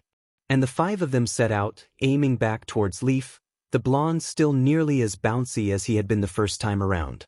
Though that might just be because, this time, they weren't leaving two dead nin that Naruto had, in some way, related to, Sasuke mused. The road back was oddly peaceful, Naruto thought to himself, idly watching the trees on either side. Especially because he'd never really gotten the chance to speak to Sasuke about what happened in Wave this time. "Oi, Dobe," the mental query made Naruto wince. He'd been expecting something like this. Long, peaceful walks were kind of instant invitations for those uncomfortable conversations. He sent back, a little warily. "Come up here, will you?" Naruto picked up his pace, jogging up from near Zabuza and Haku, who had taken rearguard in a fashion that was almost comical, considering that they were the original threat, too. Near Sasuke, dark, troubled eyes flickered towards him, then away. "You've been having nightmares, haven't you?" It wasn't really a question. Sasuke had occasionally projected his distress while dreaming, and Naruto had sent back feelings of calm to help quiet him, but they weren't alone in their room anymore, what with Haku, so they'd not gotten a chance to sort things out. Sasuke sent back a feeling that said he wasn't intending to answer that. Naruto already knew the answer, anyway. "Do you want to talk about it?" Sasuke gave that question some honest consideration. "Not really." Sasuke, slight exasperation tainted that thought. "I know. You were dead, no?" Blue eyes flinched away from black, Naruto visibly drawing back from the older boy. "I'm sorry." His voice was smaller. "I killed you." There was something in that, something frightening. "You were..." Sasuke. If QB hadn't, you were." He trailed off, unable to give words to his horror, but the feeling and images passing along just the same. Probably. There were some downsides to not being able to lie mind to mind without the other knowing instantly. This was one of them. "Even though it wasn't your fault?" Sasuke winced at the pleading in that Naruto didn't plead. Not like that anyway. If the Dobe pleaded for something, it was comical and never serious, like his begging for ramen. Sasuke caught Naruto's eye, deliberately activating his Mangekyo Sharingan for a few seconds. "Thought it was..." "Well, it wasn't. It was mostly the DMN furball's fault. If he'd let me alone to land like I'd planned on doing, everything would have been fine, but no, he had to go." And Naruto shook his head, growling softly. Sasuke's lips quirked slightly at the tone. He received a less than convincing glare for his troubles, then Naruto sighed, running a hand through his hair. "Fuzzy wanted you to get the Mangekyo. He saw his chance when I went to keep Haku from getting a face full of needles and dragged me under, stopped my heart, which is probably a good thing, considering the Senbon, and hid my chakra. And made sure to block off the mind link, all so you'd think I was dead." Sasuke paused mid-step, frowning. So, the location of your injury was not truly an accident? Naruto stopped too, not really remembering the other members of their group, who slowed. Fuzzy did that on purpose. I wasn't intending to land there, but he flared his chakra before I finished my jutsu and I lost hold of it a few inches sooner than I wanted to. Sasuke nodded thoughtfully. That makes sense. I heard you, right before. Naruto's eyes widened. Oh, Kami, he sounded vaguely horrified as he forgot to think the comment. How much of that did you hear? Sasuke gave a slight smirk, deciding that if Naruto was going to talk, so was he. Just something about skinning him alive. He trailed off for a moment, then finished silently, and you saying that I'd have nightmares for months. Naruto winced. Ano? Sasuke held up a hand and started walking again, ignoring the now quite obvious audience. No, you were right. Naruto huffed. I don't want to be right about that. Sasuke grimaced. I don't want you to be right either. That doesn't change the fact that you are. Oh gee, thanks. Zabuza had noticed a few things on their trek. Among them was the fact that Hatake, while seemingly engrossed in his book, paid quite a bit of attention to the two boys on his team. If one of the two tensed, that disinterested look in the Sharingan user's visible eye would vanish. If both tensed, the book lowered. If both tensed and one or both started glancing at the surrounding forest, the book vanished entirely and was replaced by a kunai unless or until one of the boys indicated that there was nothing to worry about. That meant that the copycat ninja believed that those two boys were better at sensing danger than he himself was. Interesting. The other thing he noticed was that the two were oddly in sync with each other, seemingly carrying on whole conversations with just the odd glance and sometimes not even that. So, when Naruto-san he had no idea when the boy had qualified for an honorific in his book, much less a respectful one went from walking slightly to the side and in front of himself and Haku to jogging up next to the Uchiha he watched, and was once again baffled as to how those two communicated, as a variety of emotions passed through both stances, as though they were carrying on a full conversation. When Sasuke stopped, so did the sensei, so Zabuza and Haku paused as well. The pink-haired girl waited, looking impatient, while Naruto stopped and looked at his friend, apparently oblivious to the fact that the two of them were the center of attention. After a moment, the Uchiha nodded, and Naruto got a strange look on his face. Oh, Kami, he said, sounding upset, how much of that did you hear? Zabuza frowned, glancing at Haku, who seemed just as confused as he was. How much of what did Sasuke hear? They hadn't even been speaking. Just something about skinning him alive.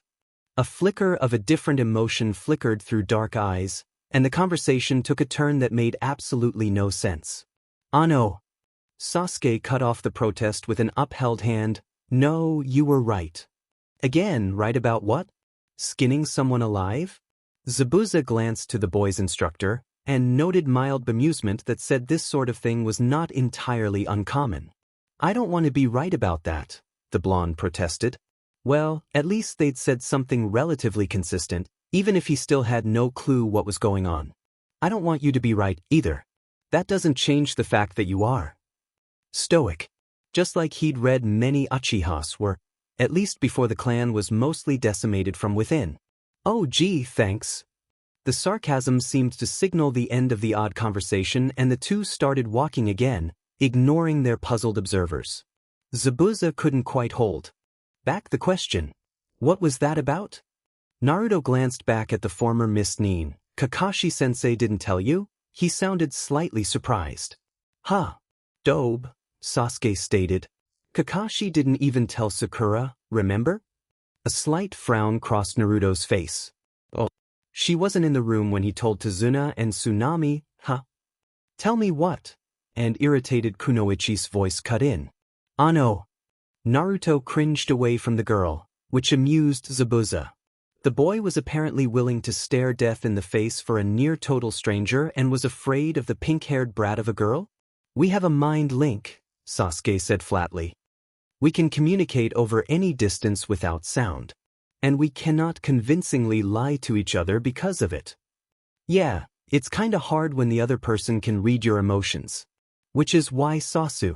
If you finish that statement, I will hurt you, Sasuke growled, sensing the overly endearing nickname about to be used through the rather mischievous feeling Naruto was projecting. Naruto held up his hands. All right, geez. Can't take a joke, can you? Sasuke grunted non-committally and Naruto gave a half-hearted grin. Yeah, whatever, team. Dobe. I was good enough to beat you. No way was Sasuke going to acknowledge that one out loud or mentally to Naruto or anyone else, but the convenient feature of emotion reading let Naruto know he'd won that round of verbal sparring.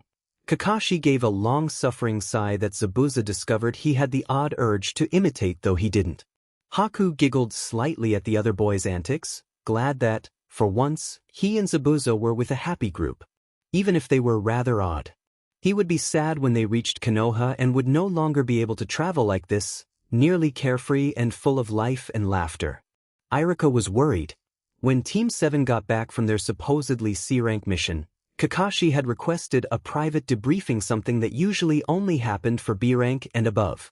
He had seen neither hide nor hair of any member of Team 7 but Kakashi.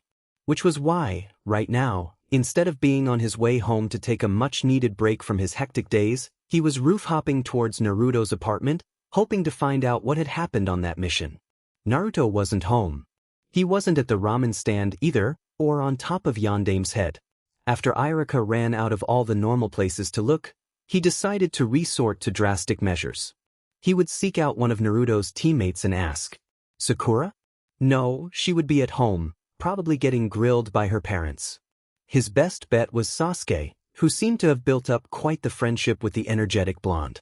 Iruka dropped down in front of the Uchiha compound and reached up to knock on the door, but it opened before he got the chance and he was tackled by a fast-moving orange and black blur. "Iruka-sensei." Iruka blinked, slowly settling his arms around the boy's trembling shoulders. That voice was familiar, but the tone was not. He hadn't heard that harsh, fragile edge in Naruto's voice before. "Naruto? Is something wrong?" Iruka berated himself silently for asking a stupid question. Of course something was wrong if Naruto sounded like that. Not to mention the desperate quality to the hug. He's been a bit on edge for a while. Sasuke was leaning against the wall not 6 feet away, and Iruka started. He hadn't noticed the other boy at all. "He's missed you." There was something in the way Sasuke said that. What? Iruka didn't know, but it sounded far more serious than the simple, "you haven't seen him in a while" type missing that would be expected from an extended C-rank. What happened? Sasuke straightened, pushing away from the wall. "Come on, Dobe, let Iruka go. You can cling again once we're inside." Naruto made a sound somewhere between a whimper and a growl, but obeyed, and teacher followed former students into the house. Sasuke, being a good host, brought his guest tea. He waited until Iruka had picked up his cup and taken a few sips before saying anything. Naruto was curled against the teacher like a fox kit and hadn't said anything past the one outburst of, "Iruka-sensei." "The mission went A-rank," he informed, completely without preamble. Iruka choked on his tea, setting the cup down hastily to avoid spilling more than he already had. "It hit B-rank within 2 days and escalated to A in 3. Naruto and we both had to kill before the mission was out. At least we spared Sakura that. She's not ready." It was true, but it wasn't why Naruto was acting so insecure, and Sasuke knew it. Iruka, however, didn't. And Iruka was better off not knowing the real reasons. Naruto had finally cracked. He wasn't surprised, not really. Naruto had been trying so hard to hold himself together, to act the cheerful idiot again while being as inwardly stoic as any Uchiha as he'd had to be during the war. As soon as the outside pressure let up, he just needed some time. Time to quit pretending, else he'd lose his mind under all that strain. Sasuke, at least, had only one mask to keep up. That one was easy, as he could relax once he got home, and still felt distance from the rest of the Rookie 9, but Naruto was wearing 2 and neither could be dropped when he got back to that little apartment, not with half his neighbors more than willing to kill him should he do anything out of character, for fear of the demon fox. But Iruka would understand that the first kill was always the hardest, and assumed that Naruto just took it a little harder than most. It wasn't the truth, but it was true. "Naruto?" Iruka asked quietly. Naruto opened one eye and grunted in response. "Are you all right?" Naruto hummed and closed his eye again, snuggling against his teacher, aside. Naruto, Sasuke thought, slightly exasperated. Comfy. He protested silently. Yes, I can see that. However, Iruka is worried. Naruto made an unhappy churl in his throat, hiding his face under his arm. Like a sleepy kitten. Sasuke snorted softly. I think that means he doesn't want to move. He spotted the smile playing at the corners of the academy teacher's mouth as the Chunin looked down at his favorite student, draping an arm over the huddled shoulders. Sasuke allowed himself a small smirk, pleased that the teacher was every bit as caring as Naruto had made him out to be at this point in time. I guess not. Iruka ruffled the blonde hair gently, chuckling at the near purr that escaped Naruto's throat. He looked so young right then, so defenseless. Sasuke waited until Naruto fell asleep before turning his attention fully on the teacher. He's been under a lot more stress than he'll admit lately. Do you think you could look after him tonight? Iruka was surprised at the request. Why? Sasuke sighed. He won't admit it, but he's been having nightmares off and on since the Genin exam. He called for you. Iruka winced. He never thought that seeing him get hurt could give Naruto nightmares. Sasuke felt vaguely guilty at having implied that it was Iruka's fault, although Naruto had admitted to having nightmares involving the kind Chunin's death but not guilty enough to retract his request. With Naruto's mask crumbling now that the wave fiasco, which hadn't been as much of a fiasco this time, was over, Sasuke was pretty certain that the Rokudaime would be seeing the war tonight. He called for me? Iruka was hoping he'd misheard. Sasuke nodded. It scared me. I've never seen him like that before. Blatant lie though that may be, I still hadn't seen him like that before in this timeline. Iruka agreed. Kakashi found himself slightly more irritated than he could hide when he walked into the mission's office to give his report. Not that he was planning on it, what with all the Chunin in the room Iruka included. Hokage-sama, Kakashi's voice could have frozen fire. I would like to request a private debriefing. Sarutobi had not been expecting that he stared at the former Enbu for several seconds, trying to read his mostly hidden expression. Yes, Kakashi was very serious. Granted. With that, he dismissed the Chunin, Iruka hesitating to look at Kakashi before moving towards the door. Iruka, Kakashi said quietly, just as the teacher reached the door, I think Naruto would like to see you. Iruka nodded and left, looking troubled as he closed the door. Kakashi didn't say a thing until after the third had placed a privacy barrier on the room, and even then he waited for a prompt. Why the private debriefing? It was only a C rank. We were given false information on the mission parameters, Kakashi said flatly. The mission was an A rank. Sarutobi choked on his pipe, staring at the Jounin's single visible eye in hopes of spotting some hint of a joke. He didn't find one. What happened? Kakashi told him. The Hokage dismissed Kakashi with instructions on watching the two that Naruto apparently convinced to ask to join the Leaf, deciding he would deal with that in the morning. He couldn't simply say yes. Zabuza was a missing nin from a semi-allied country, after all. Haku, he could probably get the boy accepted without much trouble. He'd never had a village affiliation and was still young. But what rank? He couldn't enter a loner in the Chunin exams. They were for 3-man cells. So, at least until the next year, Haku would have to be a genin. Perhaps he could recruit the boy for ANBU? Then again, perhaps not. From what Kakashi said of his skills, they were great enough to get him into ANBU, but it sounded as though he would not kill without relatively personal reasons. Not ANBU then. Someone kind-hearted shouldn't be asked to become an elite assassin, especially not when so young. So what, he wondered, was he going to do with those two? Naruto started up with Iruka's name in his throat, rage and fear and pain wrapped up in that cry, eyes flickering between azure and crimson. He froze, not sure where he was. The room was unfamiliar, but the scent that lingered faintly around small items was decidedly less so, though he couldn't place it. The door burst open, breaking through his musings and sending him on red alert. The pain of the dream memory shoved back in favor of survival. He was halfway across the room with a Kagekunai in hand before the door even finished opening, launching at the figure in the door. He registered two things as the startled human threw up his arms: a leaf Chunin vest and Irika's ink and paper scent, and dismissed the kunai before it could make contact, remembering. He could not, however, halt his forward momentum and ended up tackling his former teacher hard enough to slam them both into the wall across the narrow hallway. Irika was stunned. He'd never seen a genin move that fast, that decisively. And he certainly hadn't expected Naruto to know the Kage kunai technique. Didn't you need to have a real kunai somewhere for that to work? He looked down at Naruto, who switched from trying to kill him to clinging desperately the instant he'd made contact, and slowly lowered his hands to the boy's shaking shoulders. It took him a moment to realize Naruto was crying, silent sobs racking his thin frame. Naruto! The only response was a shake of his blonde head, refusing to either pull back or look up. This could prove problematic. Irika tried to gently pry the obviously distraught boy loose so he could look him in the eye. The operative word being, tried. Naruto wouldn't budge. Naruto, Irika said again, slightly more firmly. Look at me. He put a hand under the boy's chin to nudge his face upwards, but Naruto shook his head again, burrowing against the green vest as though it were his last link to sanity. From the way he was acting, it might have been. Irika sighed quietly, realizing that this was going to get him nowhere.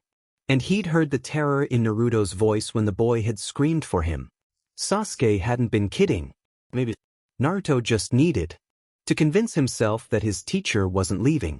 Come on then, Irika murmured, deftly twisting out of Naruto's death grip and scooping the boy up before he had a chance to protest. He brought Naruto into the living room and deposited him on the couch, folding the Afghan from the back of it over the boy's shoulders. I'll be right back, he assured, then dodged into the kitchen. Naruto sat quietly, wondering why he was in Irika-sensei's house. He had a sneaking suspicion that it had something to do with Sasuke. Well, one way to find out. Sasuke? There was a long pause before a somewhat muddled reply. Do you have any idea what time it is? Oops. Not really. A touch of exasperation brushed his mind, the mental equivalent of a sigh. What is it? Naruto bit his lip. Why am I at Irika-sensei's? Sasuke? Still no reply. Don't tell me you fell asleep. A trace of embarrassment filtered through with Sasuke's slow reply. I was worried. I thought maybe talking to Irika would help. Naruto flinched at that. The idea of lying to the first person, aside from the third, to accept him as he was repulsive. Naruto. Irika was back, setting a mug of hot chocolate on the small table before him, but Naruto didn't really notice. I'm not asking you to lie to him, no, Sasuke's voice was underlaced with exasperation. You obviously trust him, and he's one of the few that trusts you at the moment. Just tell him. Naruto blinked, surprised that Sasuke actually understood, and sent a wash of gratitude back to his second-in-command. The response was a mental shrug and silence. Naruto. Naruto jumped and shook himself, rubbing the back of his head. Ano, sorry, Irika-sensei.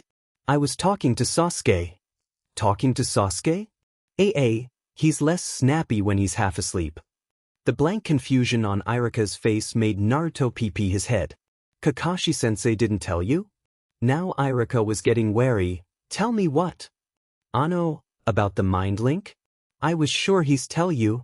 Kakashi didn't tell me anything. A tinge of irritation leaked into Irika's voice, then he registered the first part of that comment. Mind link? Naruto put on a smile. Yup. Naruto, the only jutsu I've heard of that can create a mind link, has never been successful. It's always killed those who attempt to use it. The words were carefully chosen, the tone more level than Naruto had ever heard Irika use before, and the man's chakra was spiking wildly. Crap, Irika was mad. He was just trying to keep calm until he found out if that was the jutsu Naruto had used. Ano, Irika-sensei, the jutsu isn't really that dangerous. It just takes up a lot of chakra and you can't cut it off till it's finished. Which kills. Irika burst out, halfway to his feet. Hi. It can. Naruto's calm left Irika off balance. Normally he would be either yelling or sulking by now. Why would you risk that? I didn't. Irika settled back, confused. What? Naruto snorted. Irika-sensei, you don't. honestly think that the fox would let me die of anything as inglorious as chakra exhaustion. Do you? That comment shouldn't be half as comforting as it was. Naruto. Iruka wasn't sure how to ask this, not wanting the boy to retreat back into that quivering mess of fear and pain again, but needing to know why he was acting so different. Nah, Iruka? Iruka looked up, slightly worried. It was the first time in recent memory that Naruto hadn't called him sensei. I have something to tell you. Iruka sat and stared while Naruto fidgeted, not entirely comfortable with being subjected to such an intensely vacant gaze. Iruka-sensei? Iruka shook his head slightly, brining his focus back to the boy man in front of him. Gods, it was going to be hard to think of him as older than 12. Yes, Naruto? Everything he'd said made a horrible kind of sense. It explained Naruto and Sasuke's sudden bond, the way they'd been acting differently. Aren't you going to, I don't know, say something? Like what? At least Naruto had achieved his dream, but if he'd really committed suicide to come back? Iruka didn't even want to think about that. About how much it would take to drive that ball of energy to that kind of desperation. Naruto's face went blank, a sort of emotionless mask. The last time he'd heard that tone from Iruka, the academy teacher seemed to realize he'd said something wrong when his erstwhile student went rigid, eyes darkening from cerulean to a stormy gray-blue, a small shudder running through his frame. Naruto. The boy's breathing quickened, his chakra spiking in short jerks that left Iruka trembling, feeling as though he was sitting in the middle of a lightning storm. Naruto. The shout cut through Naruto's beginning flashback and his chakra settled, the prickling in the air fading away as he drew a deep, shaky breath. Sorry, Iruka-sensei. I get the feeling that I'm the one who should be apologizing, Iruka observed wryly. What was that? Naruto rubbed the back of his neck and managed a weak smile. Nothing, just flashbacks. Iruka cut himself off, thoroughly unnerved. Just flashbacks? Not likely, just anything, not after what Naruto had said about the war. Naruto. I'm fine, Iruka-sensei. The Chunin sighed and stood, circling around the small table to the couch. There's no such thing as just flashbacks, Naruto. The sound he got in response to that was something between a short laugh and a sigh. You sound like Sasuke. Iruka blinked. Sasuke? Since when would Sasuke say anything like that? He caught that thought and chuckled, shaking his head. This is going to take some getting used to. Meanwhile, Kakashi didn't know what he was supposed to do with the missing Nin and his apprentice that had essentially been dumped on his doorstep until the Hokage could figure out what to do with them. And it was Naruto who had brought them? Not that Zabuza and Haku were poor house guests, quite the opposite in fact. Were polite, which, in Zabuza's case, was somewhat freaky, quiet, and kept to themselves. Once they'd been given futons to sleep on and eaten, they settled in the room Kakashi showed them to and were silent the rest of the night. It was creepy. Kakashi was unaccustomed to having guests overnight, and he just couldn't sleep. Not through any direct fault of the two in his guest room, but every time he was almost asleep, his mind would register two chakra signatures that had, at least once, been considered hostile, with no friendly signatures around, and wake him back up. He desperately hoped that the Hokage would figure something out soon. Kakashi got his wish. Early in the morning, a Chunin dropped by to tell Kakashi that he and his guests were to report to the Hokage ASAP. Kakashi had no problems with this, though the other two were slightly more wary. They had nothing significant to worry about. Once in the Hokage's office, Kakashi was reduced to observer while the Sandaime explained the situation to the two missed Nins. There will be no trouble with accepting Haku, as he has never had a village affiliation, so long as we make it sound as if you simply took him in and trained him relatively recently, Sarutobi explained to Zabuza. You, on the other hand, I won't hand you back to Mist. That would be an instant death sentence, and Naruto did promise you a fair chance. As he is a Konoha shinobi, I won't have his word broken so easily. You will be put on probation for a PRD of 1 year. Zabuza exchanged a glance with his apprentice and shrugged slightly. That was more than he had been expecting. There will be conditions, of course. Of course. The swordsman's voice was perfectly level. You will be permitted only small arms until you prove yourself trustworthy. That sword will be placed in my personal vault so that no one will tamper with it. If you attack a Konoha citizen or ninja in anything but training, I will not be able to prevent the council from handing you back over to Mist. Therefore, you must make it very clear that you are training or sparring. I would advise that you make this clear with a trustworthy third party, such as Kakashi or Sasuke. The wording rubbed both Nin the wrong way. What of Naruto-sama? Haku asked sharply while Zabuza scowled. Naruto is considered village prankster. Unfortunately, this means that his word is less accepted than certain other members of society.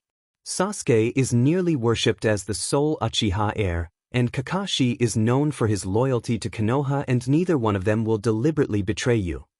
Both foreign ninja could tell that the Hokage was hiding something, but it didn't seem a good idea to say that to his face, as they were more or less at his mercy.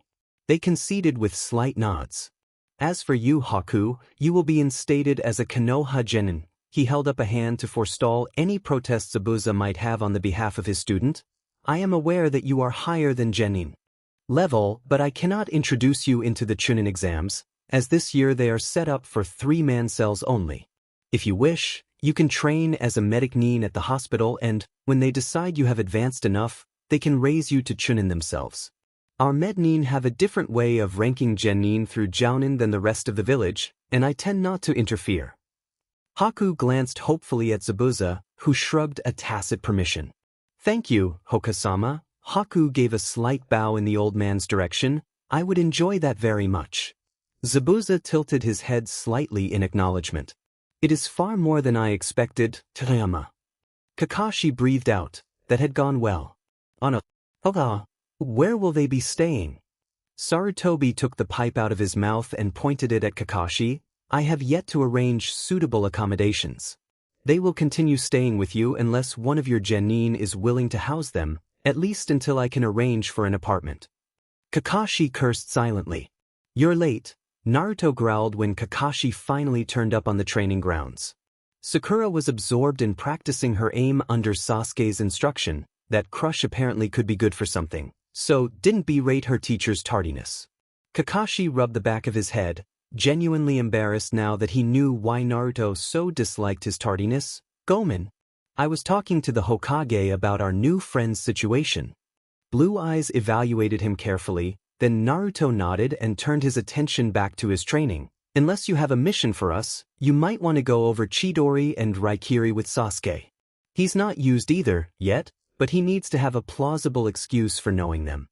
Kakashi blinked, stared at Naruto for a moment, then shook himself. I keep forgetting you're older than I am. Naruto grunted. Where are Zabuza and Haku now, and do we have permission to train with them? If so, I would like to go over my water jutsu with them. Probably at my apartment, and, yes. If you decide to spar with Zabuza, you just have to make it very clear that you are training. Naruto snorted derisively. No, you have to make it very clear you're training. If Zabuza accidentally kills me, the council and most of the village will hail him as a hero. Kakashi really didn't know what to say to that, and it showed in the tiny visible portion of his face. Naruto waved off the concern. They'll figure it out eventually, don't worry about it. Anyway, I'm gonna see if I can get Zabuza to spar with me. Kakashi nodded absently and turned his attention to the task that Naruto had given him. Teaching Sasuke a few A and S-ranked killing jutsu. How did he get himself into this situation? Not long afterwards, Zabuza was wondering the same thing. He'd agreed to spar with the blonde kid, but he'd never expected said kid to be that powerful. Though Zabuza's physical strength and endurance were well above the 12-year-old's, no surprise there, the kid had more chakra than it looked like to still be standing after that stunt. Where the heck did he get enough chakra to use that kind of water jutsu without a lake nearby? And a jutsu complement that ranged from academy level to S-class techniques that the former Mist Nin was ashamed to admit caught him off guard. At least, he attributed the fact that he was lying flat on his back, soaked, bruised, and a bit winded, 3 feet away from a grinning blonde to being caught by surprise. Even so, the kid was good. Haku wasn't helping Zabuza's sense of pride at all. He was giggling at his master's plight, knowing Zabuza was in no danger. Zabuza levered himself up and shot a glare at the still giggling Haku before turning his attention to sparkling blue eyes. Where did you learn that? Water techniques weren't commonly taught in Leaf. Naruto just grinned. You used it on Sasuke. From a Sharingan user? But it was very difficult for anyone to teach a technique learned through that Dojutsu, if what the bingo book said was correct. Naruto tapped the side of his head. Mind link. That would circumvent the need for conventional teaching methods. So, you gonna take me seriously now? Had the kid used that jutsu just to prove a point? It ate up chakra so fast that he was surprised the boy was still standing, much less grinning. Zabuza rethought his tactics. I think I will, Gaki. The next week passed in a blur of training for Team 7, although Sakura rarely saw either of her teammates, who were off working with that freaky red chakra of Naruto's. Instead, she worked with Kakashi on chakra control and genjutsu, and Haku helped her with some of the simpler medical jutsu.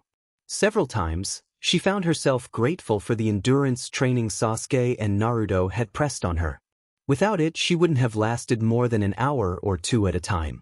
As it was, she managed 3 or 4 hours before either of her teachers felt obligated to have her rest, and was progressing well in both fields. Sasuke winced slightly when his sparring partner hit the ground. You okay? Crimson bled out of slitted eyes, leaving behind slightly dazed blue, and Naruto seemed to consider the question carefully. Ow. He pushed himself back up. So, Two Tails is still a bit shaky. You should be more careful. Even with your healing, this could start to hurt more than help. Sasuke, you know better than anyone why I need to get back up to at least 3 before the second part of the Chunin exams. Sasuke switched off his Sharingan and sighed. Still, to rest for a few hours. We can pick this back up after lunch. Yes, mother, Naruto quipped, retreating from the retaliatory swat before bolting towards town. Sasuke growled, I'm not mothering you. He sent after the retreating blonde. A sense of superior amusement flickered back at him. So, is anyone entering their teams in the Chunin exams? Kakashi bothered to stop reading and glance up when the unnamed speaker presented the question to the Jounin sensei at large. Yash. My team's youthfulness is ready. Kakashi grimaced behind his mask, but kept quiet at least about Guy's youthfulness. I'm entering Team 7. You are. Kakashi hummed, reopening his book, which was one Naruto had given him, not one of his Ika novels. Kurinai pet her head as she examined the book. Branching out in your reading material? Asuma came up behind him and attempted to grab it, and Kakashi quickly snapped it shut and tucked it away. Is it a new pervert novel? Kurinai asked. No. Is your team ready? One of the other ninja asked. Kakashi smiled.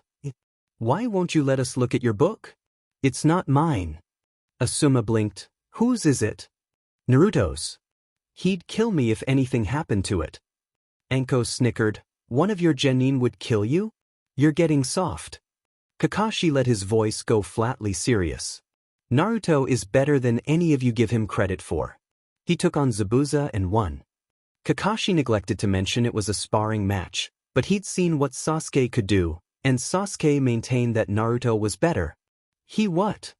The Jounin that had been paying attention turned to stare. Ask him. Kakashi waved towards the door, which Zabuza had just opened. Hatake. Do you know? He was cut off by Anko getting in his face, and eyed the strange woman cautiously. Is it true that you were beat by a genin? Zabuza glared. If you are referring to Uzumaki-san, yes. That silenced everyone. Zabuza, while he was mostly civil towards the village ninja, never gave anyone aside from the Hokage any kind of honorific. Except, apparently, Naruto. Now, if you don't mind, Kage. Haku would like to use your kitchen tonight. Kakashi blinked lazily at his house guest and shrugged. So long as he cleans up after himself. Thank you. And Zabuza walked out, leaving a group of shell-shocked Jounin sensei in his wake. Kakashi smirked, veritably radiating smugness. Never underestimate my genin. When Kakashi came and handed Team 7 their entrance papers for the Chunin exams on time, Naruto was veritably bouncing in excitement, much to the silver-haired Jounin's amusement. After all, Naruto had already done this once, according to both him and Sasuke. What was there to be so excited about? Nani, Sasuke? You know what this means. The last Uchiha rolled his eyes. What, Naruto? Sakura and Kakashi just watched in bemusement. Gaara's coming. That name was familiar. Kakashi couldn't quite place it, though he was certain he'd heard the name from one of the boys before. He'd never gotten much of an explanation, though. And? You're no fun, Naruto pouted, folding his arms. Gaara has the disturbing tendency to crush people to death, Naruto. Oh, come on, he's not that bad. Naruto decided that it was perhaps better to finish this conversation privately. He only does it in serious fights, now. Sasuke stared at him for a moment. No, you have any idea how disturbing it is to be wrapped up in living sand, completely at the mercy of someone who happens to host an insane demon? Naruto just blinked at him. Shikaku's scared of you. They're doing it again, aren't they, Kakashi-sensei? Sakura asked loudly, jarring the boys out of their conversation. So it would appear, Kakashi agreed sagely, picking up his Naruto-given volume of underhanded jutsu. Okay, we'll stop, geez. Says you. Sasuke sent idly. I could order you. Sasuke didn't deign to reply. Sasuke had noticed something since they'd returned. When Konohamaru came looking to play ninja, unless Naruto was in a situation where he literally couldn't, he never complained. Not this time around. So, when the Konohamaru cores, or whatever they were calling themselves, turned up to pester the blonde into playing with them, Sasuke shook his head and smiled to himself. It was easy to understand why Naruto did it. The chances he'd had hadn't usually been taken, and then there were no more. When war hit, playing ninja gave way to fighting for their lives in the very streets they'd played in. At the same time, Naruto was preparing them. The three children found themselves spotted out and their techniques corrected over and over again, until they actually could hide from most genin. If you didn't count Naruto or Sasuke. Even Sakura, who'd become rather adept at spotting out chakra signatures, barring those of her teammates and Jounin-sensei, who got better at hiding even as she got better at spotting as far as she could tell, had trouble pinpointing Konohamaru and his friends. Naturally, Sasuke, Naruto, and Kakashi kept their hiding techniques to just slightly above Sakura's ability to spot easily, in order to get her to improve. So, this time, Sasuke followed along after Naruto, and smirked when Konohamaru insulted Sakura apparently by accident, and Naruto, rather prudently, Sasuke thought, told the boy to run. And Konohamaru ran, Naruto right behind him. Gaara was irritated. Not that being irritated was a particularly foreign notion to him. He found many things annoying, but having to play along with Orochimaru while he impersonated the Kazekage was far more than annoying. If he thought he could have won in his 13-year-old body without his control being back up to where he wanted it to be, though his chakra coils were starting to catch up with his output, he was pretty sure he couldn't. He would have crushed the snake Sannin where he stood. As it was, he didn't, and now he and his siblings were walking into Konoha. Together. Though they were still terrified of him. Gaara suppressed a sigh and ignored said siblings. They had obviously wondered why Gaara had warned them off when Shikaku made his bid for freedom, but been too scared to ask. He'd volunteered some of the information, saying that he knew Mother wasn't Mother now, and decided that he couldn't always let the demon have its way. However, it was quite clear to any with eyes that said demon could still get at least partially into Gaara's head. Demon Tanuki wouldn't let him get a good night's sleep. With Naruto's additional seal in place, Shikaku couldn't take over, but the Sand Demon was more than happy to provide nightmares of epic proportions should Gaara fall asleep. Now, though, that was the one good thing about going to see Naruto. The hyperactive Hokage held what was, for all intents and purposes, a 10-tailed demon that scared Shikaku witless. If Naruto told Shikaku to let Gaara be, the Tanuki wouldn't dare disobey. But that also meant that it wouldn't let the sand be used as a method of keeping Naruto at bay. And Gaara hated hugs. He refrained from heading into the roadside trees. This time Naruto and Sasuke would have no trouble finding him anyway, and resigned himself to being humiliated in front of his siblings. Naruto got a distinct sense of déjà vu when approaching the outskirts of the village, and almost told Konohamaru to stop, but didn't, sensing nothing in the road ahead. He was somewhat upset, actually, as he'd been hoping that Gaara would be there like he had been the last time. And Sakura was still on their tail. Naruto groaned silently and grabbed his shorter follower before heading up the same tree Gaara had used as a hiding place and preformed his chakra hiding jutsu on the both of them. Sasuke must have felt the flash of disappointment from Gaara's absence, because he showed up around the same time the pink-haired Kunoichi did. A few words passed between the two, then Sakura left smiling and Sasuke leaned back against the trunk of the tree. "You owe me one for heading of Sakura, dope. I'm not doing that again." Naruto jumped out of the tree and dropped Konohamaru to the ground. "Hey, I didn't do anything. It was Konohamaru that set her off." Sasuke snorted softly. "Oi, dobe," he called over to Naruto, acting as though they hadn't just been carrying on a conversation. "I need to talk to you." Translation: Get the brat to leave. Fine. Naruto turned to the Hokage's grandson. "Sorry, Konohamaru, but I've got to talk to the team. I'll see you later, okay? Promise?" Naruto grinned. "Yeah, promise. Meet you at the tower in 2 hours? Okay." Konohamaru took off, supposedly to find his friends and likely to come up with a new tactic for sneaking up on Naruto. "All right, Sasuke, what did you want?" It wasn't long into the conversation when Naruto sensed something at the very edge of his range, something aside from Kakashi, who was coming from a different direction anyway. It felt like sand. Naruto started to grin and bounce on the ball of his feet, much to Sasuke's exasperation, even as Kakashi showed up. "Ah, Naruto, Sasuke, about the Chunin exams." He trailed off, watching the bouncing blonde with some trepidation before turning his gaze to Sasuke and raising an eyebrow questioningly. Sasuke glanced at Naruto and made a sound that could have meant anything. "Gaara appears to have arrived." Never mind that Kakashi wasn't sure who Gaara was yet. "Can we go see him? Can we?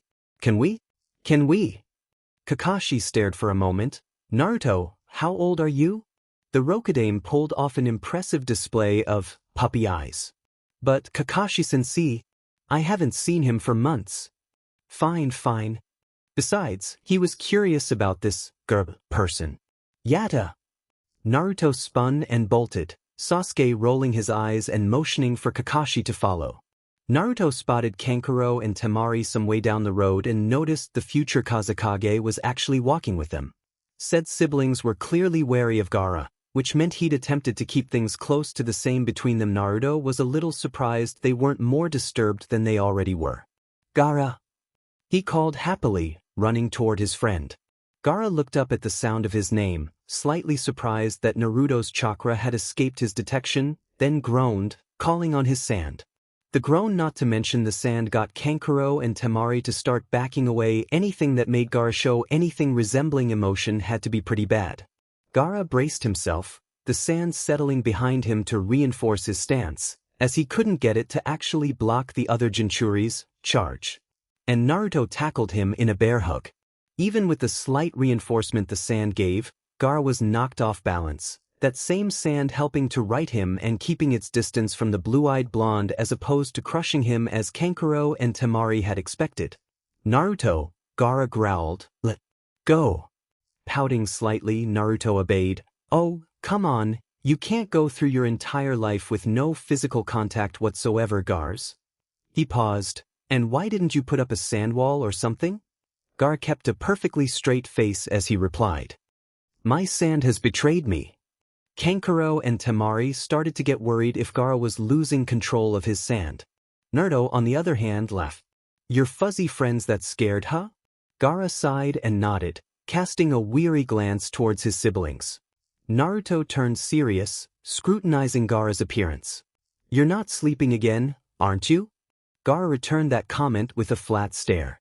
"All right, come on." Naruto grabbed Gaara's wrist and started dragging him down the road. "Oi, Sasuke. Can I take him to one of the Uchiha buildings?" Sasuke dropped out of a tree, followed by Kakashi. "The main house has guest bedrooms." Sasuke would ordinarily have protested, but he was with Naruto on this one.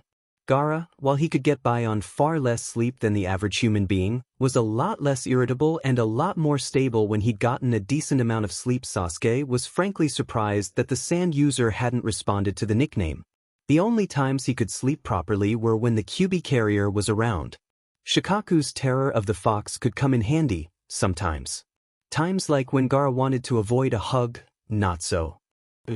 Though nearly dumbstruck with terror, Kankuro and Temari followed Gaara as Naruto literally dragged the sand user down the street towards the Uchiha compound.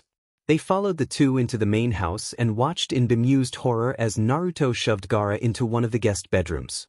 "All right, listen up, Sandy," he said sternly, addressing Gaara's demon as opposed to Gaara himself.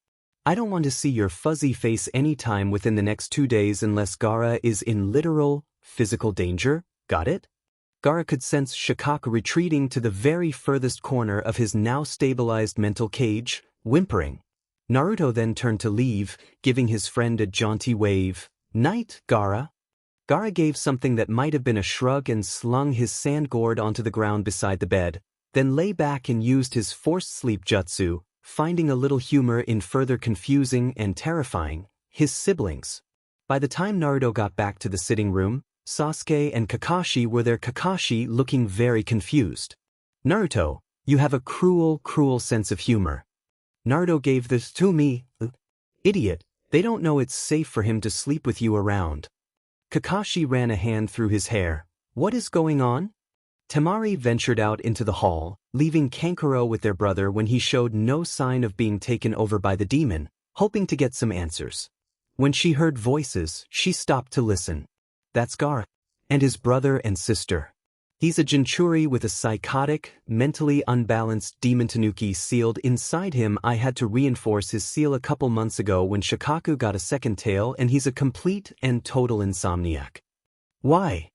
Sasuke took on the next part of the explanation, as aware of Temari as he was sure Naruto and Kakashi were, so choosing his words carefully. Even with the reinforced seal, Gaara cannot sleep for long without Shikaku attempting to take him over, though. With the seal, he wouldn't be able to do much. He can still cause Gaara some mental distress. However, Shikaku is absolutely terrified of Naruto and doesn't dare do anything that might upset him. Therefore it is safe for Gaara to sleep with Naruto around, and Gaara is a lot nicer when he's gotten a good night's rest. Temari's chakra signature retreated back down the hall and Sasuke smirked. That said, he'll be the next Kazekage. Ah. So that's where he'd heard the name before, Kakashi mused. Thinking of which, Naruto began, looking rather thoughtful. What about the Chunin exams? They forgot to give you your registration forms here. Kakashi pulled 2 papers out of his vest and handed one to each of the boys, then stood, and I'd best give Sakura hers too. Naruto blinked at the door after Kakashi left, then looked at Sasuke. Has Kakashi-sensei always been that absent-minded, or was it something we did? Didn't you have to meet Konohamaru right about now? Naruto blinked, glanced at the clock, and, I'm late. Sasuke watched him go with a smirk, unable to resist a parting jibe. And you said Kakashi was absent-minded? You're late. Konohamaru accused, caught between outrage and shock. Naruto was never late. Naruto rubbed the back of his head. Ano, Gomen. I ran into a Genin team from Suna and had to get them situated. Konohamaru inspected his rival carefully. That's a good reason, I suppose, he said doubtfully. All right, but now you have to play ninja with us. Naruto agreed with a laugh, and the 4 set out to play ninja. That is, Naruto added a bit of extra training to the academy students' regiment while calling it a game and convincing them it was fun. Amazingly enough, it actually was fun, even if it did get him odd looks from the other shinobi. The kunoichi thought it was cute. And so, Naruto spent the rest of his day playing with academy students and Sasuke babysat the sand sibs, while Kakashi tested Sakura on her skills before the first part of the Chunin exams, starting the next afternoon. Hey, no way. They're your siblings, you explain. Gaara tried to glare, but Naruto had a point. He sighed, something he seemed to do quite often around the QB host. Most people he could intimidate or threaten into SBMs, even if he did so less often than he had before, but not Naruto. Never Naruto. Not for lack of effort on Gaara's part, of course. They just both knew that anything Gaara tried should he attempt to follow through on those threats would be rendered useless due to Shikaku's interference or Naruto's own skill. Usually the former. Sasuke was keeping out of the little argument, watching with amusement as the other two members of the Sand Trio hovered in the doorway, obviously nervous. Fine. Kankuro Temari, come here. They obeyed somewhat hesitantly, not sure how to react to this new, less irritable Gaara. Once they were settled, Gaara fixed them with a look.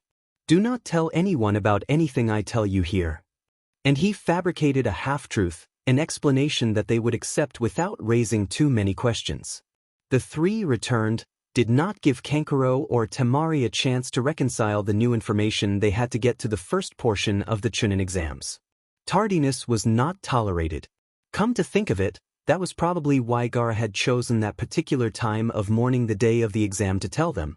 He could put off the question-answer session until much later. The five Naruto, Sasuke, and the Sand Sibs met up with Sakura at the door and Gaara's group peeled off, heading up the stairs ahead of team. Sakura, you ready? Sasuke eyed her carefully. She seemed a bit tired, but that shouldn't be much of a liability in a written test. Of course. Good. Naruto bounced on the ball of his feet. Great.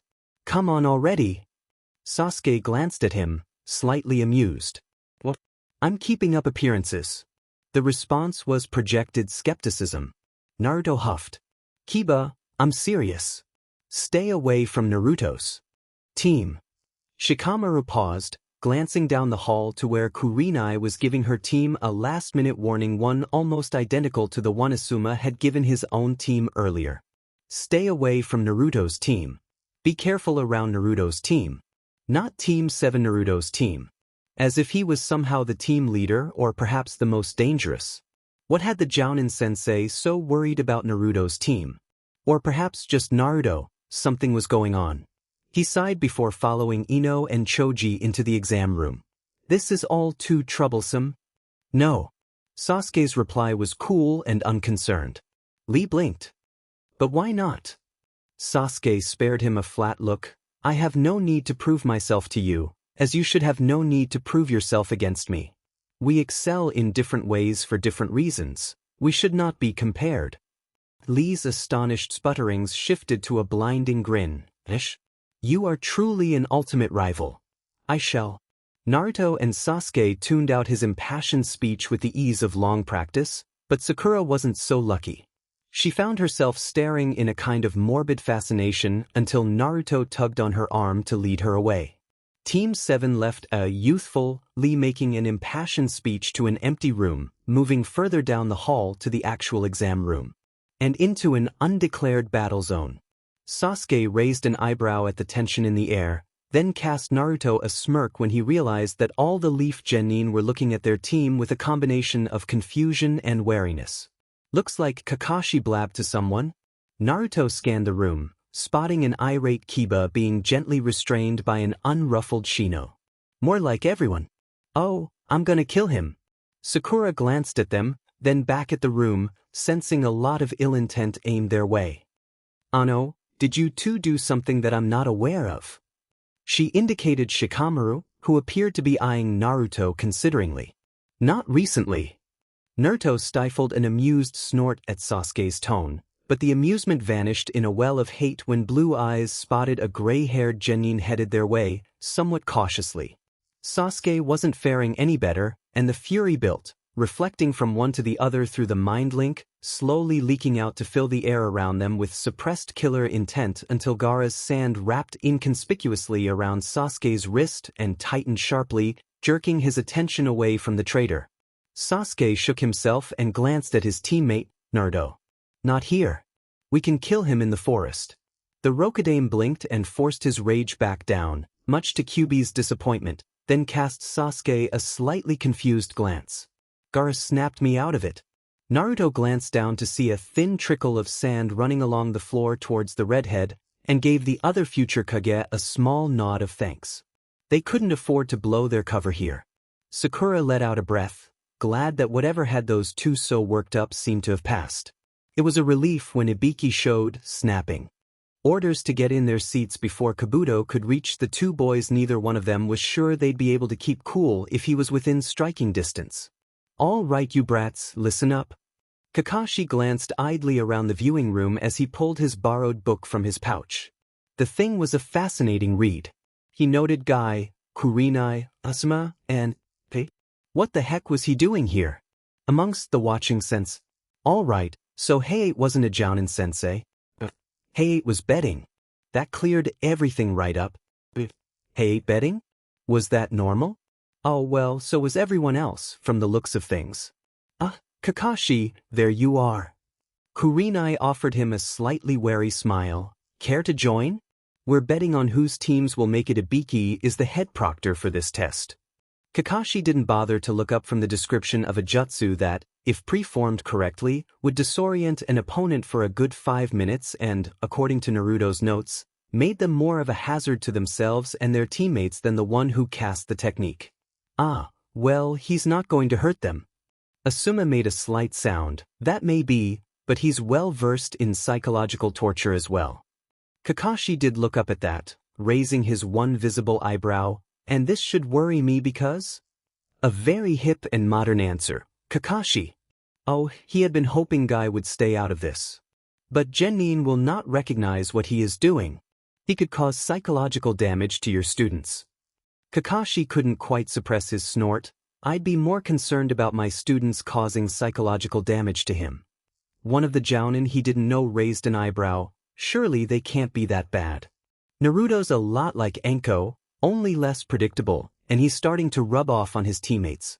Sasuke actually caught me in a prank and laughed at me, and Sakura, she's a terror. Okay, so the bit about Sakura wasn't strictly true. She could be a terror, but you had to annoy her somehow before she actually would be. And KO? The jounin shuddered. She's worse than Ibiki. Kakashi half closed his book, tapping it thoughtfully against his chin, although Naruto doesn't talk about blood the way she does. So, should we leave our tests blank or fill in all the right answers? Sasuke didn't glance in Naruto's direction, but a small smirk started playing about his lips. How about you fill in all the right answers and I leave my test blank? Naruto stifled a snicker. Good idea. That'll throw them through a loop. But didn't you have to use your Sharingan last time? Still can't answer on written tests, can you? I was using Sharingan last time, I remember the answers. Forgot about that? Naruto's response was understandably sheepish.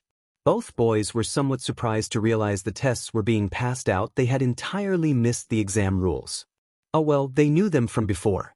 Naruto picked up his pencil as soon as he got his paper, ignoring Hinata, who was sending him a curious glance, and started writing as Sasuke gave him the answers. Halfway across the room, Sasuke took out his pencil and sketched idly on his paper for a few minutes before flipping it over and putting his head down on the table and pretending to go to sleep, still feeding Naruto the answers silently. As it was, Naruto was the first to finish filling out the exam, then he flipped his paper over and put his head down too, joining Sasuke in feigned sleep. Eventually, Kankuro got up to use the restroom and got his answers, not that he needed them, and shortly thereafter, Ibiki called time for the last question. Naruto repressed a very Sasuke-like smirk as he lifted his head and gave the head proctor a curiously innocent look, one that managed to actually catch Ibiki's attention through a slight flare of focused intent. Not killer intent, but Naruto's own prankster intent, something that warned of very bad things to come. Sasuke snickered, completely ruining the mood Ibiki was trying to set up, and Sakura caught on. The boys had warned her about this exam involving some kind of psychological testing. If the proctors were any good at all, this must be it. She decided she'd been hanging around Naruto too much when she got the very strong urge to join the rest of her team in picking on Ibiki. Up front, Ibiki glared at the two offending genin. This question is a pass or fail question. If you answer it correctly, you pass the test, regardless of your other answers. If you give the wrong answer, you fail the test. Some brave soul, fully caught up in Ibiki's slight layering of killer intent, too slight for most genin to recognize what it was or where it was coming from, they would just register a growing sense of unease, asked a question. So, what's the catch? There has to be a catch. Ibiki gave a grin that made him look decidedly predatory. If you fail, you can never take the Chunin exams again. You will remain genin for the rest of your little lives. What? But that's... The thud of steel hitting would silence the protester. You can withdraw now to take the test again next year.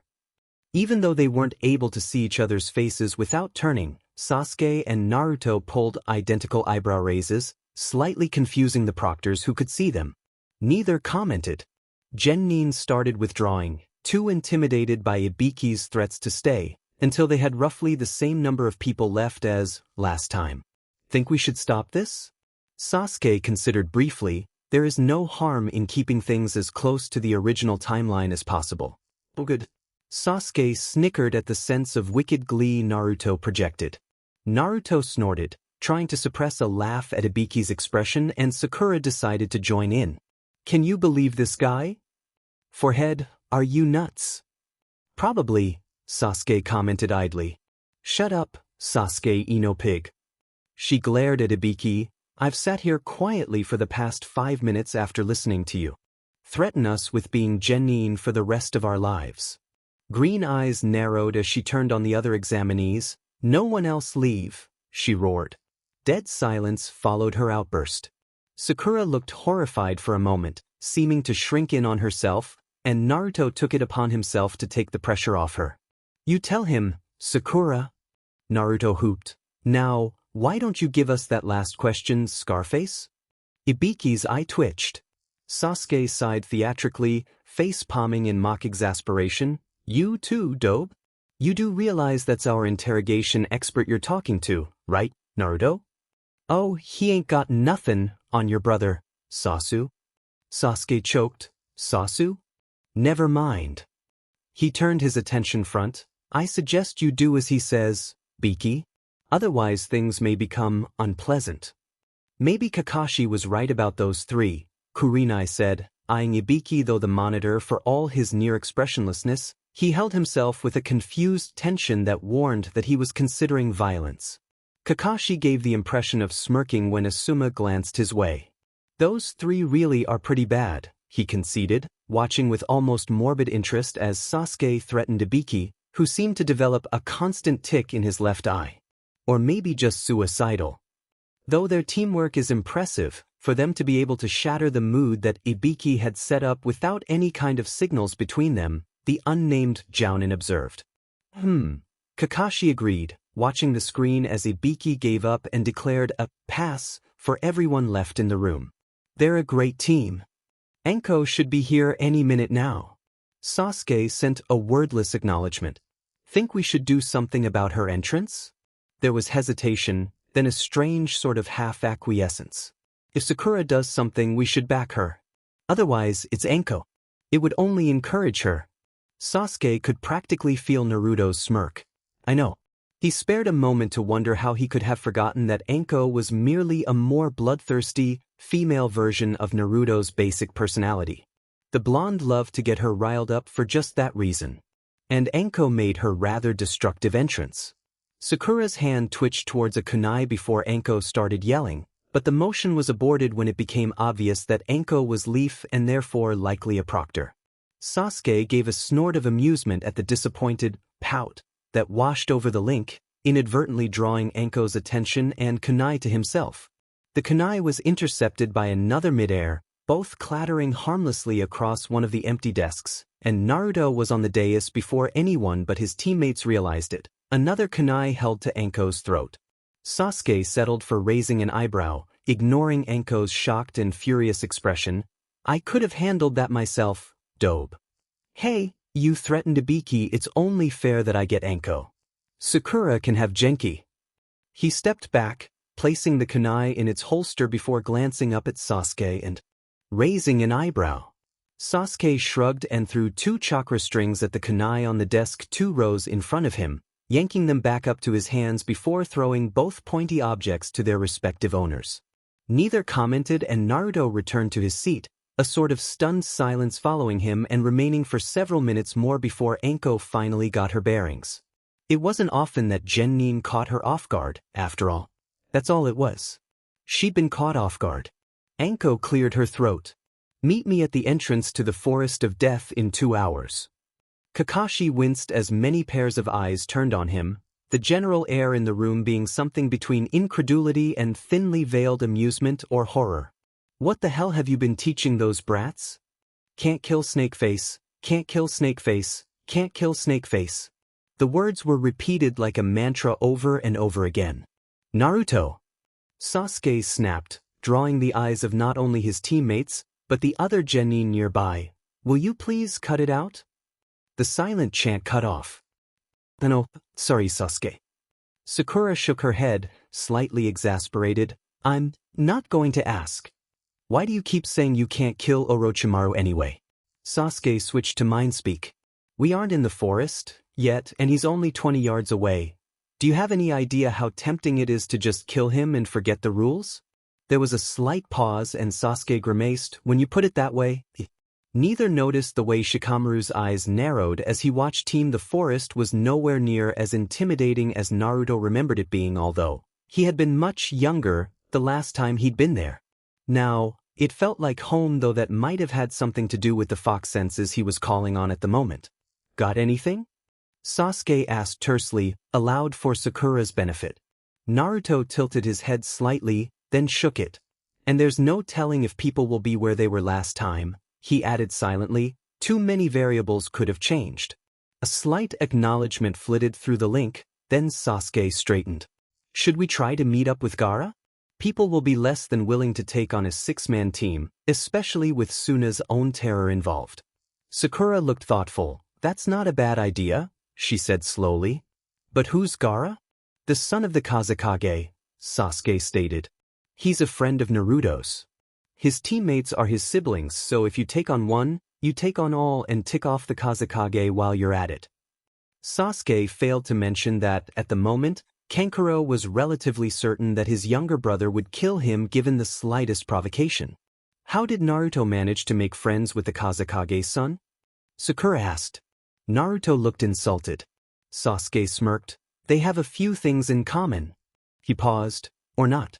Gaara's quiet, serious, and can be terrifying when he wants to be, and I wasn't kidding when I said he crushes people to death. The only common ground there is that the dobe can be DMN scary if you tick him off. Gee, thanks.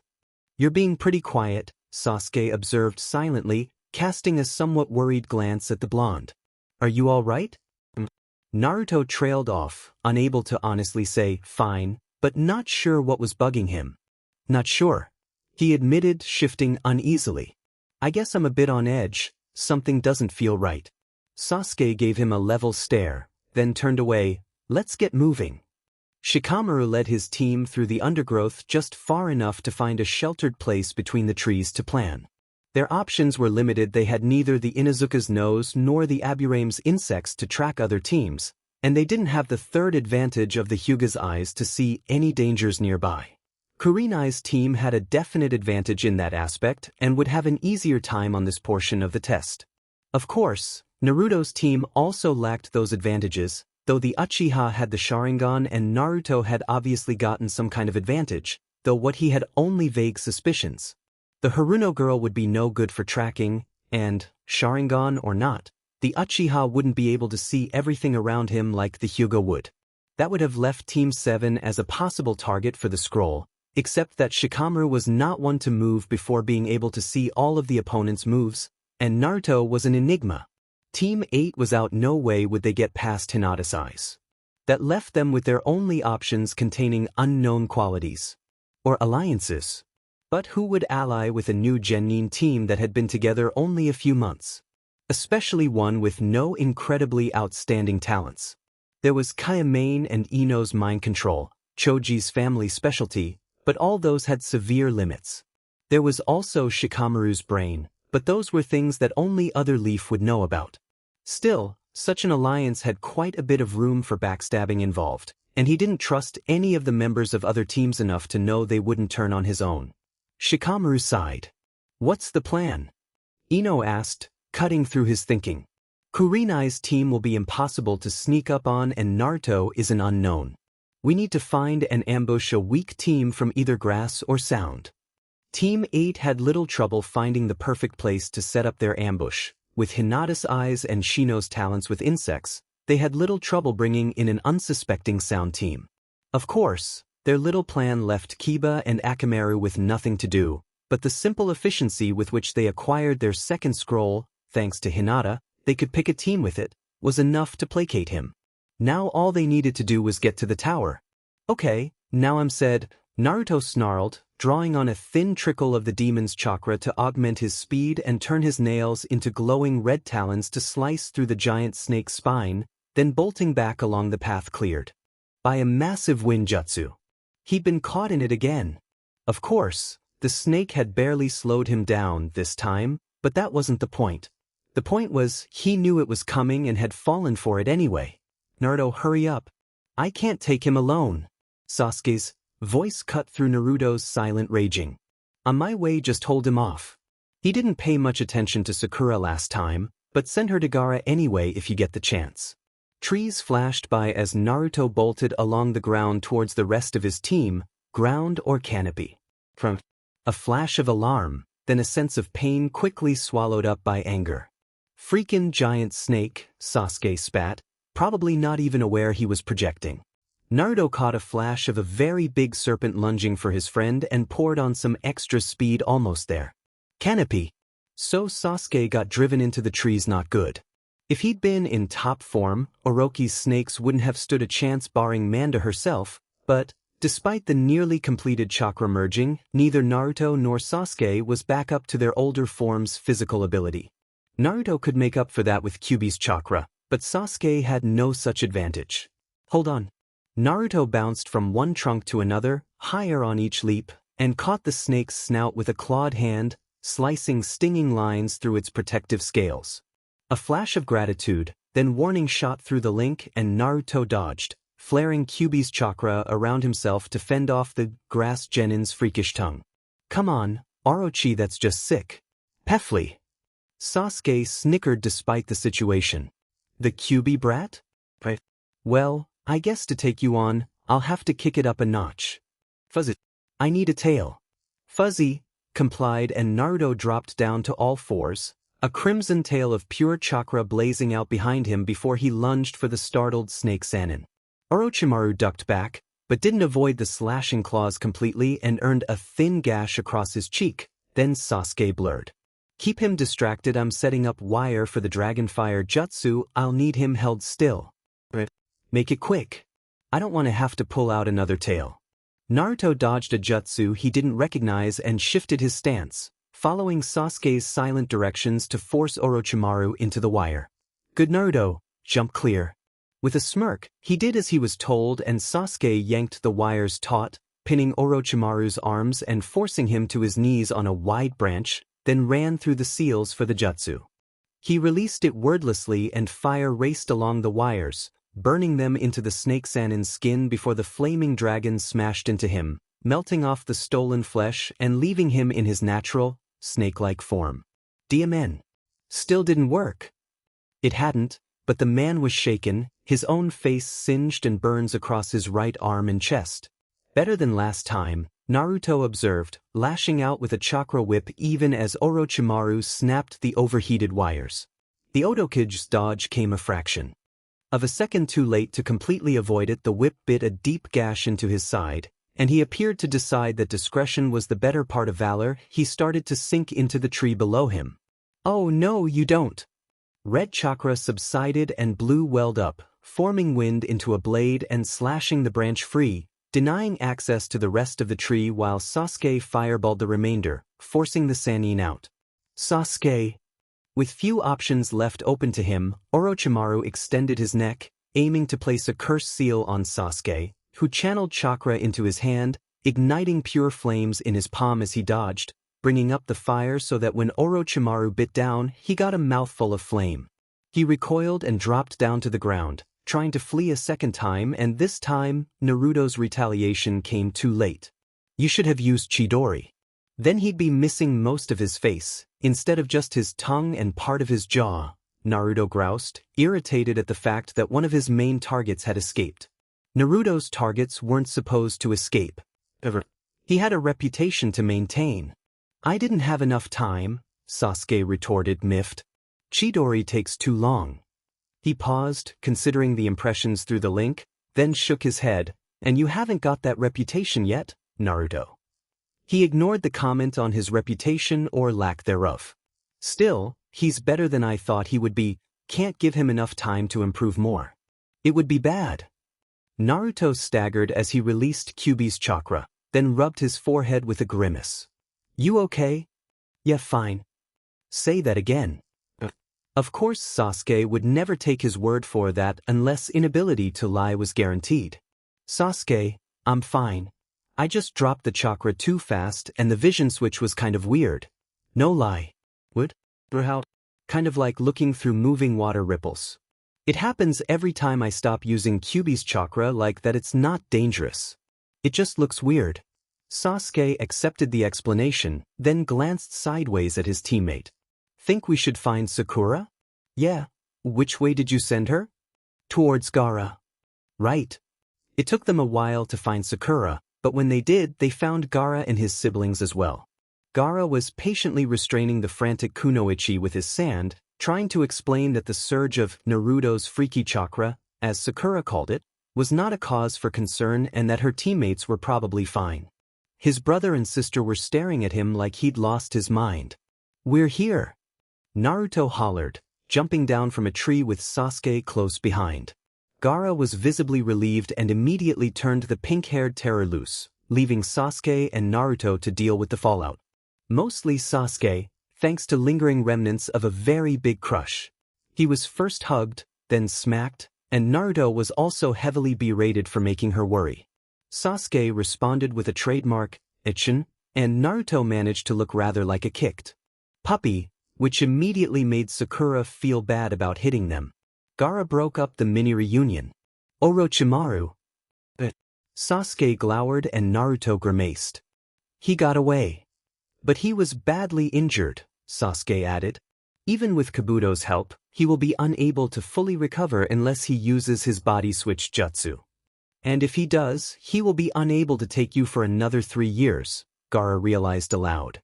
He wouldn't get me anyway, Sasuke smirked, tugging at his shirt to expose the side of his neck. He missed. Gaara's lips quirked into a real, if slightly devious, smile. Very good, he congratulated. Kankuro and Temari exchanged puzzled glances, but didn't dare question their brother with him acting so different from his norm. Sakura, however, had no such fears. Orochimaru? Kabuto? What are you three going on about? Ah yes, Naruto said wisely, we haven't told you yet. Kabuto is a traitor to Leaf, and loyal to Orochimaru, you know, that Sannin that went traitor right after the fourth was made Hokage? Who happens to have recently murdered the Kazekage and has been impersonating him for the past several months in an attempt to get San to attack Konoha, but Gaara isn't too pleased with this.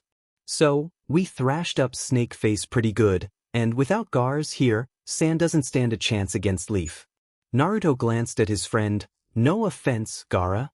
The redhead shrugged, none taken. Sakura eyed her teammates and Gaara suspiciously. How do you know all this and why haven't you told anyone? Oh, that'd go over well. Hey, Ajisen. The Kazekage is really your traitorous student come back to kill you and destroy Konoha and, you know, he doubles as the Otokage and all the sand and sound you've let into the village are our enemies. Oh, and just so long as we're on the topic, that Medicnine Genin who's taking the Chunin exam for the 7th or 8th time. He's a Jounin level working as Snakeface spy. Even the old man wouldn't believe me on that. And who would Gaara tell? Orochi's posing as the Kazekage. And the Kazekage is completely in control of his village. Can't accuse him of anything without some really solid proof. Okay, so Naruto had a point. That doesn't tell me how you found out about this.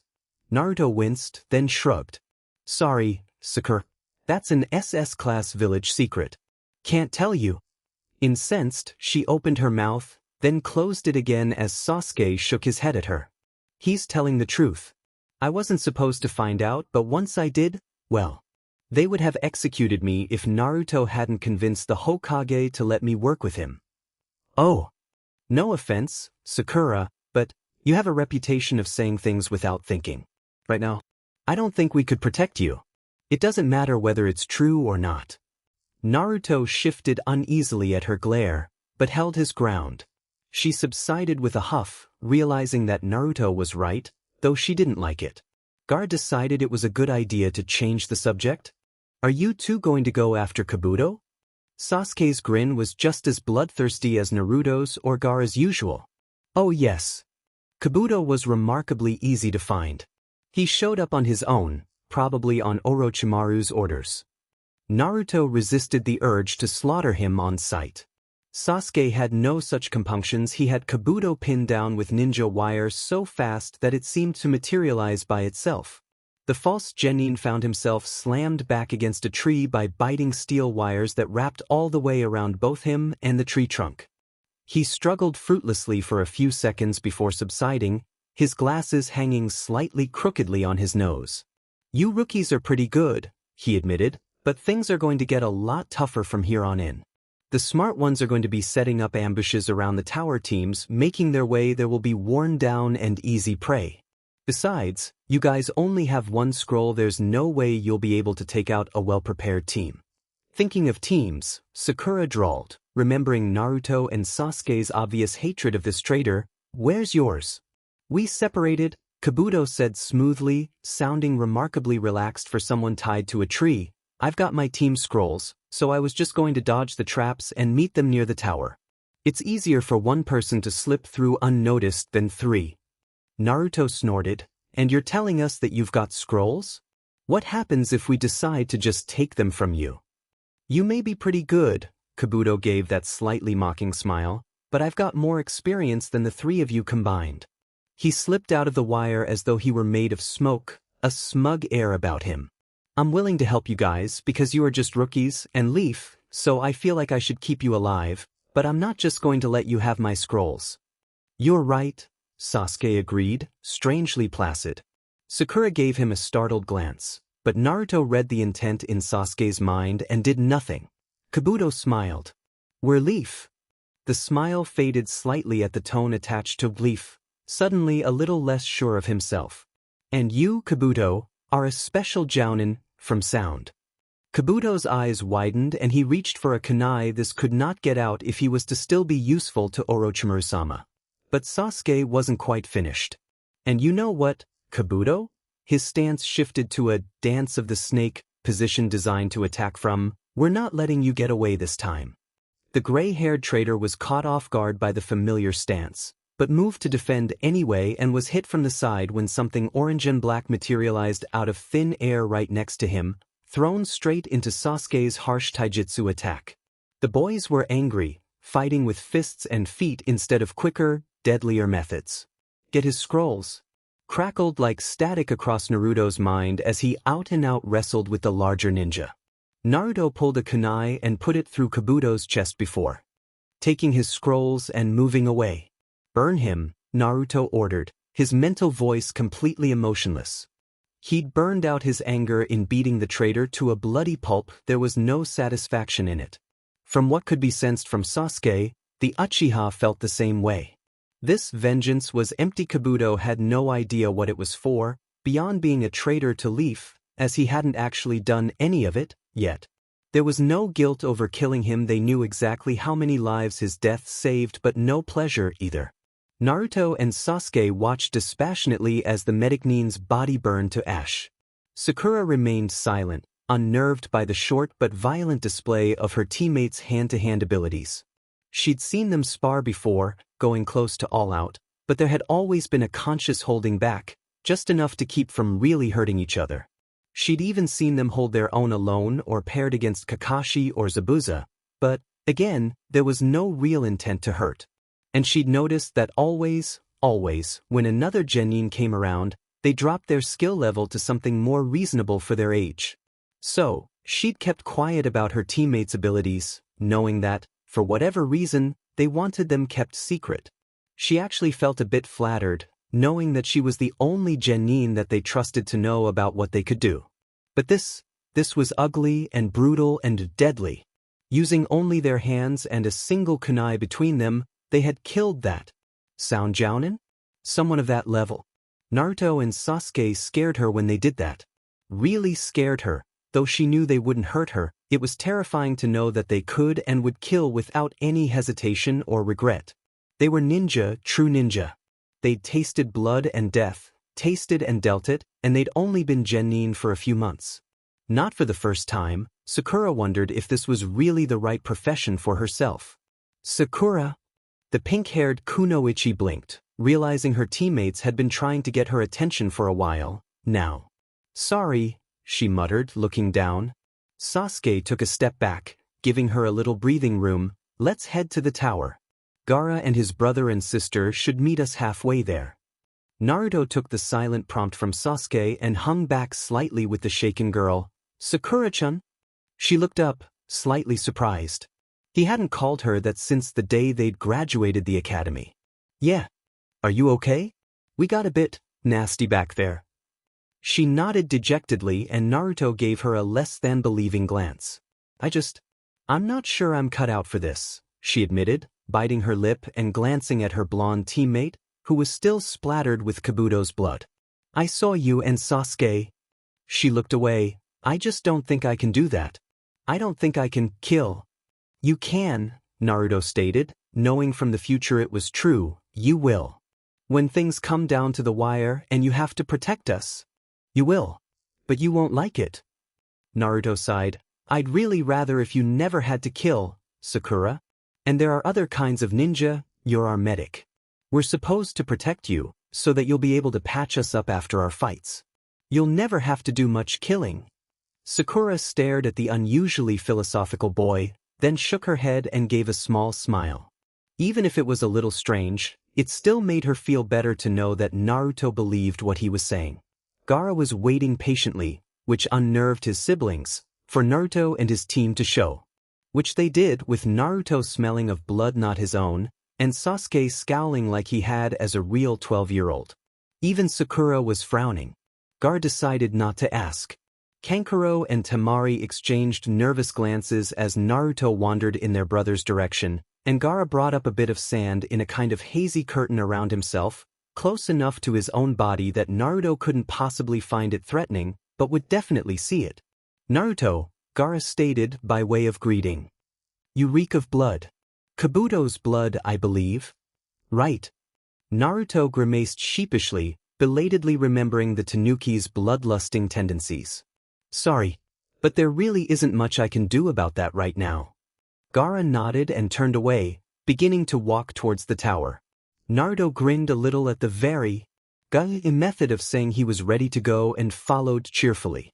Sasuke shrugged and jogged to catch up, Sakura exchanging a slightly bemused glance with Gaara's siblings before they did the same. The group of 6 had, predictably, been left well enough alone after a team was obviously and messily squashed by Gaara's sand in plain sight of Team 10, the Sound Trio, and 2 scouts from other teams. Kankuro and Temari were oddly relieved at the event Gaara had, at least temporarily, sated Shikaku's bloodlust. Gaara, Naruto groaned, dropping his head into his hands. That was a missed team, not a sound team. The red-headed Jinchuri paused, then shrugged slightly. I can't do anything about that now, he complained. They sprung a trap, I defended. I only expected sound to be that straightforward. Sasuke shook his head. Gaara? He trailed off, realizing that the former future Kazekage was still on hair trigger from the war and mist had never attacked either sand or leaf. Sound had. Quite often, actually. Never mind. Let's just get to the tower. Naruto began to herd Gaara in the proper direction, and try to avoid any more desert funerals, they're just gross. Sakura agreed wholeheartedly with that assessment and was very glad when they reached the tower with no further confrontation. Like the last time, there were a few too many surviving contestants from the practical exam. To cut the numbers, they had preliminary matches. The matches did not match up with the last ones. Mostly anyway. Temari and Kankuro got Shino and one of the remaining missed Genin, respectively. For got Ino there had to be some higher power up there playing with those 2 Sasuke got Kiba, which Naruto couldn't stop snickering about. Until he found out his pair-up, anyway. Naruto got Gaara. The room went silent upon hearing the matchup, as word of the slaughter in the forest had spread quickly. Most of the Rookie 9 was staring at Naruto with varied expressions of pity or horror. That's a problem, Sakura observed from the stunned expressions on her teammates' faces. Can Naruto beat Gaara's sand? Naruto glanced at an utterly expressionless sand wielder, then back at the room at large. No comment. No comment. Sakura stared at her usually cocky teammate. Why? Naruto shrugged carelessly, ignoring the attention from other parts of the room. Well, if I say no, you'll try to get me to forfeit the match. If I says, I don't even want to go there. It was an odd answer that earned Naruto an eye narrowing from Shikamaru. Naruto was slightly flattered to notice that not much got through Shika's laziness. On the downside, it meant that he, and probably his team, was being watched by the young genius. Not the best thing for protecting secrets was having Shikamaru's attention. He always found out. Temari and Shino faced off in the arena, the wind manipulator uncertain of the Aburame's abilities. They weren't well known outside of Konoha, for the simple reason that very few faced off against them and lived to tell about it, which meant she had no idea what to expect. The boy on the other side of the field was calm, collected, and his face was mostly hidden with a high collar and sunglasses. Of course, Shino also had no idea what to expect from his opponent, but his clan placed high value on logic. He would not show doubt. To show doubt was to lose half the battle in sanctioned matches such as this. Begin. Temari took the fan from her back and snapped it open, then waited. If she could just get her opponent to make the first move, she could get an idea of his strength. Unbeknownst to her, Shino had already made the first move, releasing some of his flightless Kikai onto the ground before raising a hand slightly to loose some into the air, all with orders to drain the Sand Genin's chakra. Bugs? Temari jumped back, swinging her fan at the small swarm. Even without pumping any chakra into the blow, the bugs were blown off course. Undeterred, they zipped back towards her and she hit them with a real blast of wind, sending stunned insects into the wall. The blast of chakra-enhanced air had eaten up more of her reserve than expected, and Temari glanced down to see several dozen insects latched onto her pant legs. She jumped back and smacked them off with an undignified yelp. She'd never admit it, but she disliked insects intensely, at least when they were on her. With a sharp flick of her wrists, she used her fan to send the thin line of approaching ground-bound bugs flying, then brought it back around to send a blade of air at Shino. Shino dodged easily, but couldn't get close enough to face off against her with taijutsu. He frowned behind his collar and sighed. There was no help for it. This was a match he just didn't have the ability to win. Not without different tools than what he had on hand. He stopped, calling his Kikai back to himself as he raised a hand. I concede. Temari shrugged slightly. Smart move. It really was a bad matchup. You could probably handle my older brother. Shino inclined his head, accepting the compliment for what it was, ignoring the outraged protest from the stands that cut off almost as quickly as it began. Gaara disapproved of his brother's outburst. Kankuro's match was slightly longer, but anything but interesting. He simply let his opponent wear himself out against his puppet. The only thing the Mist Genin had going for him was poison, which the puppet, naturally, was immune to. It ended when said Mist Genin got too tired to dodge and received a puppet fist to the face. Sasuke's match ended as soon as it began. Kiba never stood a chance. I'm disappointed, Sasuke thought idly. It was to be expected, Naruto replied, somewhat to the Uchiha's surprise. He hadn't realized he'd projected that last thought. He's just a Genin. You're at least Jounin level, even in that body. Sasuke sent the mental equivalent of a shrug and looked down at Akamaru, who was currently pawing at his master's shoulder anxiously. He'll be fine. He'll wake up with a bit of a headache though.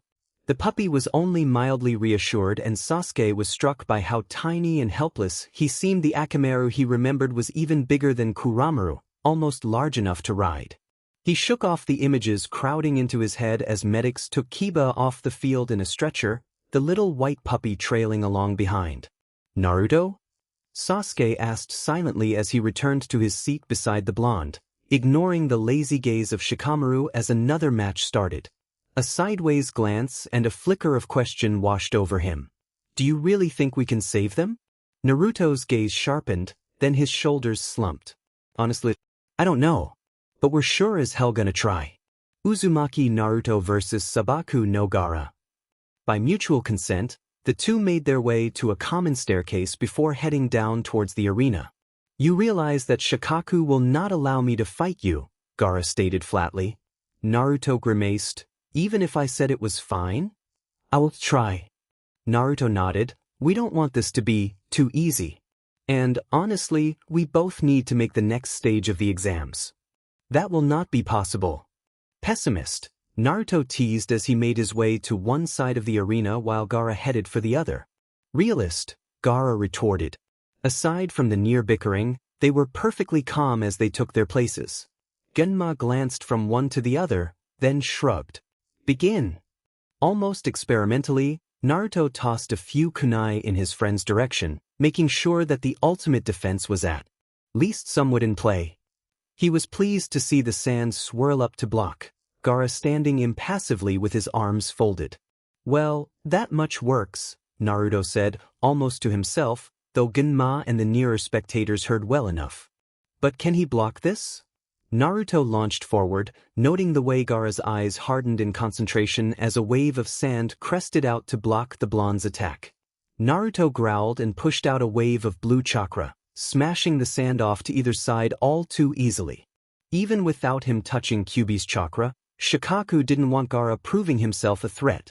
Diamen Tanuki.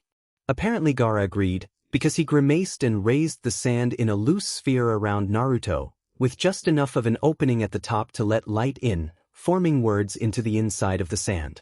Naruto responded by drawing out about half a tail of the fox's chakra and combining it with his own, before blowing the whole mess outward to demolish the sphere and send Gaara flying, another sphere appearing around the redhead to take the brunt of the blow. Naruto charged the thick sand shield and it parted beneath his blow, which he pulled just shy of Gaara's head. The sand wielder dropped his defense and bowed his head slightly. I yield. Demon Tanuki, Naruto muttered, just loud enough for Gaara's ears to catch. The irritation in his voice caught Shikaku's attention and the tailed beast panicked, flinging up a near-solid ball of sand around its host, despite Gaara's protests.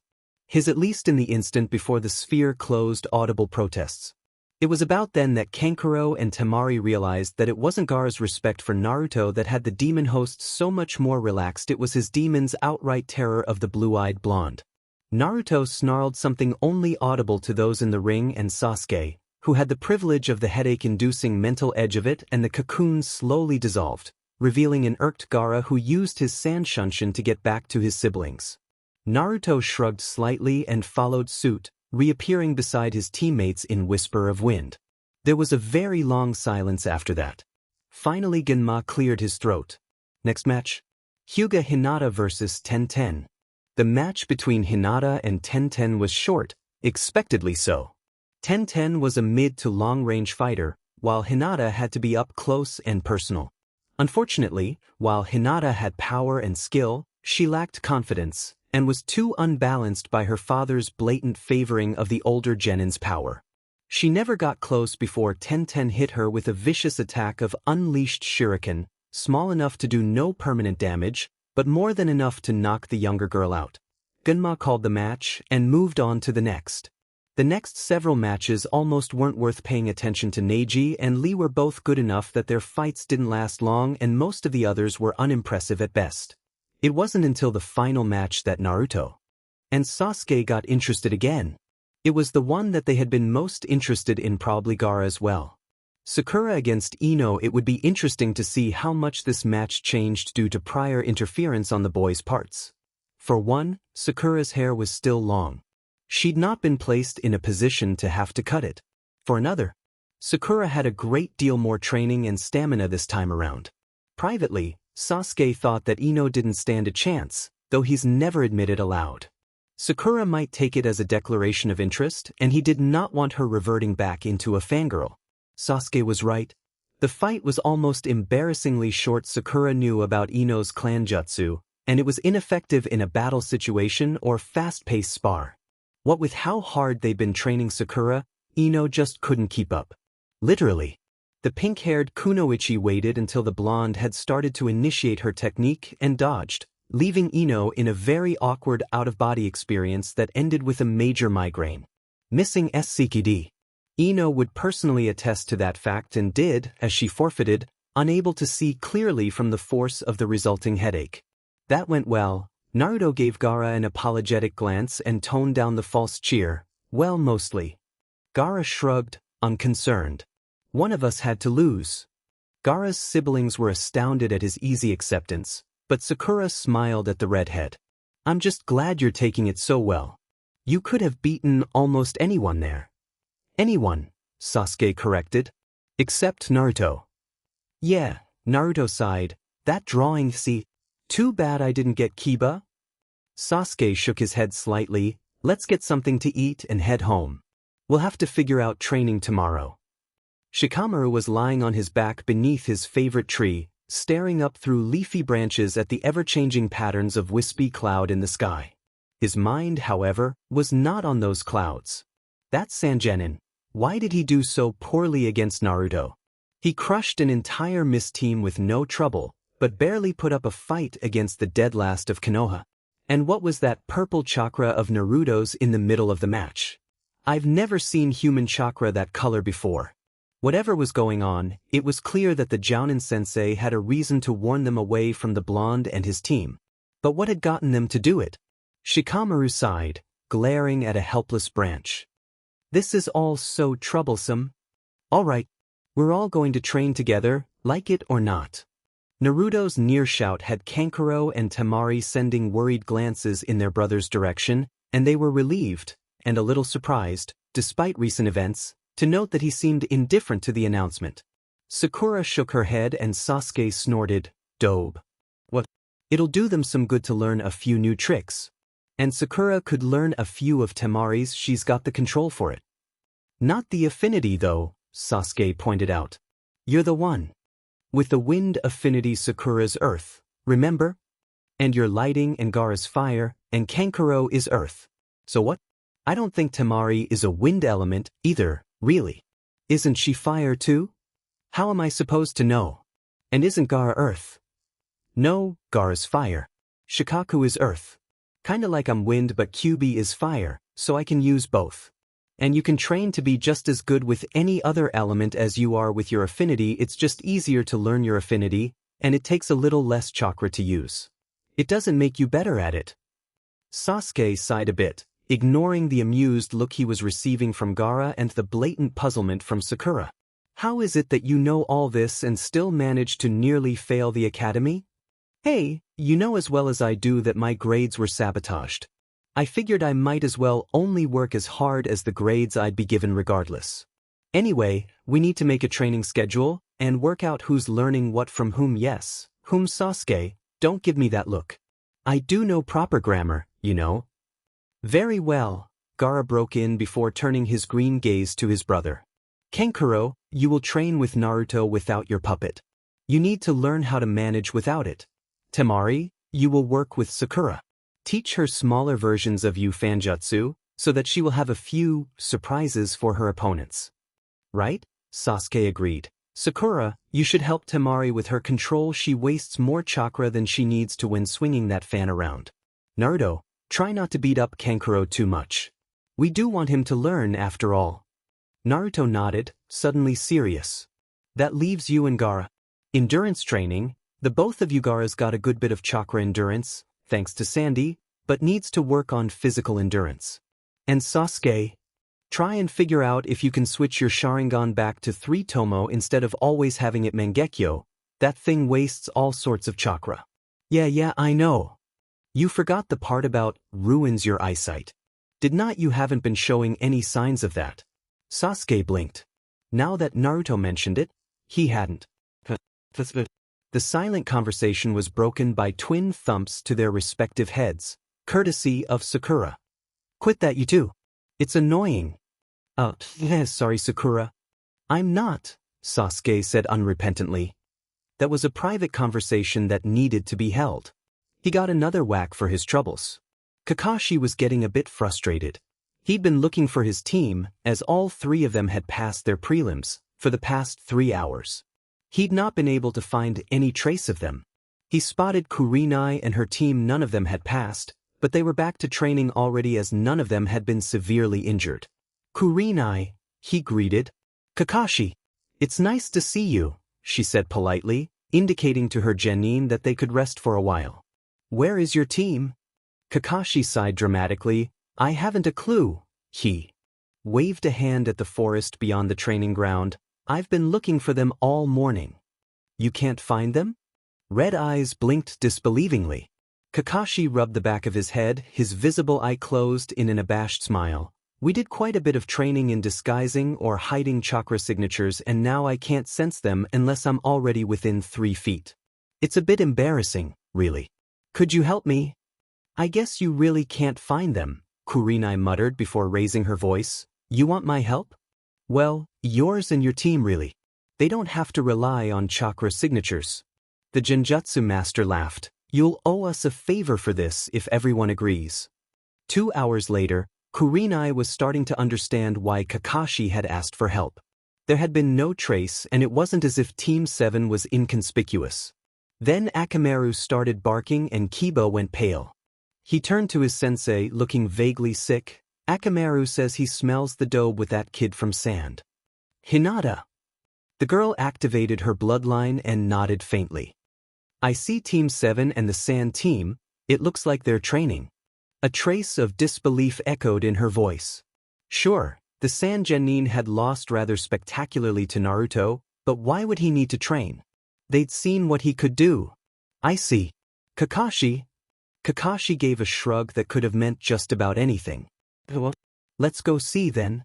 Kurenai almost told her team to wait there, but decided to let them follow if they wanted as she joined her fellow Jounin in the direction her Genin had indicated. Sasuke, what have I told you about that blasted Sharingan? Naruto yelled across the clearing, sounding irate. The sparring match between Gaara and Sasuke stopped, as did Sakura's session with Temari. Kankuro still wasn't sure how to react to the apparently MPD orange and black kid that his brother's demon was afraid of, so was more than willing to halt his own training to observe. Sasuke winced as Naruto in Hokage mode stalked across the clearing. Sorry, Naruto. Don't do it and you won't have to be sorry, team. Turn it off and try again. You need to learn to do this without those cursed eyes. Hi. Sasuke wasn't going to argue that. He'd been placed in situations where his Sharingan was rendered useless before, and Naruto was right. It was better to learn things the normal way. It resulted in a fuller understanding, among other things. Suddenly Naruto's Hokage mode got crossed with his Kyuubi and prankster modes. Sasuke started to get a bit uneasy. Actually, Naruto drawled, a very Kyuubi-influenced smirk crossing his face as he deliberately flashed his eyes red for a moment. I've got a better idea. NBU captain or no, Sasuke did not like the sound of that. Naruto's hands flashed through seals he didn't recognize and a flare of purple chakra swamped Sasuke's vision. It didn't leave. What the Naruto? What is this? Sasuke shook his head, reaching up to touch the thing hampering his vision. It felt hot, almost burning his fingers, while against his eyes it was merely warm. Chakra BLNDFLD. The Rokudiames sounded smug. You can't take it off by normal means and won't be able to use any of the usual dispelling techniques on it unless, of course, you manage to outlast me and Fuzzy's combined chakra. He paused for effect. Now start again. Sasuke could hear the smirk. Sometimes I really hate you, Naruto, he informed calmly, even as he turned to do as ordered. So long as Naruto was serious and, despite the method of applying the BLNDFLD, he was serious, Sasuke would do it. And he admitted grudgingly, probably learn from it too. Naruto laughed. Sasuke, predictably, snarled.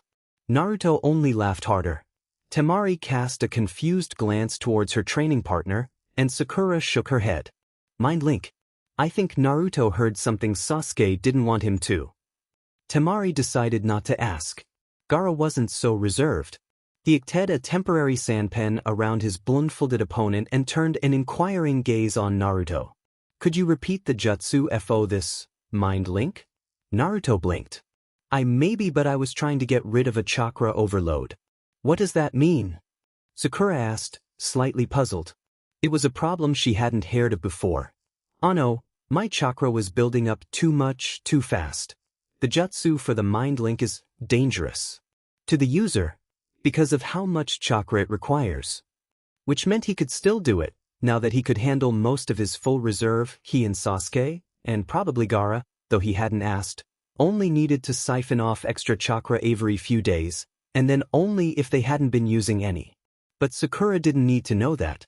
And you did it anyway? Sakura demanded, her voice rising to a near squeak halfway through. Well, I had to drain off all that chakra somehow. And it worked, didn't it? She shook her head, glanced at the blindfolded and sand-shrouded Sasuke and sighed. I suppose. Great. Now get back to work. Kurenai frowned at the nearest tree when she felt Kakashi dampening his chakra down to almost nothing, as though he was on a mission into hostile territory. I think you and your team should wait here until I've assessed the situation. Red eyes sharpened with alarm as they flicked towards the white-haired Jounin. Is it that dangerous? Kakashi shrugged one shoulder, turning an oddly serious gaze in the direction of his team. Naruto and Sasuke, they're good. And Naruto, you don't want to be against him when he's serious. Sasuke's bad enough. For a genin, even Sakura's pretty good, maybe even low Chunin. Why do I get the feeling that Sakura is not the best in your little crew? Gaara of the Sand is easily Jounin level. Easily. When he's not paying any attention, he can take on a small army of Chunin and crush them. Literally. When he is paying attention, he could do the same to a much larger army of Jounin. I believe he could take on the Hokage and win. He's the one Naruto faced.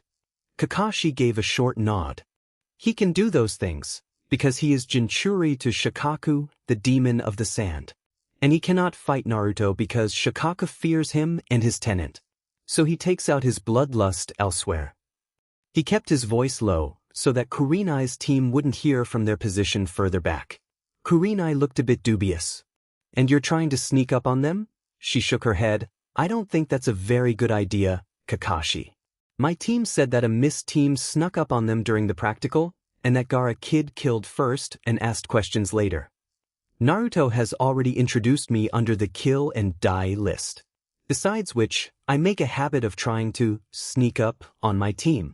They'd be less likely to recognize me if I wasn't masking my chakra. Kurenai made a non-committal sound and shrugged. Fine. But if you get yourself killed, I won't be held responsible. Kakashi turned a happily squinted eye in her direction briefly before vanishing to the north. As soon as he was out of sight of Kurenai and her team, he slowed down and frowned slightly. He had the feeling he'd said too much to the Genjutsu mistress. Undoubtedly, she would be getting even more suspicious. Kakashi winced slightly, knowing that his team, especially Naruto and Sasuke, would not be happy at having to deal with a closer watch. Less so with their Jounin-sensei for getting them into that mess in the first place. But time to face the music. 3 heads simultaneously came up and turned south, one still blindfolded by light purple chakra. The other 3 occupants of the clearing, Kankuro, Temari, and Sakura, froze and twisted around to see what had caught the attention of their more paranoid teammates. A yelped curse from the direction they were all facing resolved into a one-eyed, silver-haired Konoha Jounin's head. Everything below the head was encased in sand. The sand suddenly whirled outward into a ring, dropping a very startled Jounin at an angle less than 6 inches from the ground. He had no time to even attempt a recovery and ended up landing rather ungracefully on his rear. Gaara smirked. Naruto laughed outright, and Sasuke scowled, sending an irritated thought at his still hyper Hokage before his lips quirked upwards at the projected memory. Very graceful, Kakashi, he complimented, sounding perfectly sincere. Sakura burst into giggles at the half-angry, half-embarrassed glare Kakashi sent at her former crush before the glare melted into confusion at being faced by a boy whose face was half covered in a glowing mask of chakra. Sasuke? Kakashi asked cautiously, what on earth? Sasuke growled at him, making no indication that he intended to respond. Baffled and more than a little edgy, the copycat ninja glanced around at the other faces in the clearing, hoping for some sort of explanation. Most eyes flickered in the direction of an all-too-innocent blonde, while a certain pink-haired kunoichi smothered an amused smile. Green eyes narrowed slightly beneath a soft fall of short red spikes, the expression daring Kakashi to try and ask their owner. Or anyone else, for that matter. Kakashi scrambled to his feet, suddenly uncomfortable with being in such a vulnerable position in the presence of the sand whatever he was. Genin Kazekage Jinchuri. Naruto took pity on him, laughing. It's a BLNDFLD, Kakashi. For training. Blue eyes swept the clearing. Sasuke, Gaara, get on with it. Kankuro, join Sakura and your sister. Kakashi and I need to have a little talk. Kakashi cringed. Kakashi-sensei. Naruto purred, a distinct tinge of threat to that feral sound. You've been talking. Kakashi eyed the blonde currently circling him lazily, like a shark that knew its prey had no chance of escape. Blue eyes had turned crimson-flecked lavender, pupils stretching into calculating slits. Kakashi gulped, extremely tempted to turn tail and run back to Kurenai, knowing that Naruto, no matter how irritated he was, would not risk what was left of his cover just to berate him. On the other hand, that would mean he'd be even more irritated later, and Kakashi couldn't avoid him, or Sasuke, forever. I haven't, he protested, perhaps a mite too vehemently. Oh, then why is it that most of the Konoha Jounin-sensei have told their teams to keep away from mine? Kakashi desperately tried to think of a reason for his fellow Jounin to pass along such warnings, then he remembered. No. Naruto's lips curled into a smirk that he had to have learned from Sasuke. So, it was you. Kakashi was beginning to feel something that could only be described as panic. He hadn't panicked in so long that he'd forgotten what it felt like. Naruto, I swear I didn't mean to. Didn't mean to what? What the hell did you tell them? Kakashi winced a bit, that you beat Zabuza. Silence stretched between them for several moments and Kakashi shifted uneasily. Naruto's face was shuttered, his expression and stance completely impossible to read. Which, at this point, could mean almost anything.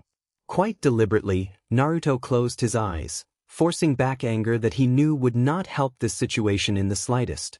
When he opened them again, they had returned to blue, though the pupils were still stretched into slits. They focused in on a suddenly very nervous Jounin.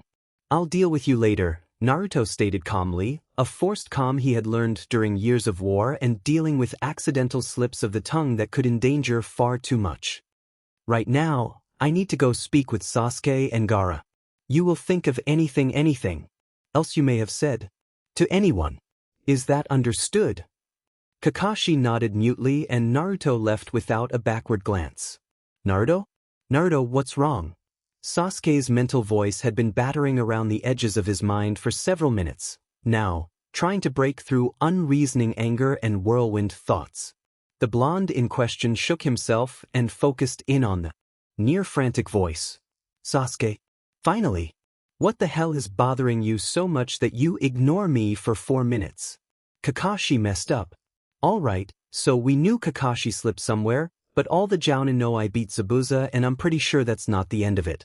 Once the council gets wind of this.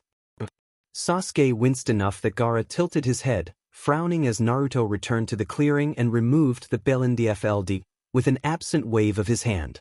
Gaara, he paused, considering. Sent a thought to Sasuke and gave a slight nod at the answer. Sakura, we need to talk in Gaara? Green eyes met blue questioningly. Your siblings? Gaara considered briefly, then nodded. All right, then. Naruto straightened up and flashed through several hand seals, setting up a privacy ward around the clearing. Everyone, I think it's about time we told you what's going on.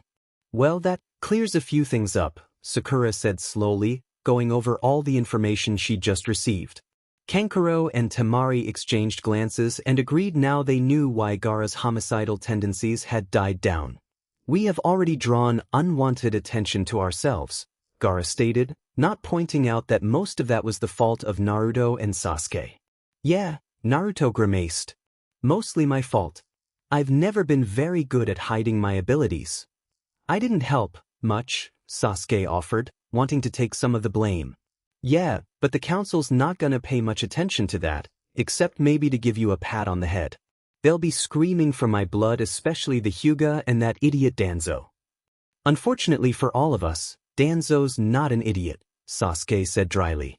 Aggressive to the point of sedition, but not an idiot. Naruto murmured, disagreement thrumming along the bond. Sasuke ignored him for the moment, choosing instead to focus on the task at hand. We need some ideas for damage control, ideas that don't include a lot of sand and death. I'm not that bad, Gaara protested. No, Sasuke agreed blandly, the faint smirk on his face belying his tone. You're worse.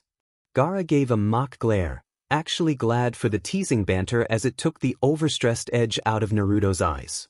All right, that's enough, Naruto informed them. First, we need to come up with a plan, and there's got to be a way to bring at least one of you into the mind loop.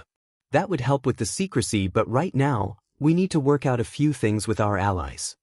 Sasuke, think you can get Kakashi here? Sasuke gave a short nod and headed out, earning several odd looks. Sakura decided that was another of the silent talk things and turned her attention to the final part of that statement. I'm guessing we can't just tell the Hokage and be done with it. Naruto shook his head. No. He'd ask questions that we're not prepared to answer. Gaara leaned back against a curtain of sand that appeared specifically for that use. If your council truly does call for your blood, perhaps you should give them a taste of your demon's power. It would teach them to remember what a true demon is, and that you are capable of harnessing that power if need be. Naruto made a non-committal sound. If I tip my hand too soon, Orochimaru knows I can HRSS one tail. He does not know I can handle more than that. I'm hoping I won't have to show more than one tail until he actually calls on the invasion, assuming he still believes you are on his side. Gaara nodded slightly.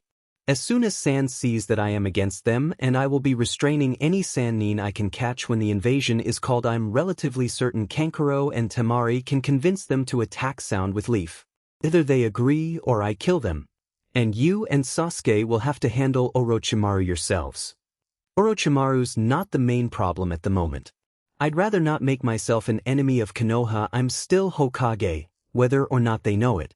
I have a responsibility to my people. As soon as Sasuke gets Kakashi back here, we can start trying to work things out. Kakashi made his way back to where Kurenai and her group were waiting, greeting them with a slight nod. So, how'd it go? Fine, Kakashi said distractedly, fishing through his pouch for Naruto's book as he mentally listed off all the various things that could possibly be considered too much information that he'd passed on to the other Jounin. He wasn't used to having to keep secrets from his own village, less so his peers. He also wasn't sure if he should point out to Naruto the number of things he'd done that could give hints that he wasn't the same. After 10 or 15 years of difference, it wasn't surprising that the boy's memory of what he could and couldn't do as a 12-year-old was a bit fuzzy. Of course, finding a way to tactfully tell him that was another thing entirely. Kakashi was so distracted by his thoughts that he nearly started when Kurenai tapped his shoulder, demanding attention. Kakashi! He turned one not quite disinterested brown eye on her. Kurenai! What's got you so worked up, copycat? The hard-earned nickname was put forth in an attempt to relax the man. Just something one of my genin said. He's having some persecution issues that I don't know how to help him with. That gave away Naruto, but took attention off of his newfound abilities. It could also be used as an excuse for his previous and current behavior if Naruto passed off his former lack of skill as attempting to stay under the radar enough that the teachers would allow him to graduate in hopes of him getting himself killed. Then, when put in dangerous situations, he'd have to drop the idiot front just to stay alive. Kakashi turned the idea over in his mind. It had merit, but would need a lot of fine-tuning and the collaboration of at least Iruka to pull it off, if not the Hokage as well. The only problem with that was that the Hokage didn't have any idea what was really going on, but they had to get up some kind of excuse because, by the next council meeting, Naruto's abilities would have reached the clan heads. What did he say? Kakashi let his half-lidded eye open the rest of the way and favored Kurenai with a slightly affronted glare. Kurenai, I wouldn't ask you to tell me anything one of your genin told you in confidence, and I would ask that you show me the same courtesy. Had he really just said that? Kurenai blinked, astonished. Alright, of course. I'm sorry, Kakashi. Kakashi gave the red-eyed woman a short nod before letting his attention drift to her genin, who were watching with ill-concealed interest. Before he could comment, though, Sasuke-san's glowing purple beindif LD dropped down beside him with only the barest whisper of sound. Kakashi wasn't the only one to jump. I hate to break this up, Sasuke savored the shock in the expressions of both Jounin and Team 8, but Kakashi, we've called a team meeting and you should probably be there if you don't want Naruto to turn your hair green. Now that everyone's here. Naruto looked around at the group before turning to Gaara and raising an eyebrow. Sand pulled up out of the earth around them, forming into a solid dome imbued with Shikaku's demonic chakra better than any privacy jutsu. Sasuke responded to the sudden darkness with what had been affectionately dubbed the flashlight technique. Keyed up and loaded with chakra, it could blind the Byakugan or the Sharingan temporarily, but at low power it acted like a table lamp. Kakashi blinked at the hovering ball of light. I haven't seen that technique before. Sasuke rolled his eyes. It's a floating ball of light, Kakashi. Not generally something that would be thought of as useful in a fight. Unless you happen to be Naruto, he added silently, sending a wry grimace in the blonde's direction as he remembered the first time he'd seen it. He'd been blinking spots out of his eyes for days. No one but Naruto would have thought of mixing wind and lightning. The two were fundamentally incompatible, lightning notoriously weak against wind, often nullified by contact with an opposing technique that was in all other ways equal. That very nullification process let out a lot of light and chakra, blinding to chakra-sensitive vision and temporarily stunning to ordinary sight. Flashlight technique aside, Naruto cast a quieting glare in Sasuke's direction, dropping into something the Uchiha thought of as serious but non-lethal mode. We need to talk. Kakashi, have you thought of anything else we should know? Kurenai's got suspicions, but she trusts me. She shouldn't think you're a threat, and I told her you were worried about persecution issues when she asked. Vague, but in essence true, Sasuke noted silently. Naruto nodded thoughtfully. We may be able to play that up claim I've been holding back, or that I learn quickly once I'm not being deliberately sabotaged. You do, Gaara said dryly. Kage Bunshin in under a day.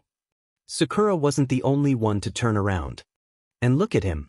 You learned Kage Bunshin in under a day? Hey, I had a lot more chakra than I knew what to do with. It was basically the same as the regular Bunshin, except it takes about 100 times more chakra. So it was easy. Naruto scowled suddenly. Can we get off my jutsu learning ability and back to the original conversation? It is part of the original conversation, Kit. Kyuubi's voice piped up in the back of Naruto's head for the first time in days. Are you not looking for ways to explain your sudden advancement to the Konoha Council? Kyukuen. Naruto sent back happily and loudly. Sasuke started. Ga. He grimaced, raising his hands to rub his temples. Don't do that, Naruto. Kyuso, that hurt. Sorry. Anyway, anyone have any workable ideas? Only one. Kakashi actually seemed alert and interested. But we would need Irika's cooperation. Naruto tilted his head. I knew I forgot someone. Simple and just shy of believable, Kakashi's plan was best one they had. Without the Sandyame's knowledge, it was a bit shaky. And Naruto held to the belief that Sarutobi couldn't be told too much would be changed. As Hokage, he wouldn't be able to simply stand by without trying to set up a method of defense that Orochimaru would be sure to notice with his Konoha spies. Naruto, Sasuke, and Gaara didn't know all of them. Irika was more than happy to help, but there was still no sure way. The explanation was modified to hid his abilities in the academy and has been learning exceptionally quickly since he's been getting proper instruction, with the possible addition of he really can't do a regular clone. Maybe the council would buy it. Sarutobi would probably use the explanation as a way to keep them off Naruto even if he demanded another explanation in private anyway. If not, there was always Gaara's suggestion. Now that we have those ideas, Sasuke sent somewhat delicately, walking with Naruto at the top of Hokage Mountain. We have a few more things to plan out. Yeah, Naruto leapt up into a nearby tree to lounge on a large branch. This would be a lot easier with Shika involved. Don't I know it? Sasuke grimaced and leaned back against the trunk of the same tree, not looking up at his partner. Hell, it would be easier if we could get all of the Rookie 9 involved. Maybe Lee, Neji, and Tenten, but we can't predict how they would react at this point in time. Sasuke sighed and straightened, pacing a few steps out to watch the village below. It might be worth the risk. Naruto landed beside him, eyes on the same peaceful village, seeing it overlaid with smoke and flame and blood and ruin, knowing Sasuke envisioned the same. It might, he confirmed aloud, unable to keep the choked rasp from his voice. Use every advantage, Sasuke reminded silently. Naruto gave a short, sharp nod. We'll talk to the others. They should have a say in this. It was Sasuke's turn to nod, a faint smile playing over his lips at his own private thought. Naruto let his people choose whenever he could, never using his power for power's sake. It was agreed, somewhat cautiously, that bringing in a few more allies was a good idea. Shikamaru would undoubtedly be able to help come up with a working plan to keep the council, if not precisely off Naruto's case, at least from being able to have him executed. Not that Naruto would allow that. It was a well-known fact that he would protect his people, even if he had to go missing to do it.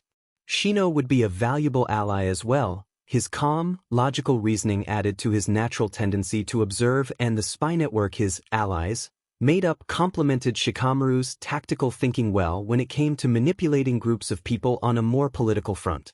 Ino's clan techniques were wonderful for gathering information that otherwise could not be gleaned from unofficial enemies, and Hinata would soon become strong with the knowledge that her crush believed in her. Kiba and Choji weren't as potentially useful in the current situation, but given advance warning on the upcoming invasion and some hard training, they would make a good supplement to Naruto's close-range combat abilities, as would Hinata's gentle fist. Sasuke, Shikamaru, and Ino would handle mid-range with Shino, Kankuro, and Temari providing long-range and distraction. Similar combinations had served well during the war. Hopefully it would keep them all alive during the invasion, but first they needed to get the group on board, and possibly Kurenai and Lee's team. Once decided, the group agreed to round up the Rookie 9 and the Genjutsu Mistress the next day before dispersing. I still think we should use Shikaku's host's suggestion.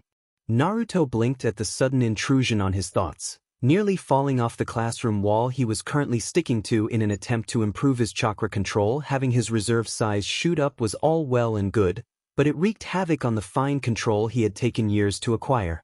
Which meant he was back to overloading techniques and once again unable to create an illusionary clone, not to mention the few genjutsu he knew were out of the realm of possibility.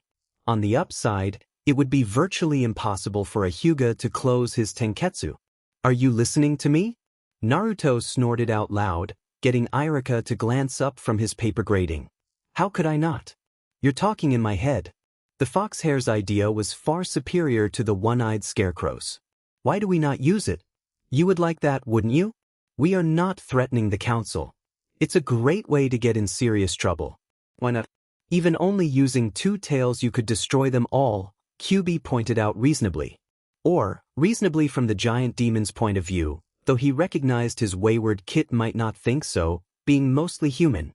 QB, Naruto sighed, shaking his head, that's not the point. Irika's pen slipped from his grasp as his head whipped around. He'd thought Naruto was speaking to Sasuke again, but the named address proved him wrong. The sharp clatter as it hit the floor reminded Naruto of where he was. Sorry, Irika-sensei. The big furball's wondering why I don't want to take Gaara's suggestion and beat the council into SBMson. It worked for him. Quiet, fuzzy, Naruto glared in the direction of his stomach before returning his attention to the disturbed teacher. He thinks it's perfectly reasonable, but I'm not sure whether he's thinking like a fox or thinking like a demon. Either way, it really isn't that simple. Irika was completely at a loss. He'd known, rationally, that Naruto was in contact with the thing that had killed his family, but he'd not really realized what that meant.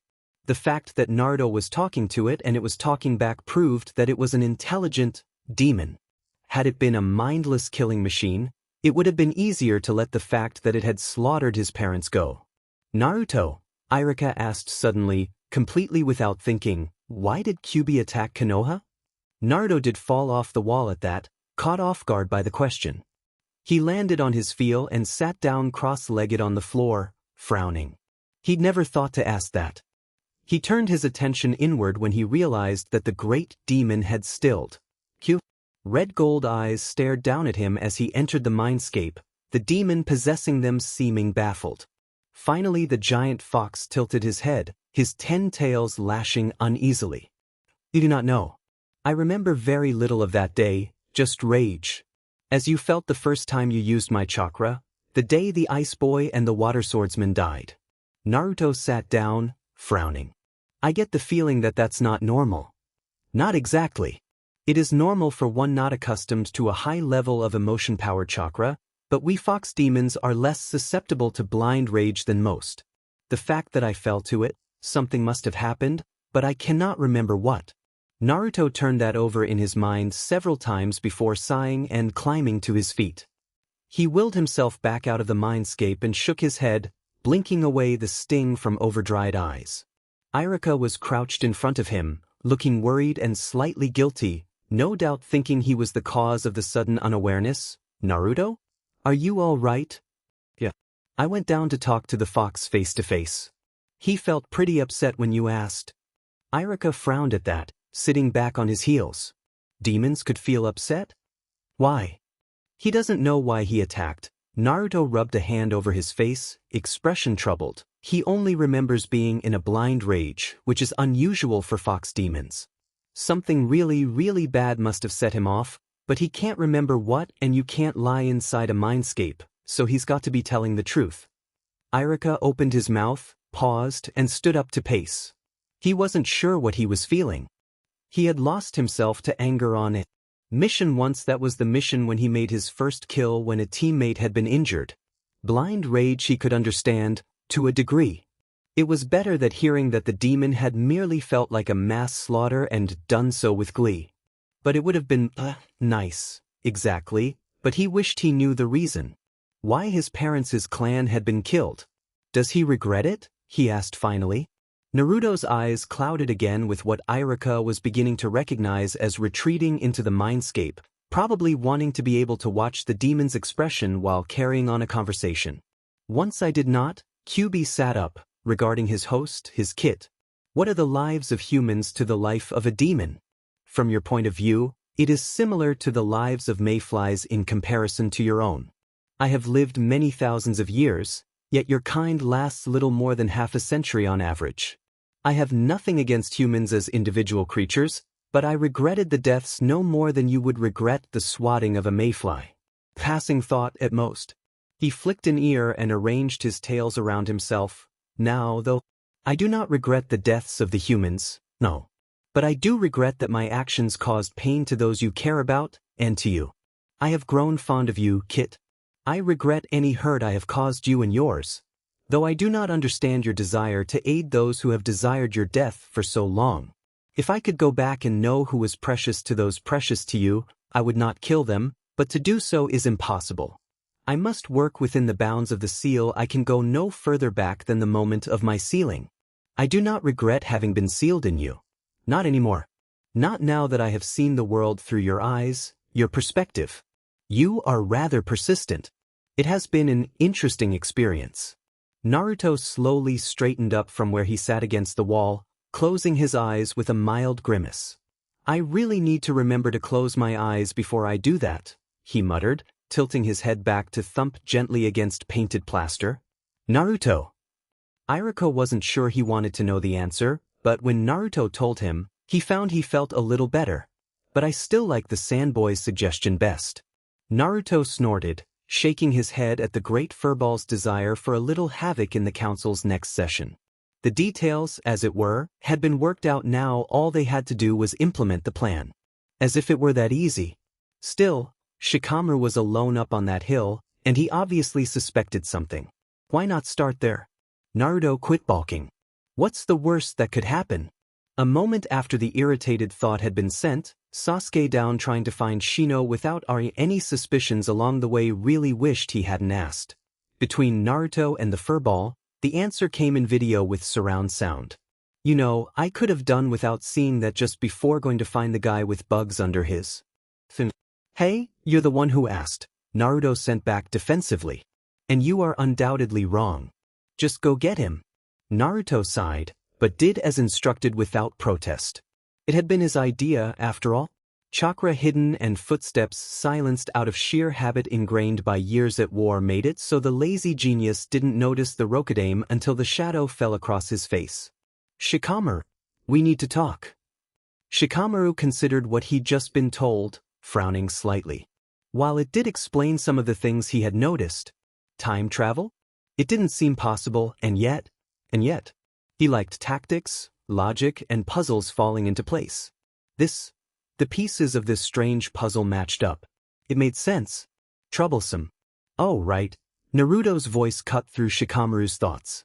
He glanced up just in time to see a clone flicker into existence before shimmering slightly and becoming a small fox. The fox immediately turned and ran for the village, apparently in response to something Naruto had remembered. That was the last thing that cemented Shikamaru's belief. To create a clone without hand seals, not to mention have the clone disguise itself as an animal, and have a complete lack of smoke and fanfare outside of the slightest of flickers. That took a level of mastery that no one their age, not even Jounin their age, could pull off. It took practice to be able to do that, years worth of practice. This is very troublesome. To his surprise, a quiet snort came from Naruto's direction. Soon the attempt at stifling amusement was abandoned, and Naruto was leaning back against the tree, chuckling helplessly. Same old Shika, he managed, shaking his head. It's good to have you back. Sasuke smirked a little as Naruto's joyful amusement leaked across the link, then moved into corner Shino.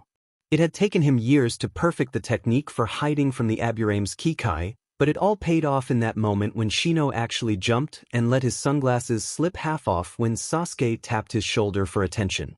Sasuke carefully kept his stoic mask in place, though what he really wanted to do was break down and laugh. Shino, I have something I'd like to talk to you about. Is this place safe from Kikai other than your own? Sasuke sensed the narrowing of eyes as Shino readjusted his sunglasses and added on to the question. I would prefer that you were to hear this before deciding what or how your clan should be told. I trust to know how the other Aburame would take this? I do not know many from your clan. Shino nodded, an infinitesimal incline of the head, and several insects crept out of his sleeve to fly off. They will ensure that no one else hears of this conversation until after I have heard what you have to say. Thank you. Sasuke leaned back against the tree nearest him and examined the Aburame genin for a few seconds, recalling everything he could about the quickest ways to convince him of something, then began. Sakura rounded up Ino. For a girl's talk. The secret she would leave to the boys to explain, but Naruto had been adamant about the need to build and keep strong friendships. So what's all this about anyway? Ino asked suspiciously. Sakura shook her head. Naruto said something to me that made me think. I don't want to be rivals anymore, Ino. I want to be friends again. Whatever Ino had been expecting when she'd met Sakura on the academy rooftop, that most definitely wasn't it. But it wasn't unwelcome either. No more fighting over Sasuke? Ino asked.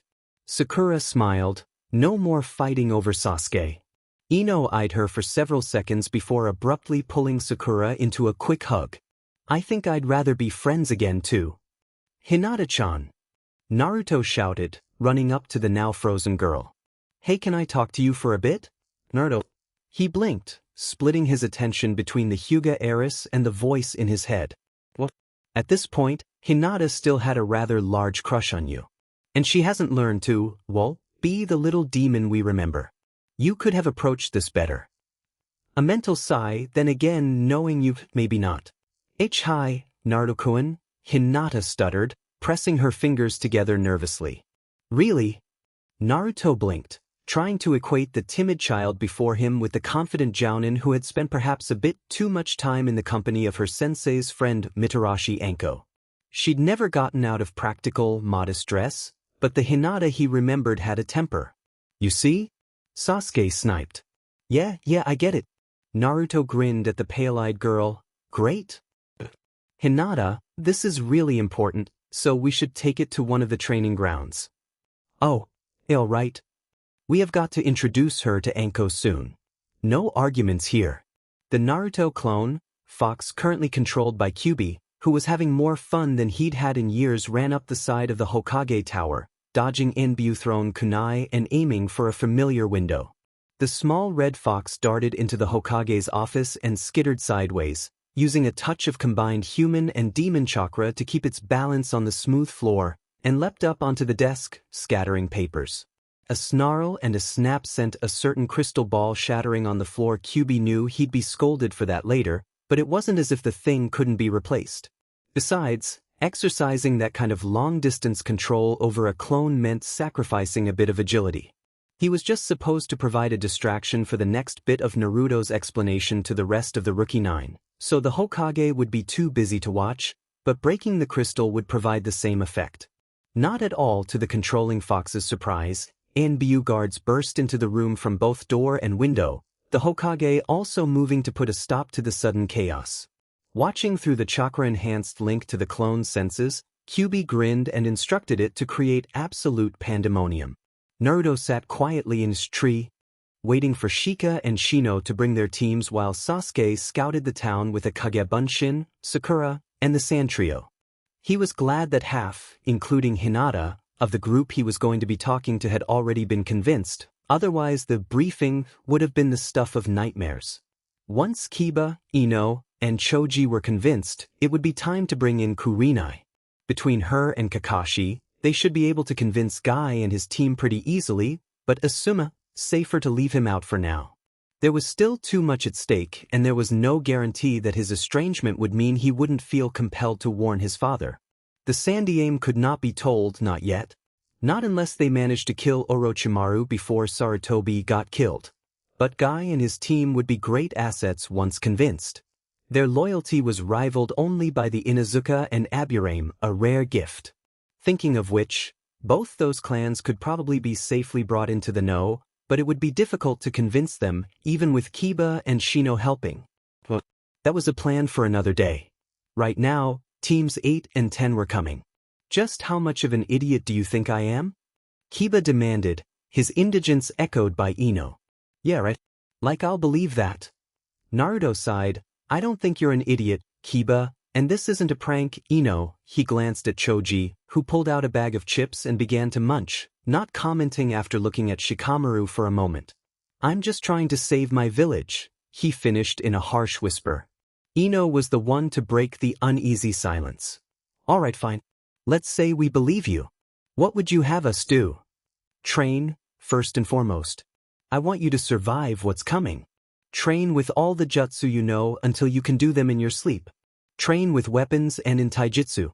Train with your families until you have mastered the clan jutsu you know and then learn the next stages up. Train until you can keep up with Sakura, until teams of any 3 of you can hold off Sasuke when he's serious. Train both individually and as teams, get to know each other and each other's moves. Be able to work together with anyone I pair you with. Keep training until the 6 of you can hold off Gaara. Kiba grimaced, okay, I believe you. Ino grinned, heck you had me convinced when you used the word, foremost. Naruto glanced to Choji. Shikamaru believes you, was all he said. Naruto nodded, all right. I have one kenjutsu I'm going to teach you Kagebunshin. Don't make more than one at a time until I tell you can. It's a kenjutsu for a reason. Use it set 1 to training with whatever you're training in and it'll speed up your progress. And learn to dodge instead of block whenever possible. Tomboy. Naruto. Kill her if you get the chance, Naruto ordered darkly, but be careful. She's got the heaven seal, and this time, you don't. Burn the body? Sasuke asked. A slight sense of affirmation was the only reply as Naruto turned his attention back to his new recruits. It looks like we're going to have to step things up a bit, he said wryly. I should have realized that Orochimaru wasn't going to take getting beaten back in the forest lying down. He's sent in some of his sealed. Sasuke had only seen Tayuya, but where she was, more followed. Shino, I need you to bring your father here. Shibi he could convince, with Shino's help. Tsum as well. Kiba your mother. Hinata, bring Kurenai, but leave Asuma out for now. Sasuke, get Sakura and the Sand Sibs to find Team Guy and send a lot of them this way. You keep tabs on Tayuya until you have a chance to deal with her. Things were about to get complicated. At this rate, they might have to bring the old man into the know. Kyusa. My student has done nothing wrong, Kakashi said sternly, glaring at the majority of the council. Several of the major clan heads were missing, and where was the Sandaime? Something stank of sedition and betrayal. It was only a minor relief that those main clan heads weren't there. There were enough even Hayashi there that over half the village was represented. His skills are far beyond that of an ordinary genin, Hayashi stated. Do you deny this? Kakashi glared. He is talented. Is it his fault that he had to learn quickly and hide what he learned in order to survive in his own village? A few of the council members shifted uncomfortably, but not nearly enough. How can you defend the monster that killed your beloved teacher? And that was what it all came down to. The QB? Or was it Jubi now that he had another tail? That aside. For one thing, Kakashi bit out, not happy with the line of questioning. The QB didn't kill the fourth. He sacrificed himself in order to stop its killing rampage. And even if it had, I seem to have more faith in Arashi-sensei's abilities than any of you. I do not doubt his sealing the boy is not the demon. A few of the council members exchanged glances, starting to doubt themselves. He must at least be in contact with the beast in order to be so advanced. Demon him. Yet he hasn't killed anyone in Konoha, despite years of abuse? Kakashi asked, knowing enough not to refute the accusation directly. Does the Hokage know of this meeting? That got a bit more uncomfortable shifting. Kakashi snorted, I didn't think so. I'm leaving. You have no authority to dash. Kakashi didn't wait to hear the rest of what Danzo had to say. He used Shunshin, heading for the tower. The Hokage had to be informed, and so did Naruto. This isn't going to be easy. Naruto looked down over the group gathering below, hiding himself from sight, sound, and smell as well as chakra sense with a twist of demon power. Shibi and Sum were there, brought by their sons, and Team Guy with Sakura and the Sansibs. Everyone but Hinata and Kurenai had arrived, and there was much confusion amongst the ranks. With Gaara, he had a bit of backup, and Sakura and Gaara's siblings would follow their leads. Shika would probably help if called upon, though he would complain that it was troublesome and do so while looking up at the sky. He should have thought of calling for Irika and Kakashi, but it was too late for that now. Please be patient, he called down, dropping onto a lower branch and shedding his demon-powered genjutsu. The students were not the only ones to jump. Why are we here, Gaki? Sum barked angrily. Hinata is coming with Kurenai. When they arrive, I will explain. Naruto decided to try and keep things brief, starting with something shocking and intending to stick to the theme. I know about the QB, he stated calmly, and I have already told the other rookies. The tactic worked. The adults were stunned and Guy's team confused. I will explain to Lee, Neji, and Tenten later, he assured. Not at all to Naruto's surprise, Shibi was the first to speak. How did you discover this? He asked in his quiet, deliberate way. The traitor Mizuki told me just before he tried to kill me, Naruto said simply, but that is not what I called you here to tell you. Sasuke, Gaara, and I are from 16 years into the future, when everything has gone to hell. He wasn't sure what he'd been expecting, but the dead silence wasn't it. Disbelief, denials of possibility, sure, but not silence. He didn't know how very old and tired he looked when he spoke, though, how world-weary and close to broken. Then Sum spoke up with the straightforward practicality of the Inuzuka. Prove it. First Naruto spoke of things about them he should not have known. Then he showed a perfect Rasengan, which he may have known, then Hiraishin, which no one knew. You reverse-engineered it from the seals on the kunai? Kurenai asked, awed. Not only by the accomplishment of something thought impossible, but because of the implications of it all. In order to have reverse-engineered it, he had to be at least as good with seals as the fourth himself, and there had been no one to teach Naruto an art that took the best and brightest at least 10 years to learn. Naruto had to be telling the truth. It was the only explanation. Yeah. Took some doing, but I don't use it much. Too flashy. It gives too much warning and can be countered if someone sees where the kunai land. I've been working on a seal-less version that doesn't have the flash, but I can only pull it off tapping a thread of demon chakra. Is that what you've been practicing against Sasuke? Sakura asked, intrigued. Yup, Naruto offered a bright grin. Good eye, Sakura. The girl looked pleased with the praise. Thanks, Naruto. He shrugged. Simple statement of fact, Sakura. Now, we've still got a lot to do. Gaara? Shikaku's host nodded slightly. Genin except Sakura, Hinata, and Lee follow me. The three named exchanged glances as the others rather reluctantly did as they were told. Gaara's sand had to do a bit of prompting in some cases, and it was only Naruto's assurance that they would not be harmed past normal minor training injuries that kept the Jounin from interfering. Lee, you'll do best if you continue working with Guy. Sakura, I want you to work with Kurenai. You have the control for her particular brand of genjutsu. Hinata, go into town and find a Jounin named Mitarashi Anko. You'll recognize her as the head proctor for the second exam. Attack her with everything you've got and demand training. She won't turn you down. Kurenai winced a bit at Naruto's choice of trainer for Hinata, but he was probably right about the method of getting her to agree to training. And Hinata did need a confidence boost, so who better than Anko? Well, the woman was a friend, but the idea of Hinata adopting her habits was downright frightening. It would be interesting at any rate. Shibi, I've still got a few things to talk to you about. Sasuke silently stalked his target through the streets of Konoha, privately impressed. Ordinarily Tayuya was about as subtle as a flying mallet, but she was being remarkably professional about her duties in the village. He made note of all her contacts, who she spoke to, who she brushed up against, and who she gave signs of recognizing that in turn seemed to recognize her. She was being so careful at what she was doing that it would have been hard to track her and remain unnoticed if he hadn't known all her tricks and had Naruto's chakra hiding jutsu.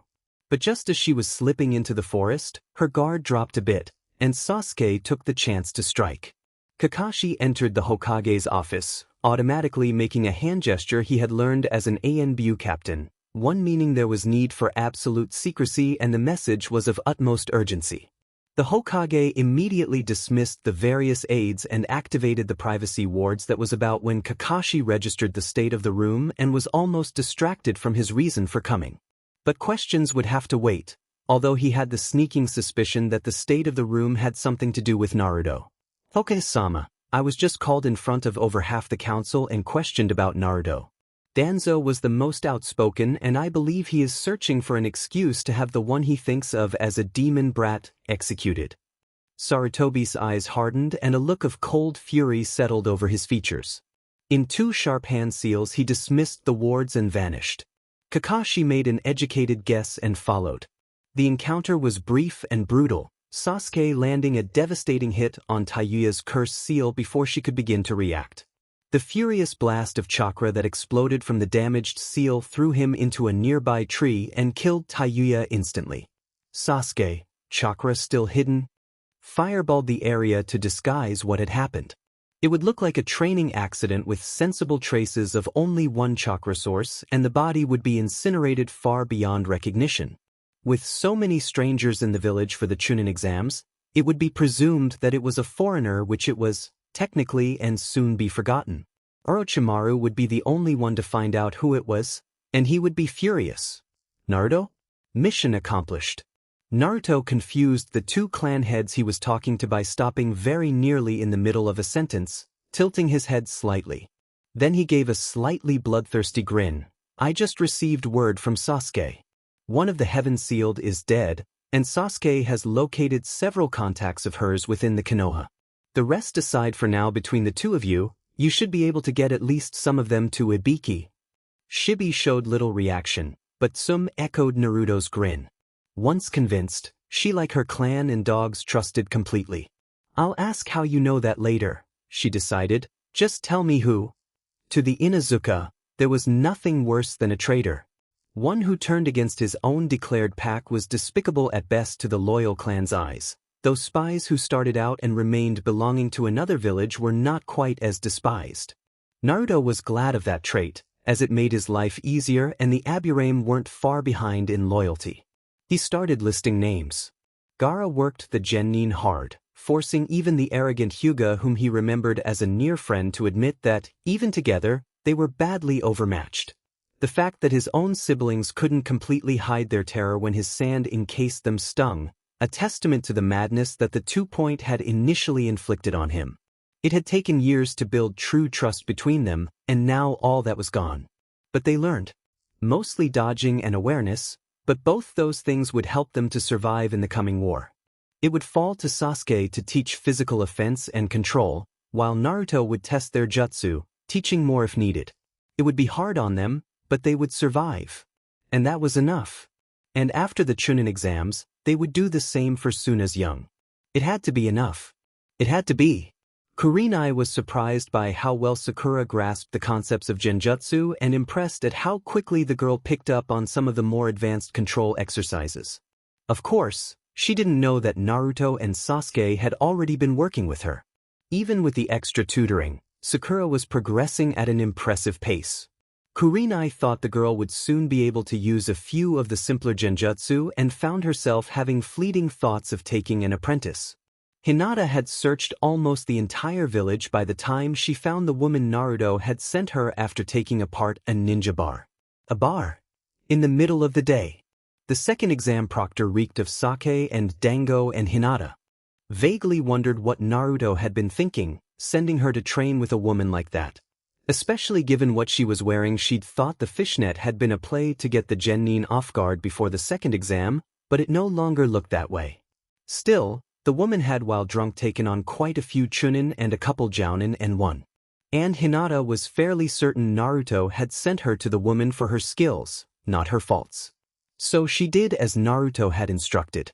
"Mitarashi Anko," she cried, launching forward with everything she had. Hinata barely managed to close off one of the woman's tenketsu before she was flat on her back, a kunai to her throat and bound by hissing snakes. Against all reason, Hinata smiled a viciously pleased expression. "Train me." Anko blinked, stared and began to laugh. "You've got guts, girl. We'll see how you do." Ibiki was startled, though it didn't show, when Tsum and Shibi appeared in his office, dragging two apparent civilians and looking furious. Well, Tsum looked furious. Shibi was simply frowning, which was the greatest show of displeasure the scarred man had ever seen from an Aburame. Still, that two clan heads, much less those two clan heads, would do such a thing. Only traitors could upset them so. The two clans had only their levels of loyalty in common. That they would admit, at any rate. And traitors were Ibiki's territory, through and through. However, certain protocol had to be observed. What are they accused of? The answer was far worse than he had expected. The Sandiame Hokage was more than merely displeased. No, he was downright set off. Even more so when he teleported into the council chamber to find it showing signs of recent and hasty desertion. Kakashi was no more pleased than the Hokage, though perhaps a little less worried on some counts. He knew more about what was happening with his so-called student, and had far more to worry about overall. He was not surprised to find the chamber deserted. Danzo was too quick to get caught quite so easily, but hopefully the man had forgotten about Kakashi's dog contract. Kukios no Jutsu. Sasuke blinked when a tall borzoi ran up to him, a small scroll held carefully in between sharp teeth.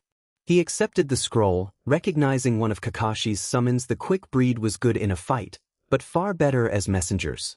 The dog nodded once and vanished in a puff of smoke, and Sasuke unrolled the paper, then swore. "Danzo's loose." Sasuke turned his attention towards the Hokage mountain. "Naruto? Trouble." Naruto winced a bit. "You know what? I don't even want to know, Kai."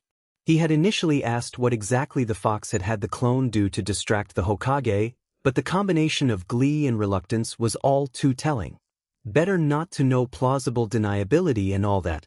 But the giant demon seemed all too pleased to be let off the hook, and Naruto was about to snipe back, but the conversation was interrupted by Sasuke's mental. Naruto sighed after he received the quick report. "Looks like we'll have to change our plans. Or at least speed up the timetable," Sasuke agreed. "All right, time to talk to Shika." "I'll find Kashi," Sasuke volunteered, knowing that Shikamaru would be better able to come up with something with a first-hand report. Training Ground 3, Naruto instructed absently, scanning for Shikamaru's chakra signature. "Found him. Meet me in half an hour." Hinata was flat on her back, filthy, battered, and exhausted. She hurt all over, and she felt better about herself than she ever had after a match with her sister under her father's condemning gaze. Physically, she had been beaten far worse than her sister had ever done, Juken or no, but the crazy Jounin Naruto had sent her to had pushed her to her limits, then pointed out everything she was doing wrong, and then told her what she'd been doing right. Her father never had a kind word, and, though Anko had been more matter-of-fact than kind, Her simple honesty on both wrong and right gave Hinata a bit more confidence. Naruto's obvious faith in her didn't hurt either. So if Anko and Naruto both agreed with Kurenai that Hinata could be great, then maybe it was her father who was wrong. Who was unreasonably harsh, as Kurenai had said once, delicately. What? All right, girl, Anko's voice cut through her semi-dazed musings. That's enough for today. You've got a long way to go, but you're not half bad for a rookie genin. Anko remembered seeing how this one was treated by that stuck-up yesterday, Hayashi, and was determined to prove him wrong. Meet me here tomorrow at 0800 and we'll work out a schedule. You're my apprentice now. Anko was half expecting a groan in response. She hadn't exactly gone easy on the girl, but Hinata surprised her by sitting up slowly and grinning. Anko's answering smirk was downright scary. I think I might like you, runt. Kakashi was fuming. Pakin's confirmation that Danzo had been there wasn't enough, according to the Hokage. It was, after all, Danzo's council seat. Of course he had been there, and the man was clever enough to twist words into making Kakashi look like an idiot. You and I both know what's going on. The Hokage seemed older than usual, ancient and tired. But Danzo has too much support. Kakashi opened his mouth to protest, then hesitated. He frowned behind his mask. Danzo did have too much support, far too much for a clanless like he was. Why would he need that kind of support unless he was planning on becoming Hokage? That was a disturbing thought. Hokage. He trailed off, uncertain. And a crackle of static in the air gave way to Sasuke, half-crouched and kunai in hand. Black eyes noted who was in the room, and Sasuke straightened, the kunai vanishing. Hokage-sama, Kakashi-sensei. Sensei, Naruto would like to speak with you. He's waiting at training ground 3. A half-seal and crackle of electricity later, and Sasuke was gone again. Kakashi was not the only one to blink at the empty space. He sent a questioning glance to the third, who nodded. Kakashi disappeared in a puff of smoke, leaving a curious Hokage to return to his tower, only to remember that his scry crystal had been shattered by a wayward fox earlier. He cursed. Kakashi showed up at training ground 3 to be greeted enthusiastically by Naruto and less than enthusiastically by Shikamaru. The Jounin ignored the mutter of troublesome and immediately launched into his story. Shikamaru sat up, frowning. Naruto shook his head. Maybe I should take Gaara's suggestion?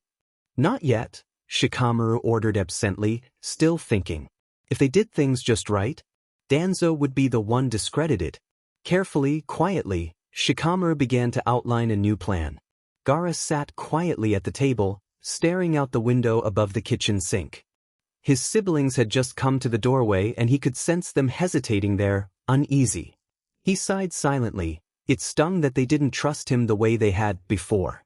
It stung a lot, if he was honest with himself, even though he knew it would take time to build the bond that he still felt he'd just lost. Sand trickled from the gourd beside him and moved back 2 chairs in silent invitation. There was a moment's pause before Temari moved, Kankuro following her into the room to take the offered seats. Gaara glanced at them and offered a slight smile. It was a start,